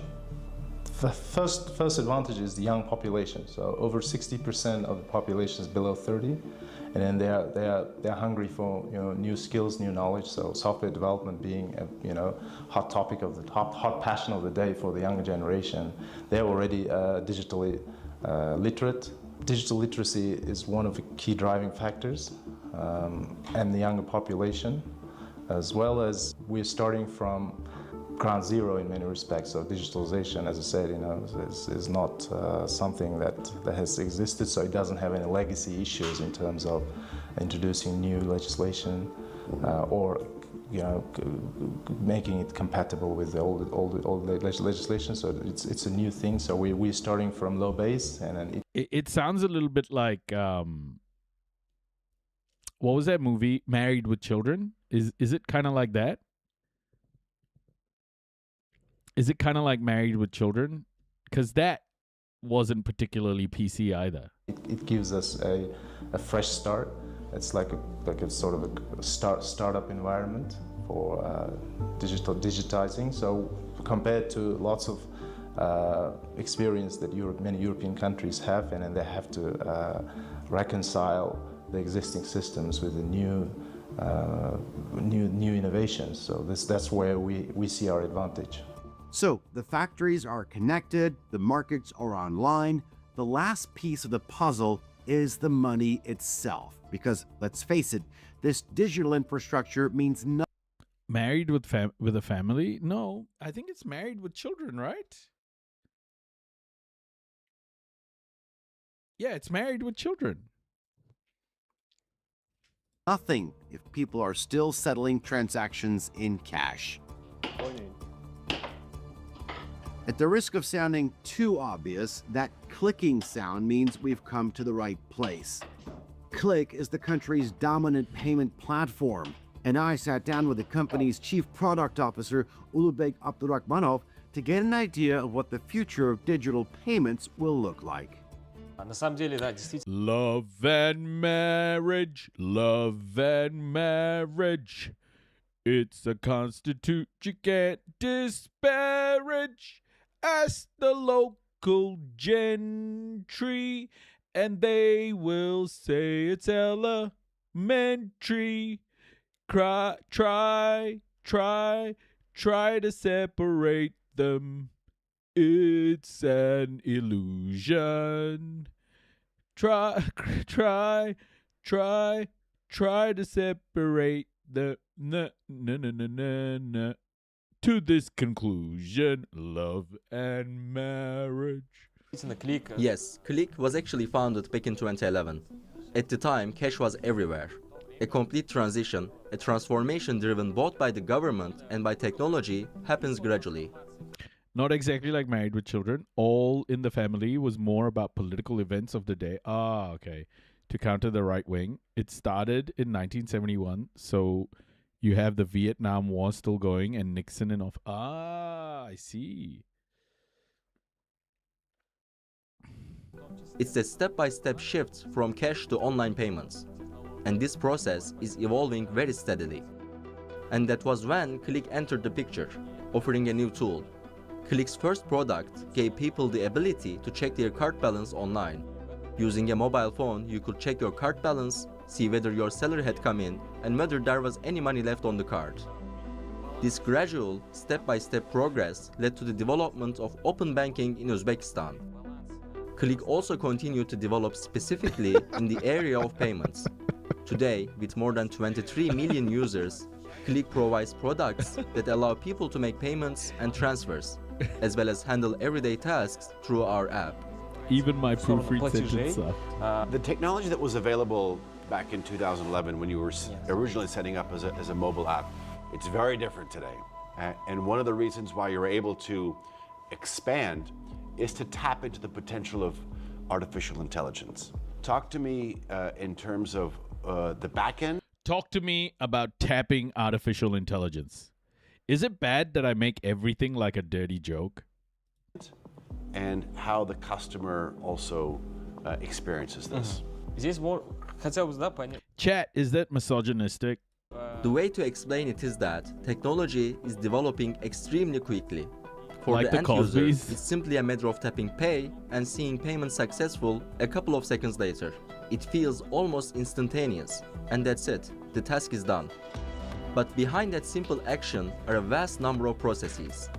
We use artificial intelligence and other technologies to verify the user, their device, and determine the processing route. Then there are payment integrations and gateways. All in the Family was very progressive for the 70s. Where the system resolves which Ooh, response Fresh should be Prince of sent to each Bel-Air. partner. At the same time, our anti-fraud systems come into play. They are also partly AI-based and In West Philadelphia, I was born and raised in the playground where I spent most of my days, chilling out, maxing, relaxing, all cool and all, shooting some b-ball outside of the school, when a couple of guys, they were up to no good, started making trouble in my neighborhood. I got in one little fight and my mom got scared and said, "You moving with your auntie and uncle to Bel Air." I whistled for a cab, and when it came near, the license plate said fresh, and it had ice in the mirror. If anything, but I thought, nah, forget it. Go home to Bel Air. I pulled up to a house about 7 or 8, and I yelled to the cabbie, "You're home, smell you later." Looked at my kingdom, I was finally there to settle my throne as the Prince of Bel Air. check for any potential risks, fraud, or suspicious activity at that particular moment. All of these processes Extended are version. interconnected. And behind every fintech company operating in this country, setting the rules of the road and increasingly actively shaping where that road leads to, sits the Central Bank of Uzbekistan. This isn't a regulator content. Resub, a loyal, noisy crew member. Jess! Thank you for your continued support. You've been subscribed for 5 months, Jess. Thank you so much for the resub. 5 months. Thank you. You think you can just bust out a spot on Will Smith impersonation and we wouldn't notice? I think you would definitely notice. I don't know why. To watch But I from a think you'd distance. notice. The central bank has launched its own innovation hub, which one could say is a signal of exactly the kind of international credibility Uzbekistan is trying to build. The central bank and Uzbekistan as a whole are taking serious initiatives and they're trying to modernize the whole fintech ecosystem. One of the key initiatives is that we are now finalizing our financial technology development strategy until 2030, which is going to be a main document for us, which gives rise to several key initiatives to be implemented until 2030. And the main agenda, Carlton. Carlton was his name. Carlton. That dance move. Holy shit. Idea or objective of the strategy is to also position Uzbekistan as a central jurisdiction. How can she slap? Fintech companies around the world to apply and to position, to locate the companies in Uzbekistan. So Uzbekistan is going to be a fintech hub in Central Asian regional market. Let's take it a step further. Artificial intelligence, digital currencies, fraud prevention. This is the next wave that's coming. We know it. Where does Uzbekistan Central Bank sit in all this? Where does it fit in the picture? Since recent administrative reforms in terms of developing financial sector, our President, His Excellency Shavkat Mirziyoyev, clearly defined central bank as a main governing body responsible for developing financial technologies in Uzbekistan. And all those points that you raised, like fraud prevention, AI, and cybersecurity, financial inclusion, they all comprise of this, the whole fintech ecosystem. Dr. Midnight, we watched a really good, a really good lecture by Dr. Robin DiAngelo a few years ago when she released her book, White Fragility. We watched, and it goes through so much of you know, how the media has just has created so much whiteness around it and not much exposure of different cultures. It's such a great it's still up on my Twitch. It's been published on Twitch. You should watch it. It's the video's called White Fragility in Leftist Spaces. It is why I did it, because it was such an important topic. You should definitely check that out if you're interested in that topic, because that lecture is incredible. We got so much out of it. And central bank, as I mentioned, plays a key important role here, and it's very supportive. For example, continuing our support mechanisms, we are now working in terms of transforming our regulatory sandbox. So regulatory sandbox is basically a platform for companies who are working or launching fintech products or solutions using the same areas like AI, cybersecurity, fraud prevention, break-tech, sub-tech. They can launch their product in a limited environment and pilot them. If they go successful, they can go to the whole market. Another important point is that we are launching a venture fund on the Central Bank of Uzbekistan to support, again, fintech startups or fintech financial innovation products. So venture... To me, right, one of the biggest mistakes I think Aotearoa New Zealand has made, especially from a business perspective, was make business bland. Was make it very Western focused. Because what we should be doing in Aotearoa New Zealand,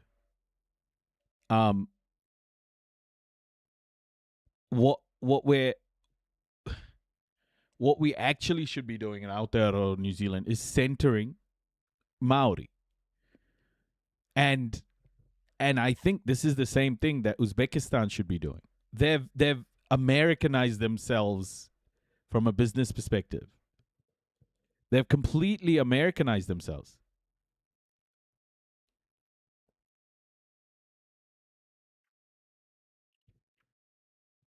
And that's what I don't get. I think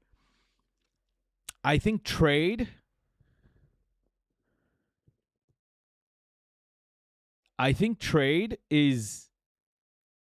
has always had a sense of culture around it before European colonization, right? Trade always had the culture embedded in it when you traded goods with another culture. Like, that's how trade was before. Like, it felt like you were trading with another country. Now, with these businesses, you know, they talk about fintech and like even the language has been so whitewashed. I would love to see Uzbekistan represented in all the products they sell, even digital products.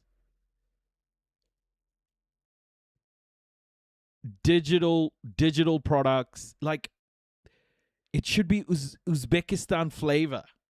Not this just sounds like more. This just sounds like more bullshit. Like just it's Americanized crap. Guys, put Uzbeki flavor in it, man.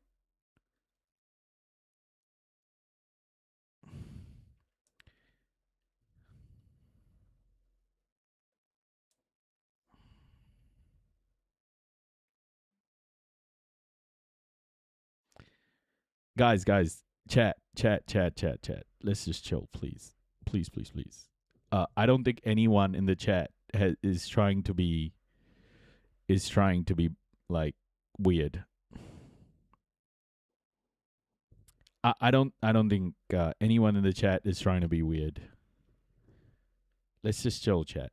We're all I think on the same page here. I think most of us who are here are on the same page, so just chill. Nidar, hi, how you doing, Noisy? Hi, chat. I hope you're all doing good. We're good, Nidar. Welcome. Fund with amount of $50 million is going to be a key financial funding instrument for our financial products or digital payment apps or other startups, which can launch their product and expand their operation beyond Uzbekistan towards global. From doubly landlocked to digitally connected, that's the arc Uzbekistan is. I think the worst thing that's happened with business is it's been whitewashed in such a way. It's been whitewashed so much that the cultural aspect of that region is completely sucked out of business. It's become completely whitewashed. Everything that's traded is just whitewashed. I hate that, man. I think countries need to start putting their own flavor into everything. The way they build it's too westernized, man. Trying to bend. What's striking here is how deliberate the country has threaded its past into its present. The intellectual tradition which gave the world algebra and medicine and astronomy is the same tradition now producing software engineers, fintech platforms, and AI systems. That Silk Road wasn't just a trade route, it was a data network, and Uzbekistan is rebuilding it. We've seen the startups, the AI, the fintech, and the ambition, but they're all part of a much bigger strategy. Uzbekistan isn't simply building a technology sector. It's positioning itself as the digital crossroads of Eurasia, where information, investment, and innovation move as freely as goods once did along the ancient Silk Road. Well, that's it for this edition of Next Tech. I'm Adijan Ayandar in Tashkent in Uzbekistan, and we'll see you next time. Yeah, I just think business globally has just been so whitewashed.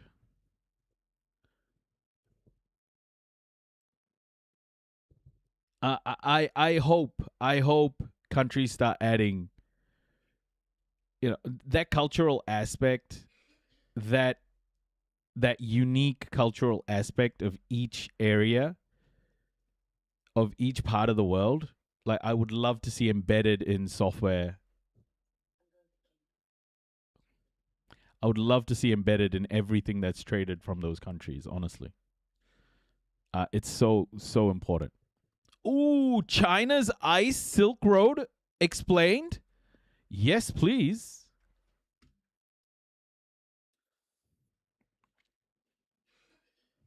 If there's one geographical feature that's defined global conflict in 2026, it's maritime choke points.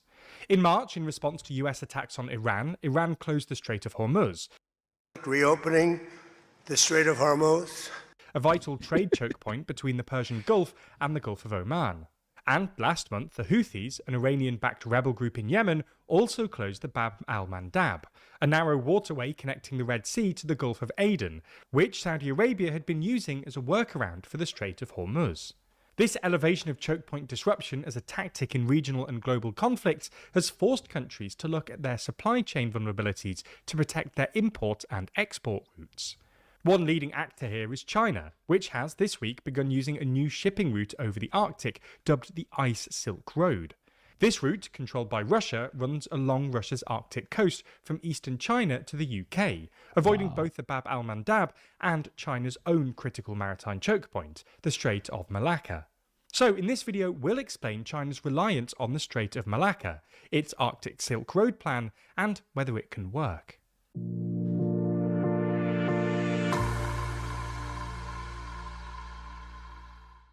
Trump has always loved criticising China, but between his first and second presidency, we'd argue he's lost his advantage. You can read how we think Beijing turned the tables on Trump in the latest issue of our magazine, Too Long. That's just one of the articles in our longest issue ever. Subscribe to get your copy by clicking the link in the description. To understand this story, you need some background on critical maritime choke points. We actually made a video on this a few months ago, so you should check that out too. But essentially, ships carry more than half the world's trade by value and around 85% by volume. The world's two most important maritime choke points are the Strait of Hormuz, a 33-kilometre wide passage between the Persian Gulf and the Gulf of Oman, through which 20% of the world's oil and gas used to pass, until Iran closed it during the war, and the less discussed Strait of Malacca, a waterway connecting the Indian Ocean to the South China Sea. For context, the Strait of Malacca stretches between the Indonesian island of Sumatra and the Malay Peninsula, with Singapore at its southern tip. As such, it's vital for maritime trade between East Asia and the Middle East, Africa and Europe, with around 17 million barrels of oil a day passing through the Strait of Malacca, slightly less than the Strait of Hormuz pre-war. As a massive exporter of goods and the world's biggest importer of Iranian oil, China is especially dependent on the Strait of Malacca, with 2/3 of all Chinese maritime trade and roughly 80% of China's oil imports passing through it. The strait also serves as China's main export route to global markets, with virtually all container ships departing from China's eastern ports in Shanghai, Shenzhen, Ningbo and Guangzhou passing through it to reach Europe, the Middle East and Africa. As such, China's reliance on the Strait of Malacca has left it vulnerable to a potential naval blockade. In 2003, Chinese President Hu Jintao actually described the situation as the Malacca Dilemma, saying that, quote, certain powers have encroached on and tried to control navigation through the strait. Here, Jintao was presumably alluding to the US, which could... Oh my gosh, I just realized he called him Juntao. Oh my... Who knows what Noisy, why was I placed in timeout? Shiny, I think, just wanted to stop that conversation, Ram. Like, just leave it. It's not... I agree with Shiny on this. I just think it was going nowhere. Let's just leave it. Because it was just unnecessary, Ram. Like, let's just move on.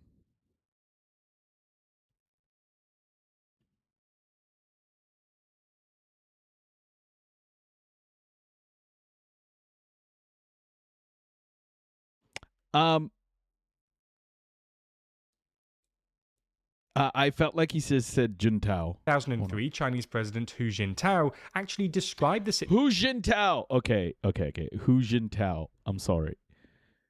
Situation as the Malacca Dilemma, saying that, quote, certain powers have encroached on and tried to control navigation through the strait. Here, Jintao was presumably alluding to the US, which could technically try to blockade the strait via its naval forces in the Indo-Pacific to cut off China's energy imports, although this is highly unlikely, given any blockade of Malacca would simultaneously hurt the economies of America's regional allies, including Japan, South Korea and Singapore. Anyway, given the recent closure of two major Middle Eastern choke points, the Strait of Hormuz and the Bab al-Mandab, through which Chinese exports to Europe pass, Chinese shipping firms have been looking for alternative routes that are less exposed to geopolitical conflict. For years, China has been considering an Arctic route known as the Northern Sea Route, or NSR. Yeah, Juntao was the evil villain in Rush Hour. Yep. Which skirts Russia's northern coast to hedge against disruption in the Strait of Malacca. Until recently, shipping restrictions due to polar ice meant the NSR only played a marginal role in Chinese trade, and wasn't viewed as a viable alternative to the strait. But in recent months, given the disruption to both the Strait of Hormuz and the Bab al-Mandab, the NSR has drawn renewed attention, with melting polar ice freeing up new shipping lanes and making the journey from China to Europe shorter and more viable. Now, this brings us to China's Ice Silk Road. This week, Chinese shipping line Sea Legend has launched a new Arctic shipping route, dubbed the Ice Silk Road, running from Ningbo on China's east coast to Felixstowe in the UK. This is the first ever regular container shipping service through the Arctic, cutting the usual 40-day shipping time between China and the UK in half, and avoiding the geopolitical risks associated with other choke points. Wait, so if the UK is receiving shipping from that route, then is the UK accepting it? What the fuck is going on? So, how will this new Ice Silk Road work? Well, according to the Financial Times, the Northern Sea Route, as it's officially called, is made up of 28 different sections with guidelines set by the Russian-controlled NSR administration. Rosatom, the Russian state-controlled energy company, issues permits to sail through the area, meaning only Chinese vessels or those from Russia-friendly or neutral countries are allowed to pass through. Because of EU sanctions on Rosatom, as well as the logistical risks and associated insurance costs involved in transiting through icy Arctic waters, European commercial vessels will likely avoid the route. For China, however, the NSR offers a 30 to 40% reduction in voyage distances compared with the traditional Suez Canal route. For context, trade from China to Europe mostly passes through the South China Sea via the Strait of Malacca, across the Indian Ocean, through the Bab al-Mandab, and then the Suez Canal to the Mediterranean. The average transit time from China to Europe via this southern route is about 35 to 45 days. Shit. By contrast, via the Ice Silk Road route, this drops to just 20 to 25 days, with the Bering Strait being the sole choke point. Oh my gosh, I didn't know that. Bering Strait is much less of a geopolitical hotspot than, say, the Red Sea. This essentially offers China unobstructed shipping access into the Arctic Ocean, from where it can use a trade corridor entirely controlled by its ally. However, there are also major downsides. The most obvious are the operational and safety risks. The Arctic weather is volatile and dangerous, with sudden storms and shifting ice causing potential delays and unpredictability. And there's also a risk of vessels getting stuck with no search and rescue teams nearby. Moreover, a lack of icebreaker facilities, with Russia's production of new icebreakers failing to keep up with rising demand for commercial transit through the NSR, means safe passage is restricted to the summer months when the ice melts. It's also more expensive, given Chinese ships have to pay transit fees for Russian icebreaker escorts. Finally, the NSR can't fully replace the Strait of Malacca, given the volume of trade that passes through the strait, and the fact it's a year-round option. That said, China seems to have calculated that the long-term strategic independence offered by this new Arctic Silk Road outweighs its liabilities. As the rate of polar ice melting accelerates over the coming decades due to human-induced climate change, and China ramps up production of its own heavy icebreakers, China is well placed to eventually transform the Arctic into a reliable year-round shipping route, albeit one that remains legally under Russian sovereign control. Now, this story about China's Ice Silk Road is constantly updating as more and more outlets are reporting on it, so it might feel like it's hard to keep up with the ever-changing media landscape. Right now, there are 25 sources currently. Okay, so that's interesting. I didn't realize that that route cut it down by half, man. That's a big deal. That's such a big deal. I had no clue, guys. I had no clue. Climate. I think we've covered climate. Have we? No, we haven't covered this. Joe, how serious is... Okay, we haven't covered this. We haven't covered this. There's a couple more climate pieces here that I wanted to cover with you guys. Yeah, couple more climate pieces to cover. Okay, let's get through some climate news. When Trump learns about this route, he'll probably want to buy Greenland. Yeah, exactly, Dusty Monk. Like, if you look at that route, the fact that it cuts transit by half, and the fact that Russia basically runs that route is crazy to me. Like, no wonder Trump wants Greenland, right? It all makes sense. It all makes sense. All right, let's follow some climate related news. I think what's developing right now in the UK and Europe, these extreme weather conditions are turning some heads. Let's see if it makes. But will oil tankers be icebreakers then? Yeah, I think that's the goal for sure. Joe, how serious is this heat wave for power generation and infrastructure? It's quite serious. This we are now on to heat wave number 5, if you can believe it, here in Europe. And you know, this started early and has really been unrelenting. And we're starting to see the cumulative effects of these back-to-back heat waves. These are all these high-pressure heat domes that have driven up the temperatures. Nidar, I think, yeah. I absolutely have eco anxiety. I absolutely do. Watching this every day just turn into absolute custard every single day is kind of tough. And choked off. They basically clear away cloud cover, which makes it sunnier, which makes it hotter. And by clearing away those clouds, it's clearing away the moisture that would otherwise fall. So we've got drought conditions that are starting to mount. And so these kind of cumulative effect of these heat waves are really starting to take their toll. We see that with the wildfires. That equation is a factor of that accumulated heat stress in the vegetation. It's just baking plants and vegetation, farmland into wildfire fuel, essentially. So then you're vulnerable anytime the winds pick up a little bit and it's a day with low humidity. It just makes incredibly dangerous wildfire conditions. And we're starting to see the strain really grow on transport networks like rivers.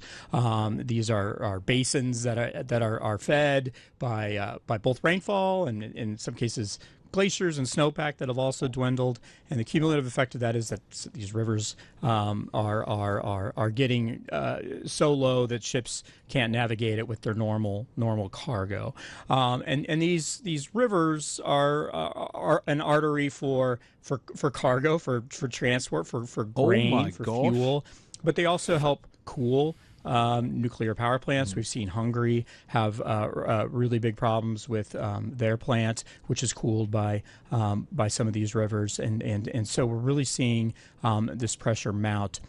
It's important to know that we're getting kids ready to go back to school, but we're still in summer.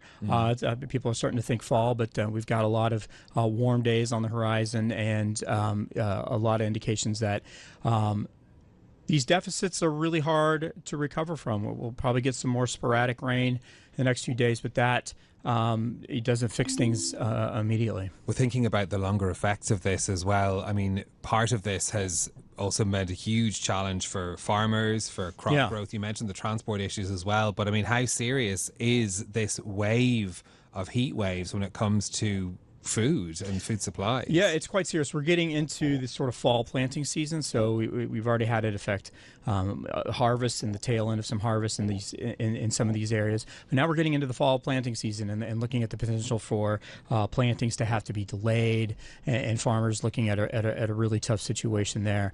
So not only if Melanie, Russia has already built a breaking years ago, the ice glaciers are melting at a faster rate than scientists previously thought, and no new ice is being built back because of climate chaos, which the rich have caused and continue to do. Scientists are saying humanity and Muslim things only have 50 to a Muslim things? Humanity and Muslim things only have 50 to 100 years left because of the damage. Most living things, yeah.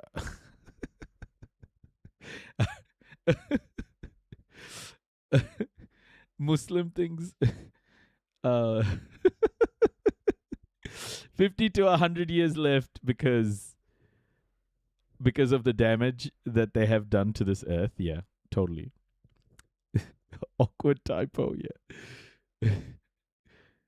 Sorry, the mic says what it wants sometimes.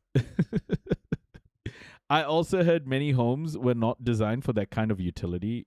Affecting the growing and planting of crops, the harvesting of crops, but also, with the low river levels, how those grains and food products can be moved, which all raises costs and adds to the expense of getting that food to market.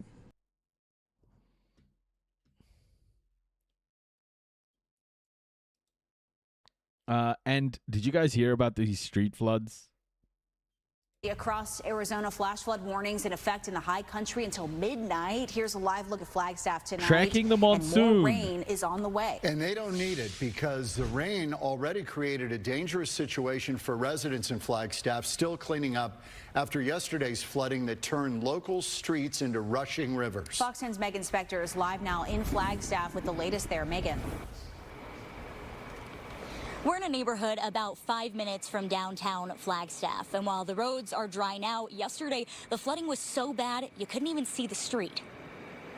Oh man, it was ridiculous. Everything was completely flooded here. Roads turned to rivers. Some of the neighbors behind here have canoes. They're out canoeing on the street. But the real problem is that vehicles just continue to keep driving through here afterwards. That was causing just tidal wave after tidal wave. The National Weather Service says parts of Flagstaff got between 1.5 to 2.5 inches of rain in less than an hour Tuesday. Trash cans floating down the road here. It was just a massive. Next thing I know, it was a foot. I jumped over my truck to get and move it off the way. And by the time I got to the front door, it was already to the bottom of my door. And more rain is on the way. We're going to see scattered to numerous showers and thunderstorms, and many of those storms are going to be capable of producing heavy rainfall. So we are certainly concerned about more enhanced risk of flash flooding. It's going to be very active tomorrow as well. Monsoon preps put to the test. Officials say multi-million-dollar flood projects are holding up around burn scars. But this flooding stems from a different problem. It's two completely different problems and two completely different projects.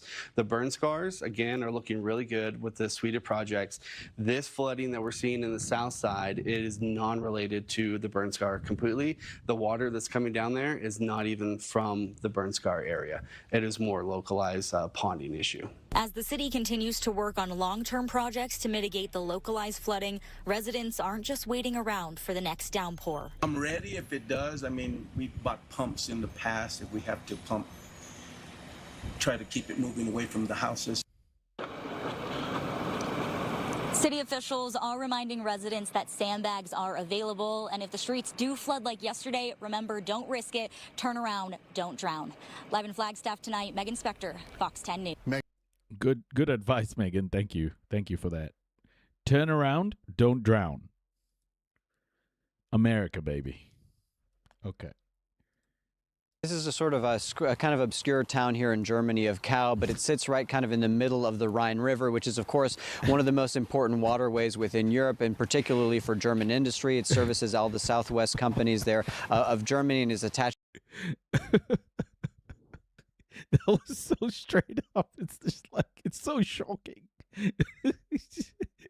Turn around, don't drown is just so shocking. Which is effectively the North Sea through the Netherlands, through France and Germany, and into Switzerland. And of course, there are canals that also connect it to the Danube, which then flows towards the Black Sea. So one of the most important waterways here in Europe. And what we've got here in Kaub is the shallowest point between basically in the center of the Rhine River. And what we've been seeing are historic averages of all these sort of records being broken of the shallowest level we've reached here. You can see behind me there, this is the water gauging station tower there, which reads the number of centimeters of clearance that there is. It's reading at 11 right now. We should say that the former record was 25 centimeters. That was set back in 2018, and we are now hitting new records basically every day this week. We're now at 11, and the issue is, Lizzie, is that those records were made last time in 2018 back in October. We are now only in August, so we may be at the very beginning of this, and what it will mean effectively, Lizzie, is that if these ships cannot cross this point, it effectively bisects the Rhine River and and that is going to cause a number of issues for a number of different companies. ThyssenKrupp, BASF, of course, Rheinmetall, named after the Rhine River itself, are all companies that are situated across this river. We should also say that it'll have an impact on the German economy. We've heard some estimates. We're a little bit skeptical potentially of the estimates because this is very hard to calculate, but we've heard from ING saying that this could cost German growth 0.3% of growth this year, which is close to what we're expecting about half of German. Like this is no joke, right? The Rhine River's this is exceptional stuff. Growth this year. So it's something we're watching very closely. Of course, we're going to get some earnings from a number of companies, including ThyssenKrupp today. So we'll see what commentary they have to say and what the effect could be for the company itself. Yeah, it will be really interesting to hear from that company. I have to say, Ollie, I'm slightly disappointed you're not in the river with your ruler and your wellies for us, but good that the tower can tell us the height of the water levels as things stand. Look, if this is going to be the new normal, are governments and logistics companies making long-term adjustments to adapt to it? Yeah, absolutely, Lizzie. So this is something we've seen adjustments already be made back from those records we reached back in 2018. So you have a number of these companies. So you'll remember back in 2018, actually for BASF and ThyssenKrupp, this was... The rich think that space, bunkers, pigs, and constant surveillance is going to save them, but they just back themselves into a corner as well. Yeah, I don't know if that's particularly, a gotcha, because... it's going to murder us too,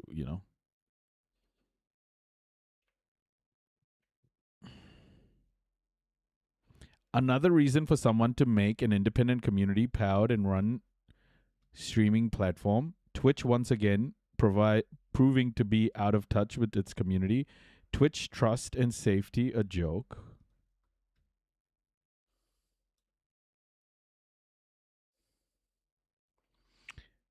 We've added a setting that lets you opt out of having your channel content used to train generative AI content models across Amazon. Click here to... Important. Opting out will not prevent your data being used if you chat on someone else's stream and they left this setting at default. Oh, so I need to turn this off? Can I turn this off? How the fuck do I turn it off? How do I turn it off?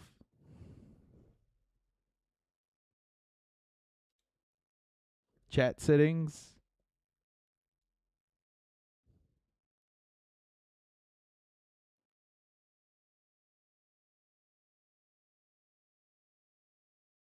Start sharing chat. No, I don't want to share chat.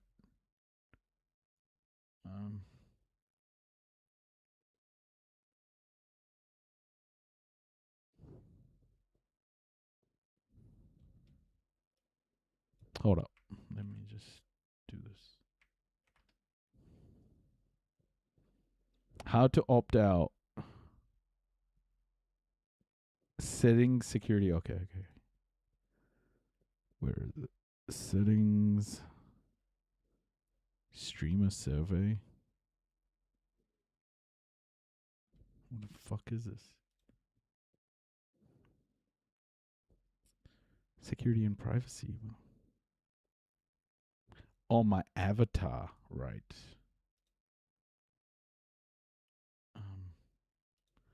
Account settings. Security and privacy. Okay.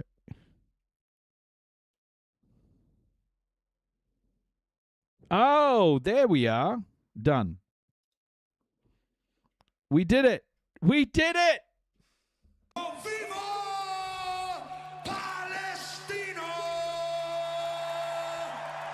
Globalized intifada.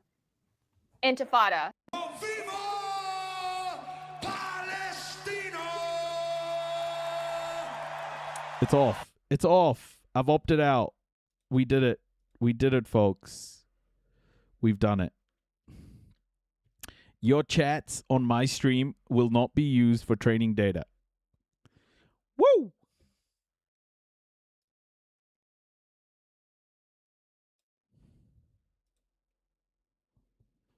I love globalized empanadas. Who doesn't? was one of the factors that actually contributed to them declaring profit warnings as a result of the water levels being too low and them not being able to move that inventory. That being said, we're already getting some statements from BASF, for example, saying that they may actually not rule out a force majeure potentially this year because of the low water levels. We have ThyssenKrupp saying that they're having some issues getting some of the raw materials up and down the river, so it's still going to have an impact. But also, that being said, it's having an effect on some government policy. Lizzie, we've been hearing from a number of the German states, one of the most, some of the most economically productive. They have basically suspended the ban on driving trucks on Sundays as a consequence of this issue of water supply and not being able to move things up and down the river in order to allow those trucks to drive around Germany on Sundays, which is something that they traditionally ban. So again, it's having effects on these companies. It's going to have an effect on the economy of some kind. But again, Lizzie, the big question is going to be, how long does this persist? Will this go for a number of months? In which case, this is really unprecedented, and this will be really new territory for the economy. Yeah, and think about it. Think about it, guys. Like, this is just the beginning, too. This is just the beginning of all of the climate catastrophe. We're just starting. The wildfires are tearing through parts of Indonesia's Kalimantan, destroying crops and plantations as the dry season intensifies. The blazes are also blanketing communities around Pontianak in thick haze, raising concerns as conditions turn increasingly dry. Residents say strong winds are fanning the flames and helping the fires spread quickly, making them difficult to contain. Yeah, I've done it, Dr. Midnight. I've done it. Untuk beberapa hari ini, untuk api mulai membesar itu mulai dari jam 2 sampai sore karena mengikuti arah angin, jadi perkembangan api itu sangat cepat sekali untuk terjadinya kebakaran lahan sekitar kompleks utama. Kondisi paling parah kemarin kapan, Pak? Untuk kondisi yang paling parah 2 hari yang lalu kita karena asapnya tebal, itu pun belum pernah terjamah oleh api, jadi sangat besar sekali. The Forestry Ministry says more than 107,000 hectares of land were burned across Indonesia in the first 6 months of this year. That's a 110% increase from the same period in 2023, when El Nino last had a significant impact on the archipelago. This year's El Nino is intensifying, bringing drier conditions and a more severe drought. Yeah, it's on the website. On the website, if you go into if you click on your avatar on the website, and then go to account settings, and then go to the tab security and privacy. Scroll down, it's at the bottom. Dry season. In Pulang Pisang, residents say the lack of rain is making the fires even harder to put out. We are now joined by Dr. David Ubilava, Associate Professor of Economics at the University of Sydney. Thank you so much for joining us, Professor. So it's not only the wildfires, but the El Nino to extreme heat and floods. I mean, when these shocks are happening across different crops and countries, how serious is the threat to global food security and prices? Yeah, thanks for having me. It can be quite serious, although it's very difficult to predict exactly how things will play out in months to come. We are seeing very strong El Nino early in the season. It's unprecedented. So there is no doubt that we are going to have strong El Nino as the year progresses. Question then is, how will that manifest into local weather conditions? As we can see in the previous segment, that there is some of it already happening. And if history suggests, probably we haven't even seen the worst parts of it, because a lot of these effects will start continuing in this year and go into the next year as well. So impacts depends on the region. Southeast Asia, Australia, these are the regions that usually are dry and hot during El Nino years, but we've got parts of Americas where we have excessive rains. So whether this will have some sort of negative impact on production and therefore push prices upward, time will tell, but there is a good chance that something like that will happen. Now, all of this is happening just after the other crises that have been going on around the globe from the beginning of this year. So overall, there is a most likely scenario would be reduced output increased prices in some of the key cereals, which is something we typically think and worry about because man, summer's gonna suck this year, 100%. You know how Europe and the USA are treating refugees and immigrants will ultimately fuck over the inevitable European and American refugees trying to escape drought and famine and floods by heading to the countries they exploited and bombed. Dr. Midnight, we were talking about this in the morning. Actually, I asked this question yesterday as well. What if it gets so bad in Europe that Europeans have to cross into African nations or Middle Eastern nations? Oh my gosh, imagine. Oh my goodness. Oh. The turn of the fucking tables, eh? And Europe is getting it so bad right now. that's the main source of calories globally. Okay, Professor, Asia's rice farmers in Europe's crops are at different points, in the cycle right now. Here in this part of the world, crops are either flooded or they have no water.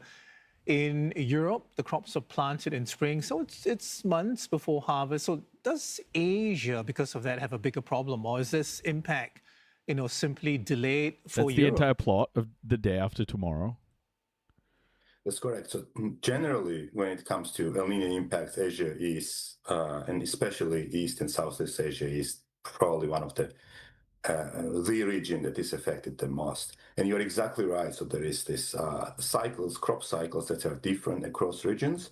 So that could be good news because even if crop in one region is affected negatively, there could be some kind of bumper crop or good output in other regions. Now, that's good news in terms of prices. There is some sort of price stabilization happening across the globe, but it's bad news for farmers who are negatively affected by these weather conditions because on the one hand, they have bad harvest, and on the other, EU is suffering hard already. 4 kilometers from me, we hit all-time national record with 42.4 degrees Celsius.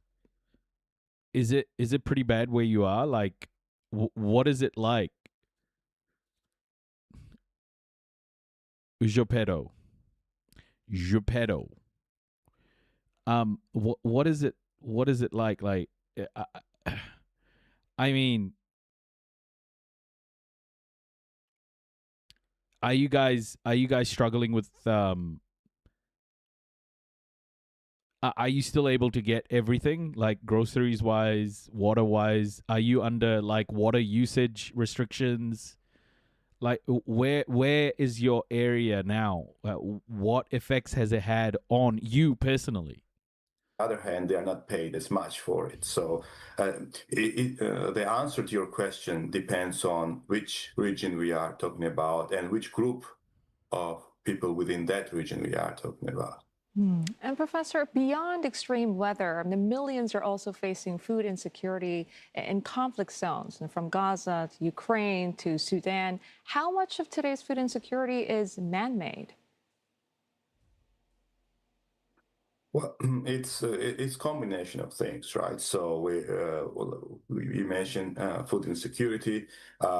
Earlier this year, we were talking about how the closure of Strait of Hormuz has stopped ships from entering and exiting the strait. Yeah, the one thing I'm been hearing from the EU and even the UK are excess deaths, but I'm not getting some sort of number. Like, what are the excess deaths like, man? How many people has this thing killed? Because it's bad.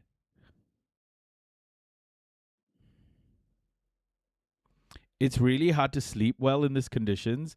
My dog's struggling hard with breathing. I'm in central EU. Holy shit.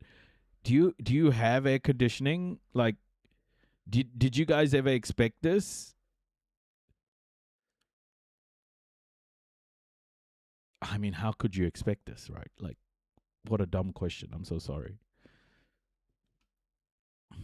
Which has reduced the access to fertilizer. That in turn has negative repercussions for production. So there is a combination of things that climate affects our behavior. Our behavior impacts, well, in the long-term climate, but in the short-term, what we produce. And these things sort of sometimes work together. So this year is a bit of a perfect storm because things were not already great to begin with, and now we are having this developing El Nino, which are only going to... More people die in EU thanks to heat wave than got shot in the US. What, 70,000 people? Like in the US, there's like 70,000 people shot to death every year, I think. Something crazy like that. Are you serious, Geppetto? Like, comparing it to gun deaths is apocalyptic. America just shoots everybody. To make things worse. Now, how much of what will Is that happen true? can be attributed to El Nino is a different story, because it sometimes it's really hard to identify the exact root cause of given price increase or given a shortage, because it could be many factors are playing the role here. Okay, so when you put all these pressures together, how much of a buffer does the global food system actually have right now? So things are not too bad. So every month there are these reports about how much is production, what's the demand, what's the exports, and those kind of things. What? In Germany, the first heat wave in June, which lasted about a week, 10K people died? No fucking... Are you serious?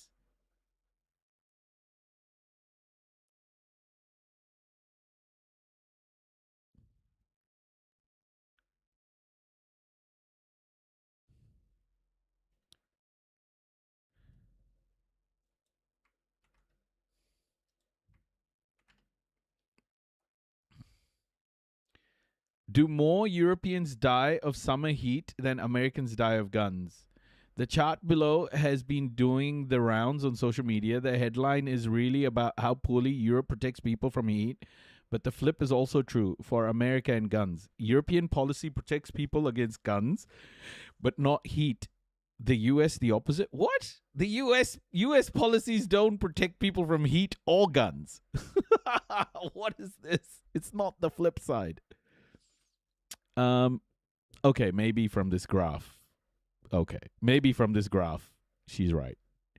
As I explained later, I mean, talking about this, oh shit, Europe just like, what the As I explained later, I think this comparison is a bit silly, but sympathize with the overall sentiment. Europe is not doing a good job of protecting people from heat. Things do not have to be this bad. It's a choice. This is from 2024, though. This is deaths in 2024.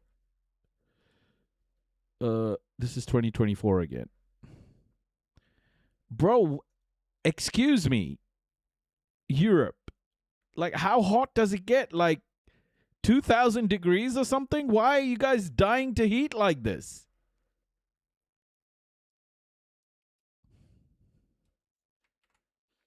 Is there a lack of sunscreen? Like, what's going on?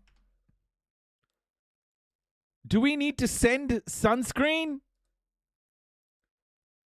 This is insane.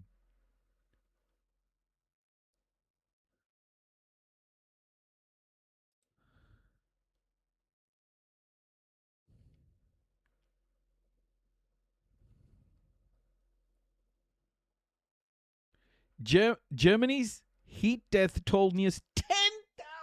Fuck. What? India's like fucking hot, bro. Africa gets so hot. Germans traditionally don't wear hats. Germany's heat-related death toll for 2026 has already surpassed every full year total since 2016 and is expected to climb as another spell of extreme temperatures takes hold. Nearly 10,000 people have died in Germany this year, more than in any full year since 2016. The Institute estimates 9,800 heat-related deaths between the beginning of April and July. the previous heat annual figure of the past decade was around, what the mortality figures tell us, more than 5,000 of this year's deaths were linked to the intense heat wave in the second half of June when the temperature approached 42 degrees Celsius in some areas. Why though? It's 42 fucking degrees.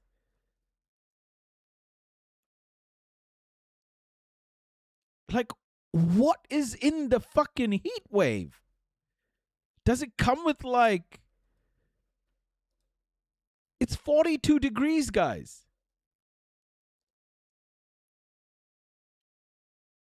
Like 42 degrees is a balmy fucking day in Bangalore.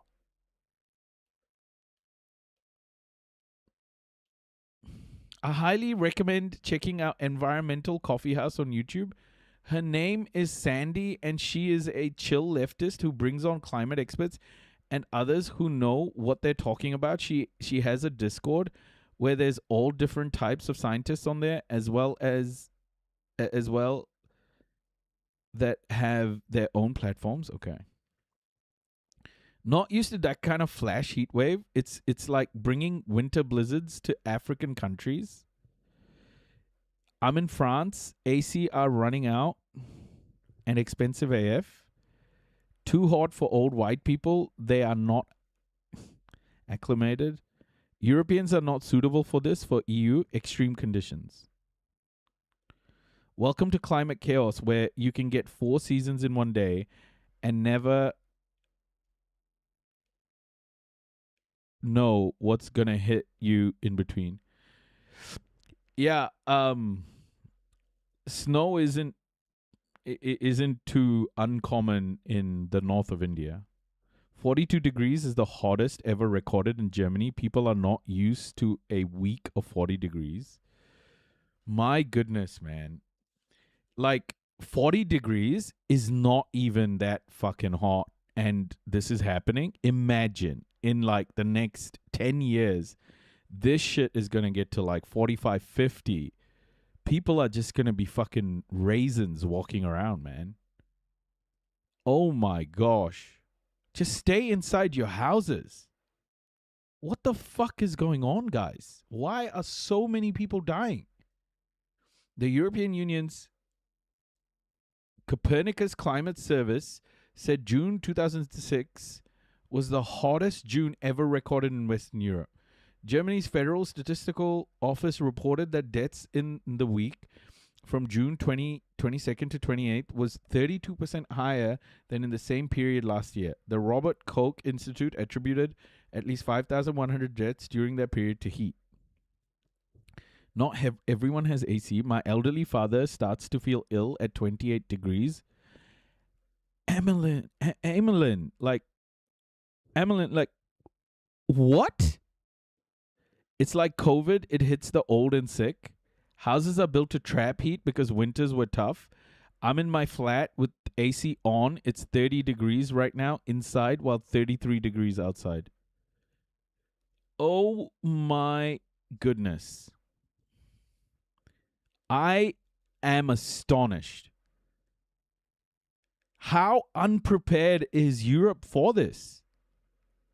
Like, seriously, guys, if you're in Europe, I need an honest analysis. How unprepared is Europe for this? I think the comparison of our Second Amendment climate numbers is kind of inconsistent, though. We are comparing 740 million people with 340 million people, just saying. Yeah. Yeah, thermal mass is bad in these conditions. Medieval ages, we don't do shit. I'm lucky here at least we have AC, but what will happen if power fails? Oh my gosh. So sorry to hear that, guys. Honestly, like, that's just horrible. That is horrible. I feel for you guys.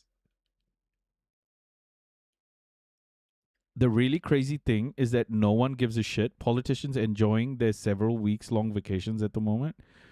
Everything we have is designed based on the normal climate. We're not prepared for relatively extreme weather. And Dusty Monk, like, this is not stuff that you can just build very quickly, right? Like, you can't just build infrastructure to handle this straight up. It's not easy to change to this. Is it not true that the older you get, it becomes difficult for the body to regulate heat? Also, when I was in Portugal in 2004, AC was still not a typical thing in homes. It's really extreme for us, and it will be worse. Why doesn't Europe have it just switch on their windmills properly to cool off? After all, they are giant fans. I'm sorry, infected ghost. What the fuck? Oh my goodness. And then media tells you that the bad thing about the drought is that shit can't be transported from north to south. It's impossible to retrofit at scale for what's happening. Yeah, the thing is, like, can the grid even handle that, right? My close brush? Can the grid even handle the influx of ACs if they just get turned on at the same time? It's like when Texas had that blackout in the winter because they didn't winterize their electric grid for extreme frost, and people actually died because they had no heat in their homes. Fuck. I feel like the media is talking about all of this in a very relaxed way, and it pisses me off, man. I honestly, Amelin, I hope I'm saying your name right. I keep saying, like, I keep changing it between Amy Lynn and Amelin. I hope I'm saying it right. We have been watching this weather shit for a while now. I've been doing climate updates, and we're just like, these people are updating it like, you know,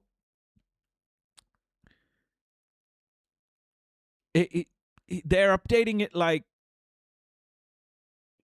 I don't know, man, like the store down the road ran out of bagels.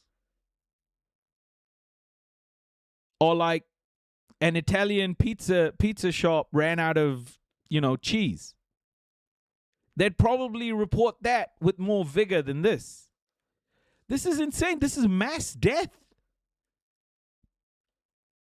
This is mass death events. 10,000 people dead, man.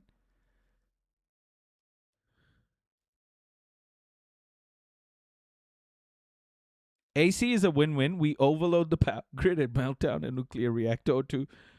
Weather problem is no... Dusty. I'm glad you're keeping it positive. Member Berries and Ted Cruz escaped leaving his dog during the Texas freeze. Has Texas updated its grid, though? Has Texas upgraded its grid to... Well, if it happens again, can Texas handle another frost? They don't want to invest money on us or stop fossil fuels. They are battling to push racist agendas and spend money on helping corporations and oligarchs. They gave 240 billion euro each year for 10 years to support and offer economic policy. Unemployment is now 10%, 20% for ages 19 to 25. Oh, shit, man. This is insane. Why have we not been talking about this more? What the fuck is going on? They've literally done nothing to prepare for the increased heating except banning plastic straws or something. Meanwhile, my school was warning about the point of no return a million years ago. 100%. Hey, presto. Probably not. Texas will never choose people over corporations. IC generator and AC supplier stock going up next year. 10K only in Germany. What about the rest of EU? The other 300? Yeah, exactly, Geppetto. How much in Europe? Like, I've been hearing, this is a mass death, right? Like, 10,000 people in Germany. What, in Europe? Are we talking about like 100,000 people here in that month? What are we talking about? What are the numbers?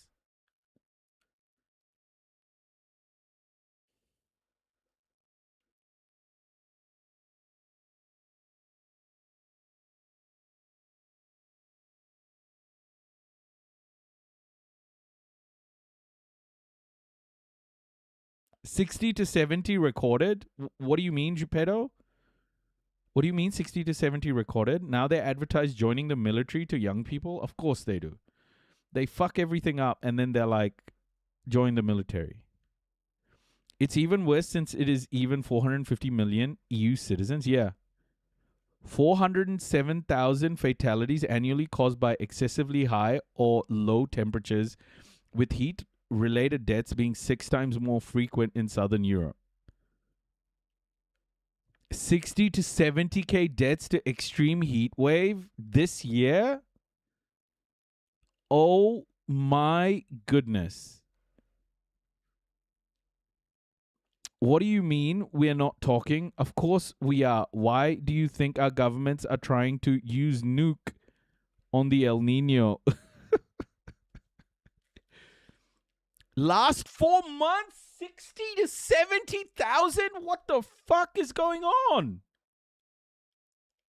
That is a mass death event. Like, it's a natural disaster of massive scale. That's so insane. I didn't know it was that much.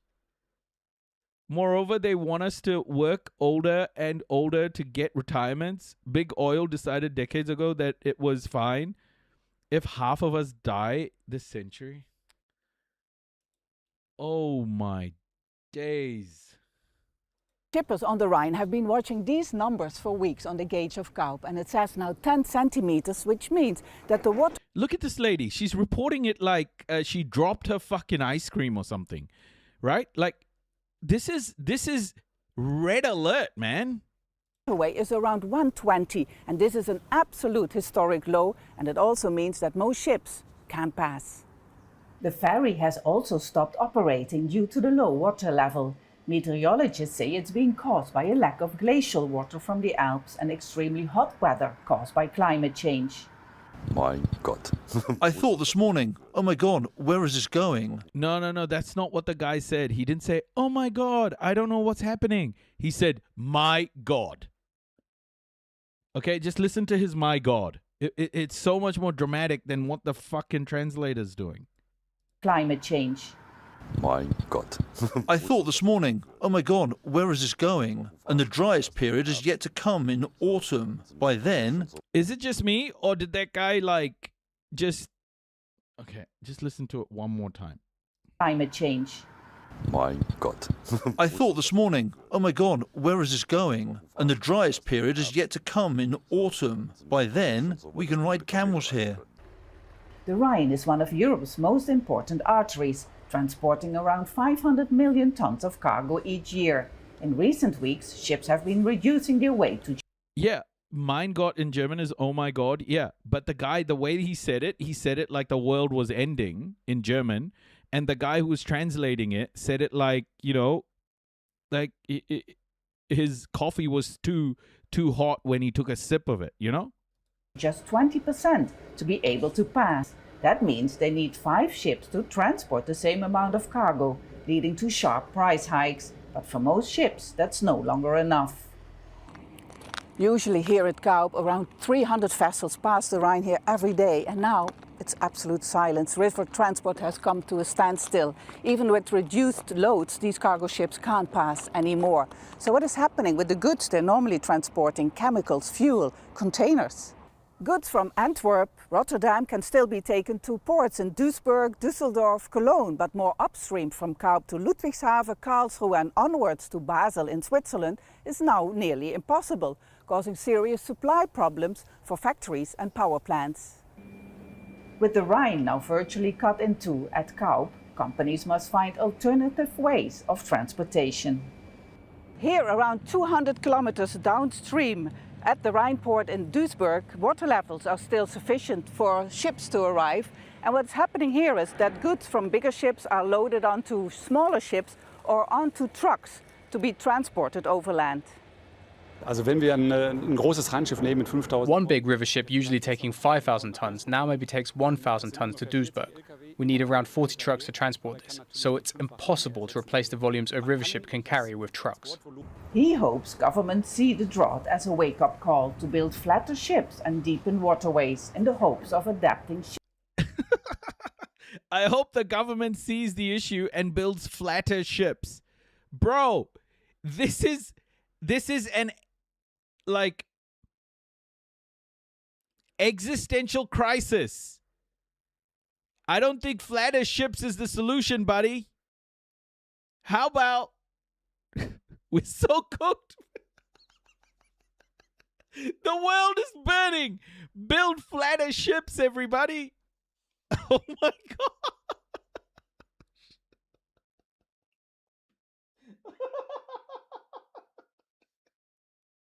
Oh my God. We're so cooked, man. We're so cooked. I want to cry. It's what do you do with this, honestly? Shipping on the Rhine River to the effects of climate change. Steadfast, Al Jazeera, Kou. By the way, this is While much of Western Europe continues to swelter in dangerous heat, the World Meteorological Organization, try saying that 3 times, says that it was the hottest June ever on record. The deadly heat wave led to more than 10,000 excess deaths, with 9,000 of those in the 65 and older community.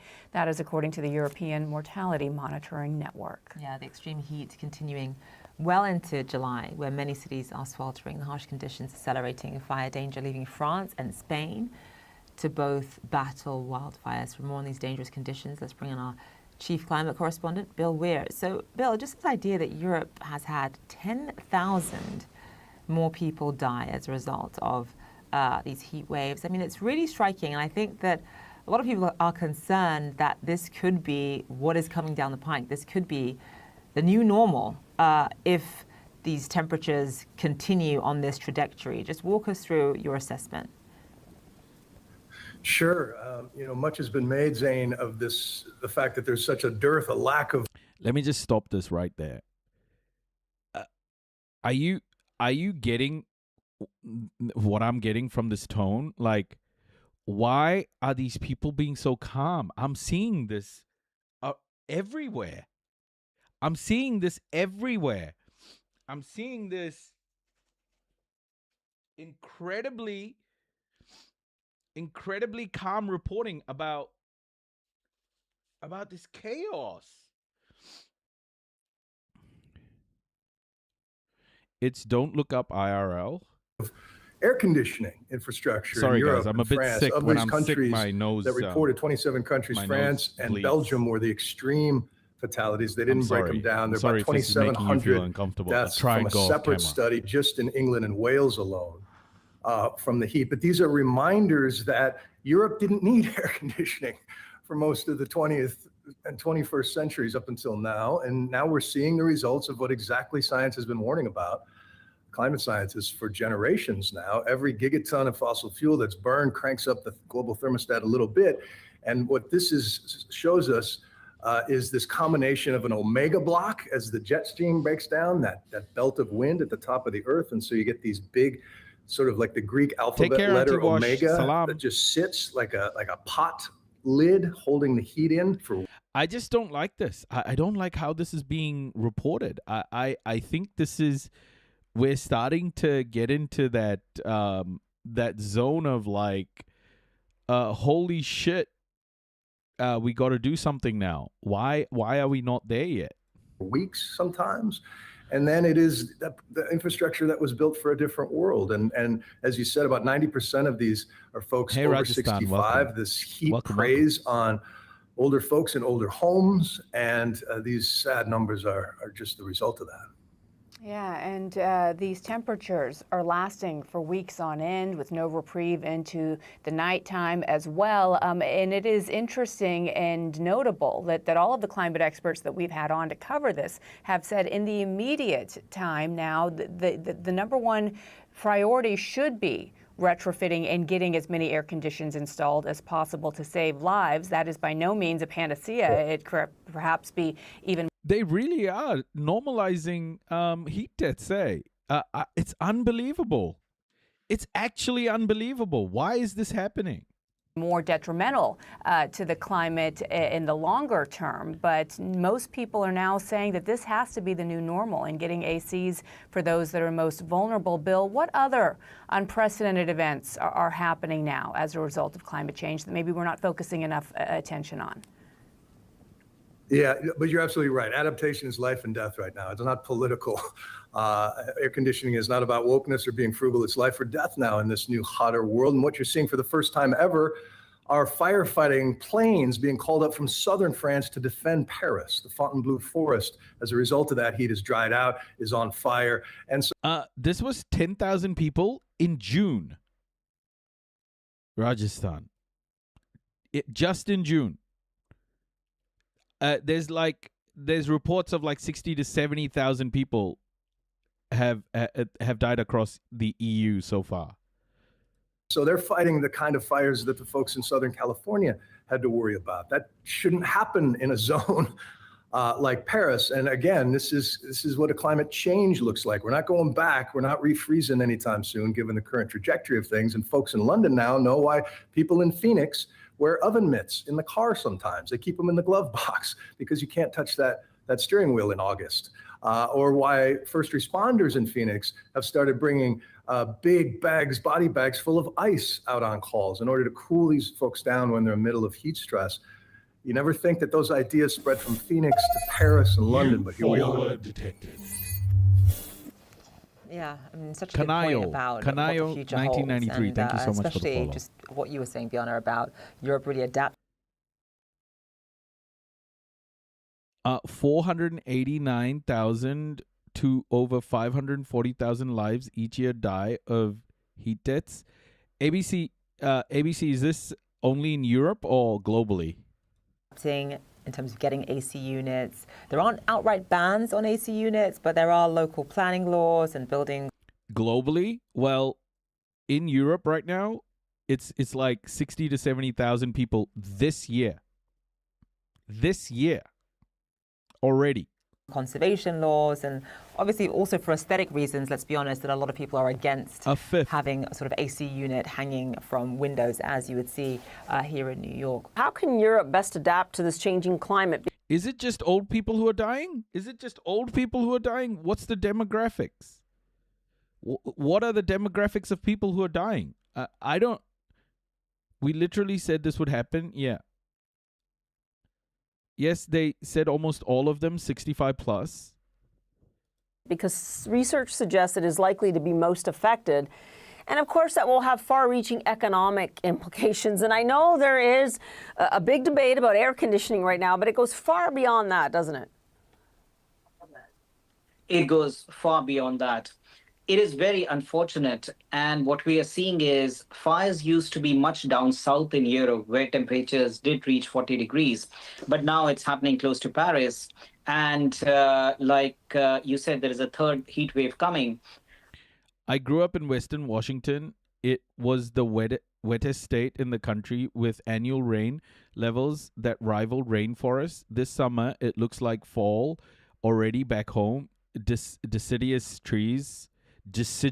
trees are dropping their leaves. Crops are failing or coming in stunted in gardens, and industrial farms have already completed their seasons 1 month early. Yeah, I was watching a Business Insider video about wild blueberries. So there's a lot of wild blueberry picking that happens. Is that near Washington? I'm not sure. But it's somewhere there. Wild blueberry farming. And these farmers are struggling, man. Like their yields are gone. Like it's a third of what they used to get already, you know? I think what we need to realize, one, of course, that climate change is real and governments need to focus on it. But secondly, the government policies need to adapt as well in terms of cooling.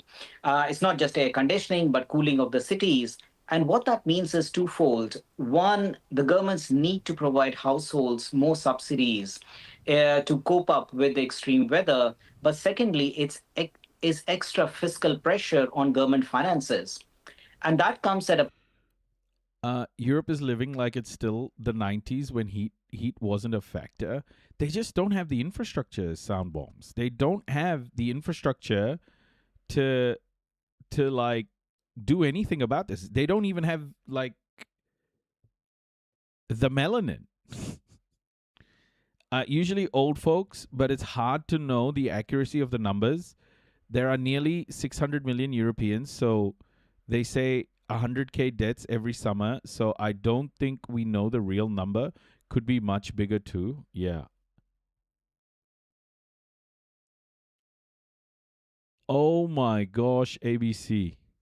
I heard S rates in the US is at an all-time high. Wow. Yeah, the blueberry farm I worked on as a teen looked terrible when we drove past. Yeah, Eric, I was watching a show on it. The blueberries, the wild blueberries are struggling. Like, whole industries are being wiped out, guys. It's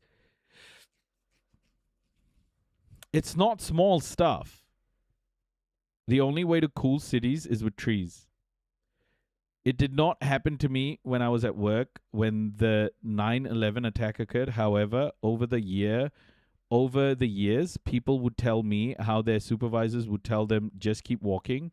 Like someone being told you can catch up on the news when you go home, and basically being told these shelves won't stock themselves. This is the same thing. I'm not surprised they aren't prepared. It shouldn't have gotten this hot. Noisy, I just learned that taking my blood pressure while listening to you is really not a good thing. Why would you do that, Deb? Please don't do that.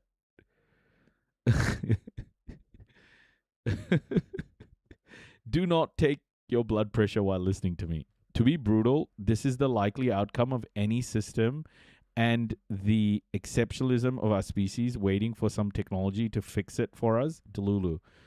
Yeah, capitalism's like, okay, if we just keep going with capitalism long enough, guys, we're going to eventually get to the solution. It ain't working. The point where there is just not enough room for a lot of European countries to give that fiscal stimulus. So for us, purely from an economic point of view, and like I said, it's very unfortunate from a human point of view, but from an economic point of view, it means extra spending. It means extra fiscal burden. I just double up on my BP pills before Noisy. Nice. We haven't tried true capitalism yet. Yeah. We aren't truly free market yet, guys. Just wait. And that means extra borrowing and more pressure on yields in the bond market. Fire crews have been scooping water from the River Seine in France to tackle a wildfire south of Paris. So far, more than 3 square miles, which is about 800 hectares, have burned in the Fontainebleau. Okay, so that is that. I want to... Hey. I want to watch this because it's like why Europe is still unsure on air conditioning despite record heat waves. This was 4 weeks ago, but I think an important data point now. How did air conditioning become part of the culture wars?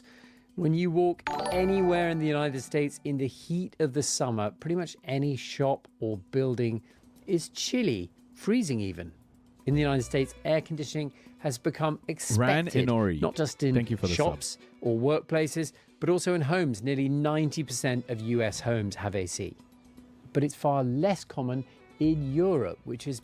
The world is on fire. Meanwhile, Musk was on stage this week telling investors the goal of humanity is to create a sentient sun. Yes, he actually said that the video is still on YouTube, I think.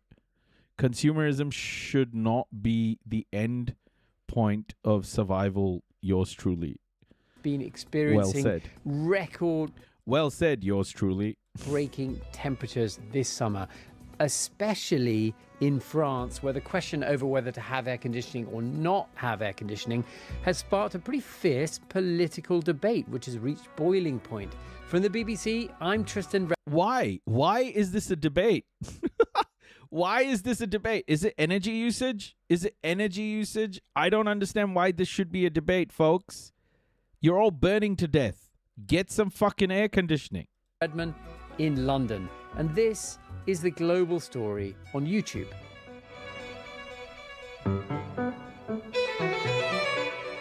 So a bit later in the podcast, we're going to be speaking to one of the hosts of the BBC's Climate Question podcast. But before that, we're zooming in on France with a guest that you probably know pretty well by now, Tristan Redmond, host of The Global Story. Hello. Thank you for inviting me on your show, Sumi. Well, actually, it's your show, but I'm happy to talk to you about what an interesting topic, isn't it? Air conditioning. It might seem its energy usage and side effects on urban heating. Yeah, I guess we were talking about it before, and I guess if everyone turned on AC at the same time and a whole bunch of people turned it on, it could fuck up the electricity usage, right? You're just pushing heat from inside to outside. That's true. No, I mean, but if it helps the people who need it survive classical gas, like what if old people had air conditioners? You know, the most vulnerable people, give them fucking air conditioners. Only radical Greens are still opposing it for households. innocuous, Tristan, but I think you and I know it is anything but. It is anything but. I can tell you on this side of the Atlantic, there has been so much media coverage of late. Not Oh my gosh, London is right now being hit by a heat wave. This is right now, folks. London, 34 degrees. This is right now. This is live. The wave is hitting.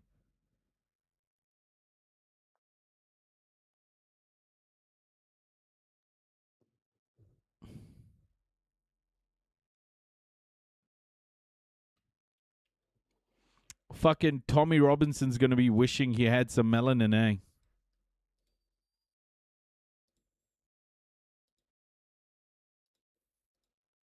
not just about the heat wave in the US, but about air conditioning and the lack thereof in Europe. And there are a lot of strong feelings. There are strong feelings on all sides, probably. England right? already I want looks to give like you a just a dust taste bowl. of the headlines in some of the main publications here. Okay. There was an editorial in the Washington Post that claimed that European hostility towards air conditioning is suicidal. A Wall Street Journal editorial called Alternative Cooling Solutions Green Virtue Signaling. New York Magazine called the debate Green virtue signaling? Oh. Honestly, guys, we are going to be melting, and there are going to be fucking idiots calling people who are like, guys, we're melting. We should probably stop melting. There are going to be people calling those people woke while we're all collectively melting. It's like, bro, yeah, we might be melting, but we're not woke. This is so stupid. in Europe bewildering. There's been a lot of focus on the picture in France. And Yes. Tristan, you live in Paris, so paint this I picture do. for us then. What is it like to live in Paris during a heat wave? Well, it can be a nightmare. It doesn't cool down really very much at night because there's a lot of stone, a lot of heavy stone buildings, and they just radiate heat at night. Yeah, none of the architecture is ready for this, say, in Europe. European architecture is just not ready for this sort of like aggressive heat. People get used to this feeling. You sleep with your window. You know, I actually remember having a look at the NHS's like like an assessment form for heating in the house, and there's a huge focus in the UK on double glazed windows. Massive focus because it keeps the heat in. I think Europe and UK in particular has built the complete opposite infrastructure to what's needed to survive like constant heat waves. Double glazing keeps the heat out as well. What? How can it keep the heat in and out?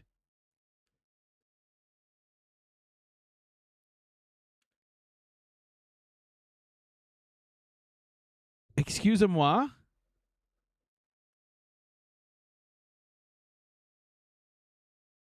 Oh, you need blinders?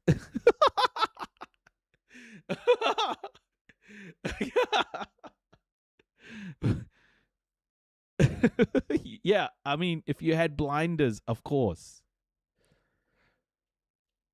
Windows open because you most likely don't have air conditioning, and the feeling of being in Paris in the summer is the feeling of listening and hearing all of your neighbors and all the things that they're doing as you try to go to sleep. So sometimes they're cooking, sometimes they're arguing, sometimes they're snoring, a lot of the time they're having sex.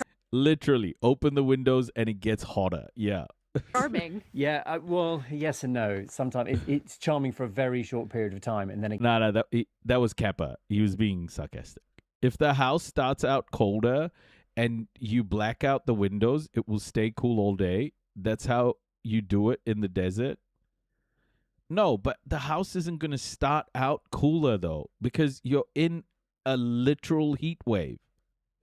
Like, the house is going to be an oven.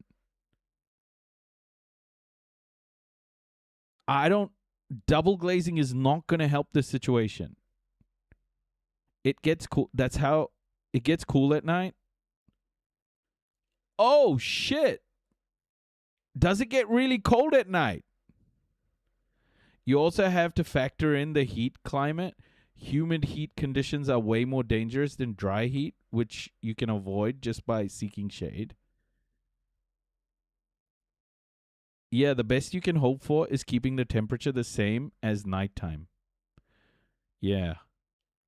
But is it cool at night?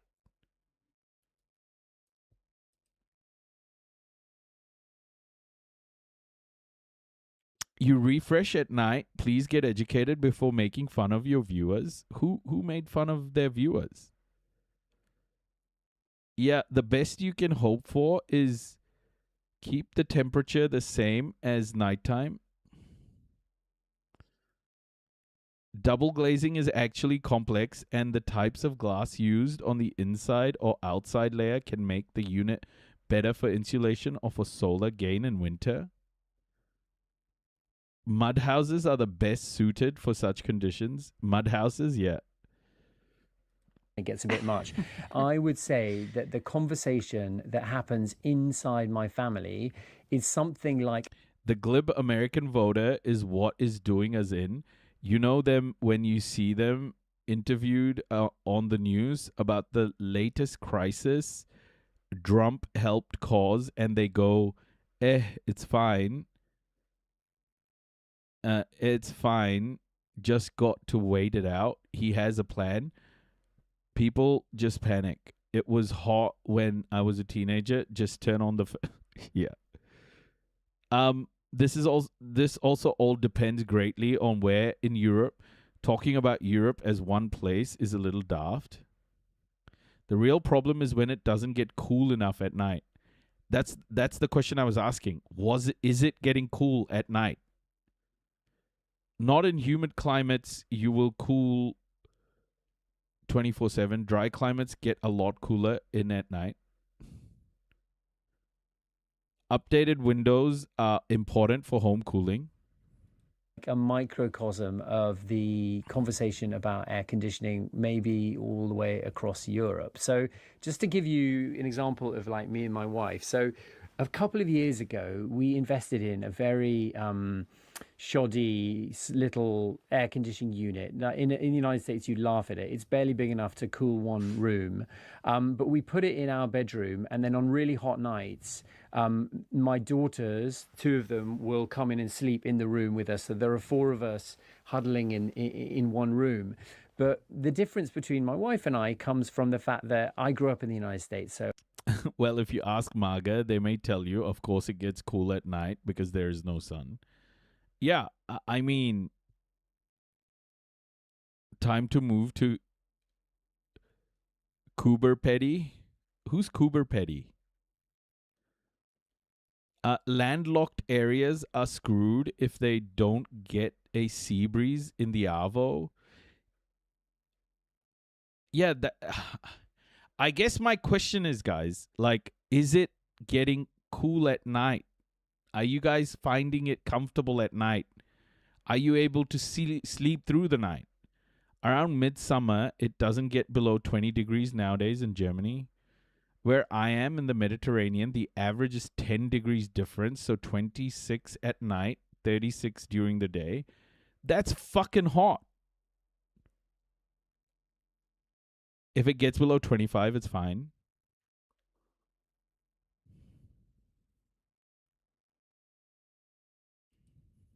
I'm quite attached to air conditioning as a concept. So I will sneak down the corridor like maybe 2 or 3 hours before we're going to go to bed. And yeah, hot as balls. Yeah, it's... I mean, it'll be impacting your sleep. You'll be sweating. Opening a window isn't going to do shit. And I'll turn on the air conditioning and I'll close the door in the bedroom because I want the room to be cool when we come to bed. And if my wife gleans that I have done this, she will tend to then sneak down the corridor. Fans help too. I use the air conditioning more at night. Nice. So is it like a mix for you guys then? You'll have the air conditioning on, the fan on.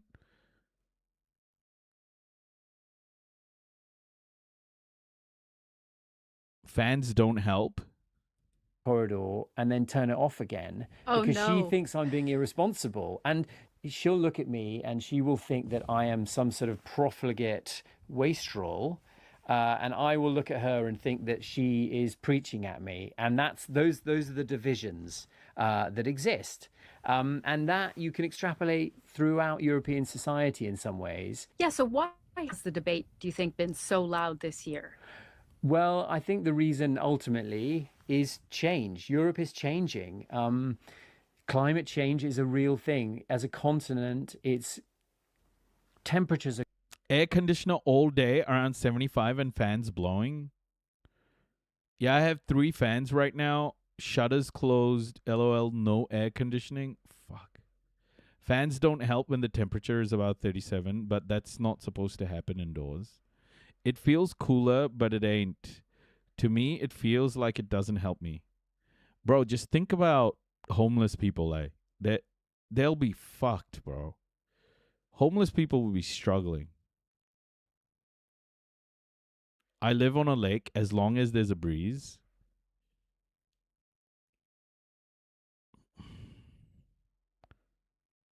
hopefully these people find shelters, man. Like homeless shelters. In our area, they open cooling centers.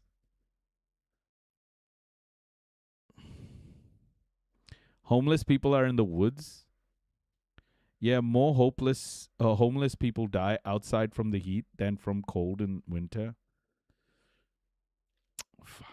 Are creeping up faster than any other continent on Earth.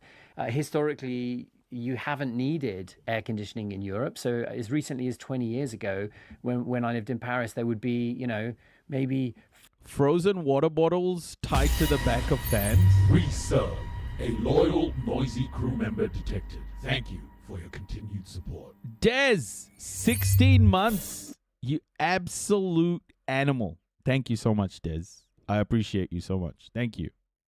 5 or 6 nights a year where it was unbearably hot, so it wasn't really worth getting air conditioning. A lot now of people it can forget be to weeks drink and weeks water. at a stretch. Let me run you through, Sumi, some of the things that have happened this spring and summer, because it started in spring. So the first heat wave was in May. We have, we need to find Atlantis soon, or we have, what do you call it? It's not an air conditioner. It's like a air purifier thing. Not air purifier. It's like a machine that cools and heats your house when you need it. A lot of people forget. I think it's the big cities in Central Europe which are the big problem. Like my sis lives in Milan, and it's just horrible. Hot, no wind, high humidity. Fuck. It's 33 degrees Celsius in Singapore. What about your offices? Your offices must have cooling, right? Offices would be comfortable. One of the main factors of heat stroke is dehydration. since you're sweating so much, which is a cooling mechanism for your body. Oh, and worse pollution than Beijing. Which is very early. There was a second 11-day heat wave in June. A lot of... My office doesn't have air conditioning except in some meeting rooms. Are all the employees huddled in meeting rooms? AC for workers, please. Schools and hospitals, Sumi, are not air conditioned. Thousands of schools have had to close. Thousands more had to adjust their schedules. At the beginning of July, the French National Public Health Agency said that it recorded an increase of more than 2,000 deaths during the last week of June. We don't know how many of those were attributed to the heat, but that's 2,000 excess They also deaths allow in that home working period. during All heat of waves? this then That's good. transformed into a political... Yeah, but working from home. Hype train detected. We are chugging. Let's keep this momentum going. Let's go. You share. You care. Holy moly, what's going on? An anonymous Gift gifter. sub detected. Sharing is caring. You shared. 5 gift subs. Oh my goodness. Thank you so much. Gift sub detected. Sharing is caring. You Anonymous shared. gifter, thank you. 5 gift subs. Welcome Gift sub to detected. Sharing Vin is caring. Diesel. You shared. You care. Klappstuhl Gift FDGO sub detected. Chai. Sharing is caring. Hot You shared. Locoa. Based Alaskan. Qua or Kois. Koi TV. Bro, my fucking name reading. I'm butchering all these fucking names. I'm so sorry, everybody. By the way, we hit our sub target of 145 subs. Let's go. Let's go. Let's go. Bro, nah, that's the best part. debate. The French government, Thank you so much, Sebastian anonymous gifter. Lecornu, who's the Prime Minister of Emmanuel Macron, has been criticised for not doing enough. But political camps are kind of coalescing on this issue. So Marine Le Pen, notably, who is a hard right leader in France, the favourite to become the next president of France. So her party has traditionally been climato-skeptic, as they would call themselves. Now they're sort of saying climate change is a real thing and we need to deal with it. And the way we need to deal with it is by investing properly in air conditioning. Her opponent on the hard left is a guy called Jean-Luc Mélenchon, who he's taken the opposite position. He says climate change is a real thing, and it's going to become worse if people, especially in cities where lots of people are concentrated together, start using air conditioning a lot. And the people who would be affected most in cities would be the poorest people. Marine Le Pen is full of shit. Are right-wingers in Europe now talking about climate change? Are like the AfD in Germany talking about climate change now? If only people were so creative with protecting the climate as we are with our usernames, I know. Who cannot afford air conditioning, because all you're doing when you take put air conditioning into your building is you're taking heat from inside your building and you're shoving it outside the building. And for the first time, the leader of the Green Party in France is a woman called Marine Tondelier. Oh, wait. So, hold on. Are the right-wingers saying that it's getting hotter because of immigration?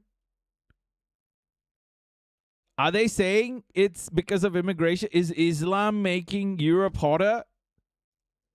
Is Islam making the UK hotter? She has started saying that the situation is so serious that air conditioning needs to be part of the solution, which is not something you would have expected. The price of electricity in Europe is really, really high. This is the biggest problem. Europe's biggest problem is energy insecurity. Yeah, because they stopped bringing in gas from Russia. I had that one day in office 10 years ago. We were all sweating in the office with 10 people. I had to go to my boss. He had a portable AC with the hose going outside on the corridor. I was sick for the next one.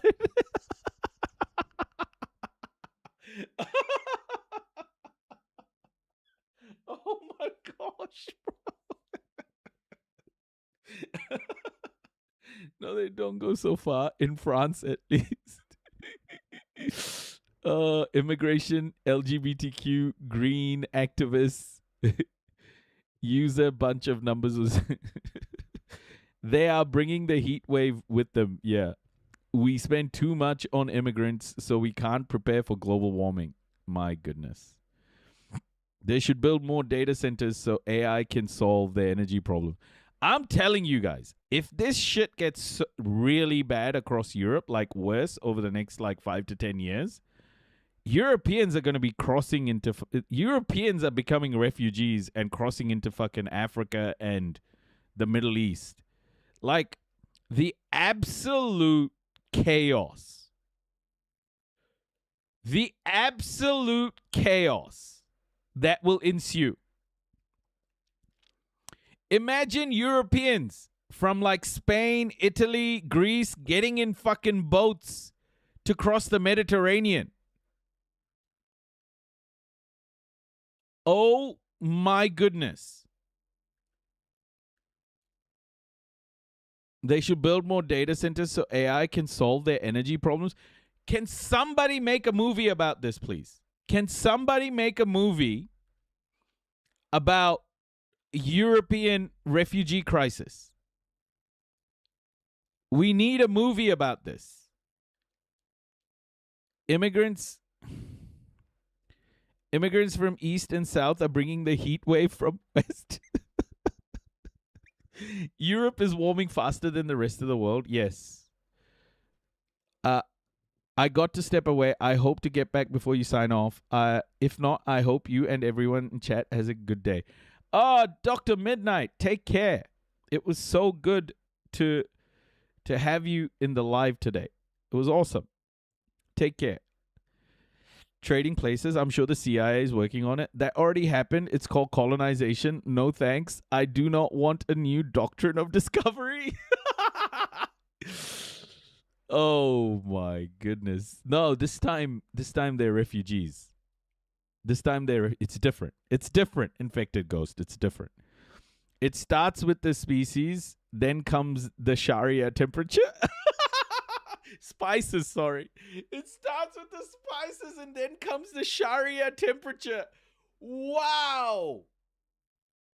The Shakira law implemented across Europe.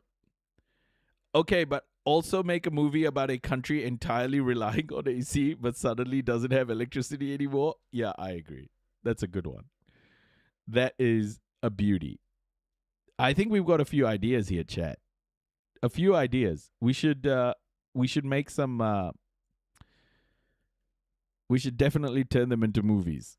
Just a few years ago. And it's been a kind of whole political ding-dong ever since then, really. I wonder, Excuse Tristan, what me, do sir? people in France then think? Can you repeat that? What was that? It's been a kind of whole political ding-dong ever since then, really. I wonder, Tristan, what do people in France then think of the U.S. and how Americans are addicted to really cold indoor spaces in the summer? So there was a headline that you read out earlier on, which I'd just like to just address. So it was an editorial that called Alternative Cooling Solutions, quote, green virtue signaling. So, I can't speak for all Europeans, but I don't know about that. I mean, I'm not sure that many Europeans are choosing to swelter in their houses just to prove a point to people in the United States. But it is fascinating to us over green virtue signaling. Here in Europe, that people in the United States are so interested in this question. Why do you think it is? I'm in two minds and two hearts about this because I spent a decade and a half living in Berlin, which is pretty similar to what you described to Paris. There is no AC to be found anywhere. That is partly because in Germany, you also haven't seen the type of temperatures that... I want a movie like Citizen Vigilante, but instead it is an AC as the protagonist hunting down climate change deniers. Oh, beautiful.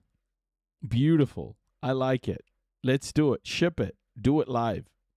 Europe is experiencing now. In the past, you would have, as you said, maybe a week of really hot temperatures, and that was dealt with open windows. The Germans have something called Lüften and Stoßlüften, which is creating a cross breeze by opening several windows. And that's how you try to cool down a space, even if it's hot outside. Here in the US, and I grew up here and have come back here a few years ago, there is a sense that convenience is the most important thing. And why would you suffer in the heat when you can be cool inside? So I think part of what the concern is, I would say, about Europeans here is a bit of head scratching. That bewildering title, I think, describes it quite well. Why? Hey, Europeans, though, but the Dow. As long as you've invested in the Dow, you're okay. The stock market is doing so well. You'll be fine. Why would you want to sit through unbearable heat and try to fall asleep with all... Yeah, quoting anything in German sounds suspicious. I really wanted to say that, Mr. Perry, but then I thought I might piss some Germans off. The dough. If they come with their 49-feet yachts, we are keeping the yachts, but we'll compensate with rubber blow-up things. Dow and crypto. And AI data centers. Yeah. Great. Let's do it. All your windows open in the summer and not be able to cool down when there is a solution there ready at hand. And actually, that perception also goes along with that virtue signaling. There are Americans, and I've talked to many of them, who say, well, the Europeans just think they're better than us, that they don't need air conditioning. And hey, you know what's not virtue signaling? This, because this is happening right now in Merca. Catastrophic flooding swamping parts of Indiana. Nearly a foot of rain inundating neighborhoods. Water reaching the roofs of some homes. Cars completely submerged. Many highways impassable. A giant sinkhole swallowing part of this road. In Cambridge City, east of Indianapolis, one man clinging to a utility pole as he waited for rescue teams to reach him. Crews going door to door in Muncie, pulling people to safety. For many residents, they say the flooding happened with little warning. My fiance called me and told me that I needed to start packing a bag and to get ready to get out of the house. And when I looked out of the window, I saw my fence floating past my window. Officials calling the flooding a 1-in-1,000-year event. I've been in the area for 60 years, and there's never been anything remotely compared to this. It's God dang. I tell you what, it's been hotter than a motherfucker here. But I ain't believing no climate change bullshit. I'm telling y'all right now, if you keep going on about your goddamn climate change and shit, I'ma lose my shit. You hear me? It's hotter than a motherfucker. I'll give that to you. But it ain't no goddamn climate change. It's just summer. God damn it. I just want y'all to know. You come to my house bringing that climate change bullshit, I'ma get Cletus on you. And you don't want no Cletus on you. Keep that goddamn climate change out of my house. You hear? That's right. Cletus! Get my goddamn sponge bath ready. I want a new sponge. All right, folks. Several feet higher than most people have ever seen it here before. It comes after deadly storms pummeled the Midwest. Throw me against the wall! Leaving behind a trail of destruction. It's like driving through a war zone. One man assessing the damage in the town of Munster, Indiana. Lines of massive trees uprooted. In Columbus, Ohio, power poles snapped in half. Others knocked on their sides. The Chicago... It's funny, every time I do the Cletus thing, like, we lose viewers. So, you know I ain't doing the Cletus thing for the clout. I'm doing it because I love it. I love Cletus. I just love it. I love that character so much. I do it because I love it. area also hit hard after multiple tornadoes touched down, damaging homes and schools. Meanwhile, another weather event brewing, thousands of miles away. Hawaii is bracing for a tropical system expected to bring heavy rain and damaging winds this weekend. Overnight, more than 260,000 customers were still without power in Indiana I do it for the art of it. alone, and the state is expecting more rain today. An investigation is underway after an Army helicopter crashed in Texas, killing the 2 soldiers on board. The Apache attack chopper was based in nearby Fort Hood. It went down in a field during a reported training mission and sparked a grass fire that burned out of control. No one on the ground was hurt, and no homes or other buildings were damaged. Oh, okay. This was 20 minutes ago. Holy shit. This was very new. Yeah, there are fires as well. The dangerous weather, including the tropical threat on the move that could hit Hawaii this weekend. First, Ginger is following the monsoon thunder. Oh, Ginger mentioned. Gingy, where are you? Ginger. What's Ginger doing? Causing havoc here as well. Hawaii this weekend. First, Ginger is following the monsoon thunderstorms overnight, slamming Arizona and the flooding emergencies in the Midwest. Ginger, good morning. It has felt like Ginger's the lady. Sorry. Groundhog Day and not the comedy, like a real nightmare in parts of the Midwest. The last couple of mornings, we've shown you almost the same pictures. Omaha, Nebraska with severe thunderstorms, embedded tornado By the way, if you guys didn't know, Ginger's the name of our dog. warnings. The sky alit with lightning. And this morning, we've got another one of those mesoscale convective systems busting through Iowa, going toward Illinois, and eventually will bring more rain to hard-hit Indiana. How's Ginger doing? I think he's fine. He's got an appointment with the vet tomorrow morning, to get his sutures removed and his feeding tube removed. The last couple of days, though, yeah, he hasn't pooed.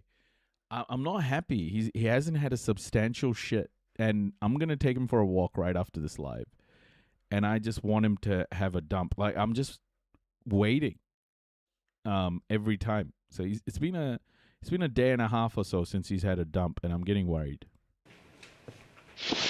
Overnight, powerful monsoon storms rolling through Arizona. Radar estimates of 2 to 4 inches of rain falling fast. Near Phoenix, Maybe up to I an show inch, him. triggering flash flooding. Gusty winds taking Maybe you show him. I thought, well, if you want to show him. down a light post in Chandler, sending it crashing into this car. All of this as catastrophic training storms forced flash flood emergencies in Indiana. Nearly a foot of rain fell in some areas east of Indianapolis. Multiple water rescues, evacuations, and road closures. This is just complete insanity. We're just experiencing the worst flooding I've ever seen in the history of this town, I would assume. Dozens of people rescued in Cambridge City. One man seen clinging to a power pole. Drone video shows the entire town underwater. Homes Guys, is this okay? Is this normal? Is this usually what happens? surrounded. Rescue boats navigating the streets. Vehicles barely visible. There's a number of homes that most of the first floor is underwater. I'm going to say 7 or 8 blocks are in that type of situation. Michelle Wilson rushing to her Cambridge City home when she heard it was filled with water. I opened the basement door and it's all the way filled. And in Newcastle, Indiana, floodwater covering the entire floor of this apartment. Back door up here. Man, like, when there's floodwater in the house, like, the house has to, the floors have to be ripped out. It's all fucked. Like, this house needs to basically be rebuilt. It's so sad, man, when you see this. This is like This is so bad. Yeah, in the US, this shit happens all the time. As someone here said, there's 1,000-year flood every year somewhere. Almost to the staircase. Not to mention the giant water coming through right here. Bro, My car close is the door. completely done for. Many highways impassable. A giant sinkhole swallowing part of this road. Henry County Sheriff officials sweeping the area by boat, passing this abandoned sunken car with the back window smashed out. Unfortunately, that very area finds itself in this red bubble, which means you're in a level. It is the whole house is fucked. It's so sad to see. And if they have flood insurance, they likely won't be covered. Yeah, like insurance companies won't pay that out either, will they? And do you think insurance will pay? They will look for any policy infractions or amendments. Yeah, man. Level 3 out of 4 for flash flooding again tonight. By the time that system I showed you earlier makes its way here, you could see 2 to 3 inch per hour rainfall rates up to a half foot, adding on to your foot that you had yesterday. And unfortunately, we are stuck because of this stationary front in this pattern. The next couple of days, that's Saturday, 6 a.m., you get another one of those MCSs headed towards Chicago and eventually into Indiana. So a very wet stretch ahead. I do want to mention that we have this storm that could potentially be called Lala, and it will. So the houses that are burning down, they're not getting insured. These houses aren't getting insured. What good are insurance companies? Like, who do they pay for? Who has a story? Who has an insurance story, a good insurance story? Can anyone tell me in America if you've had a story with insurance companies that's like positive? Head toward Hawaii this weekend, the Big Island getting closest. We will be tracking this as it gets closer, and of course the impacts to all the islands. High surf is a guarantee, Rachel. Yeah, dangerous surfing conditions. Okay, Ginger, thank you. We turn now to the tragedy in Texas. An Army Apache helicopter based in Fort Hood crashed, killing 2 soldiers. Trevor Alt has more on what we were. All right, guys. It's midnight here in Aotearoa. I think I will take a break. I'll be back in the morning. How did I not see a single F-150 or Dodge Ram in that flood? That's concerning. I will be back tomorrow. Thank you so much for being here today. Yeah, I think like following this climate stuff is becoming, I think, a #1 priority for us because yeah, it's starting to expand so much. Of course, Geppetto. Thank you so much, guys. I think it's going to be a big part of our live streams. Can we raid Struggle 4? Yeah. We can raid Struggle 4. We can raid Zach Chap tomorrow, my clothes brush. We'll raid Struggle 4 today. We got to get Zach Chap, though. He's,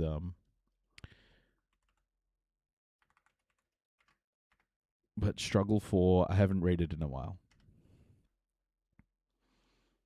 Yeah, thank you so much, everybody. Thank you so much. And yeah, I'm going to go take Ginger now for a walk. But thank you, everyone. Just remember that this weekend, I'm going to schedule a cooking live, and we're going to make some Indian street food, some vegetarian street food. It's going to be great. So lock that one in. It's probably going to be on Saturday, New Zealand time, not Sunday. So there is that. But yeah, I'll schedule it in and we can do it. But thank you so much, everybody. Thank you so much. I will catch you all soon. Please say hi to Struggle 4. I'm gonna head out, raid and run. Let Struggle 4 know that I said hi. But enjoy Struggle 4 stream. Here we go, everyone. In 3, 2, 1. Enjoy Struggle 4's stream. Ka kite, po marie.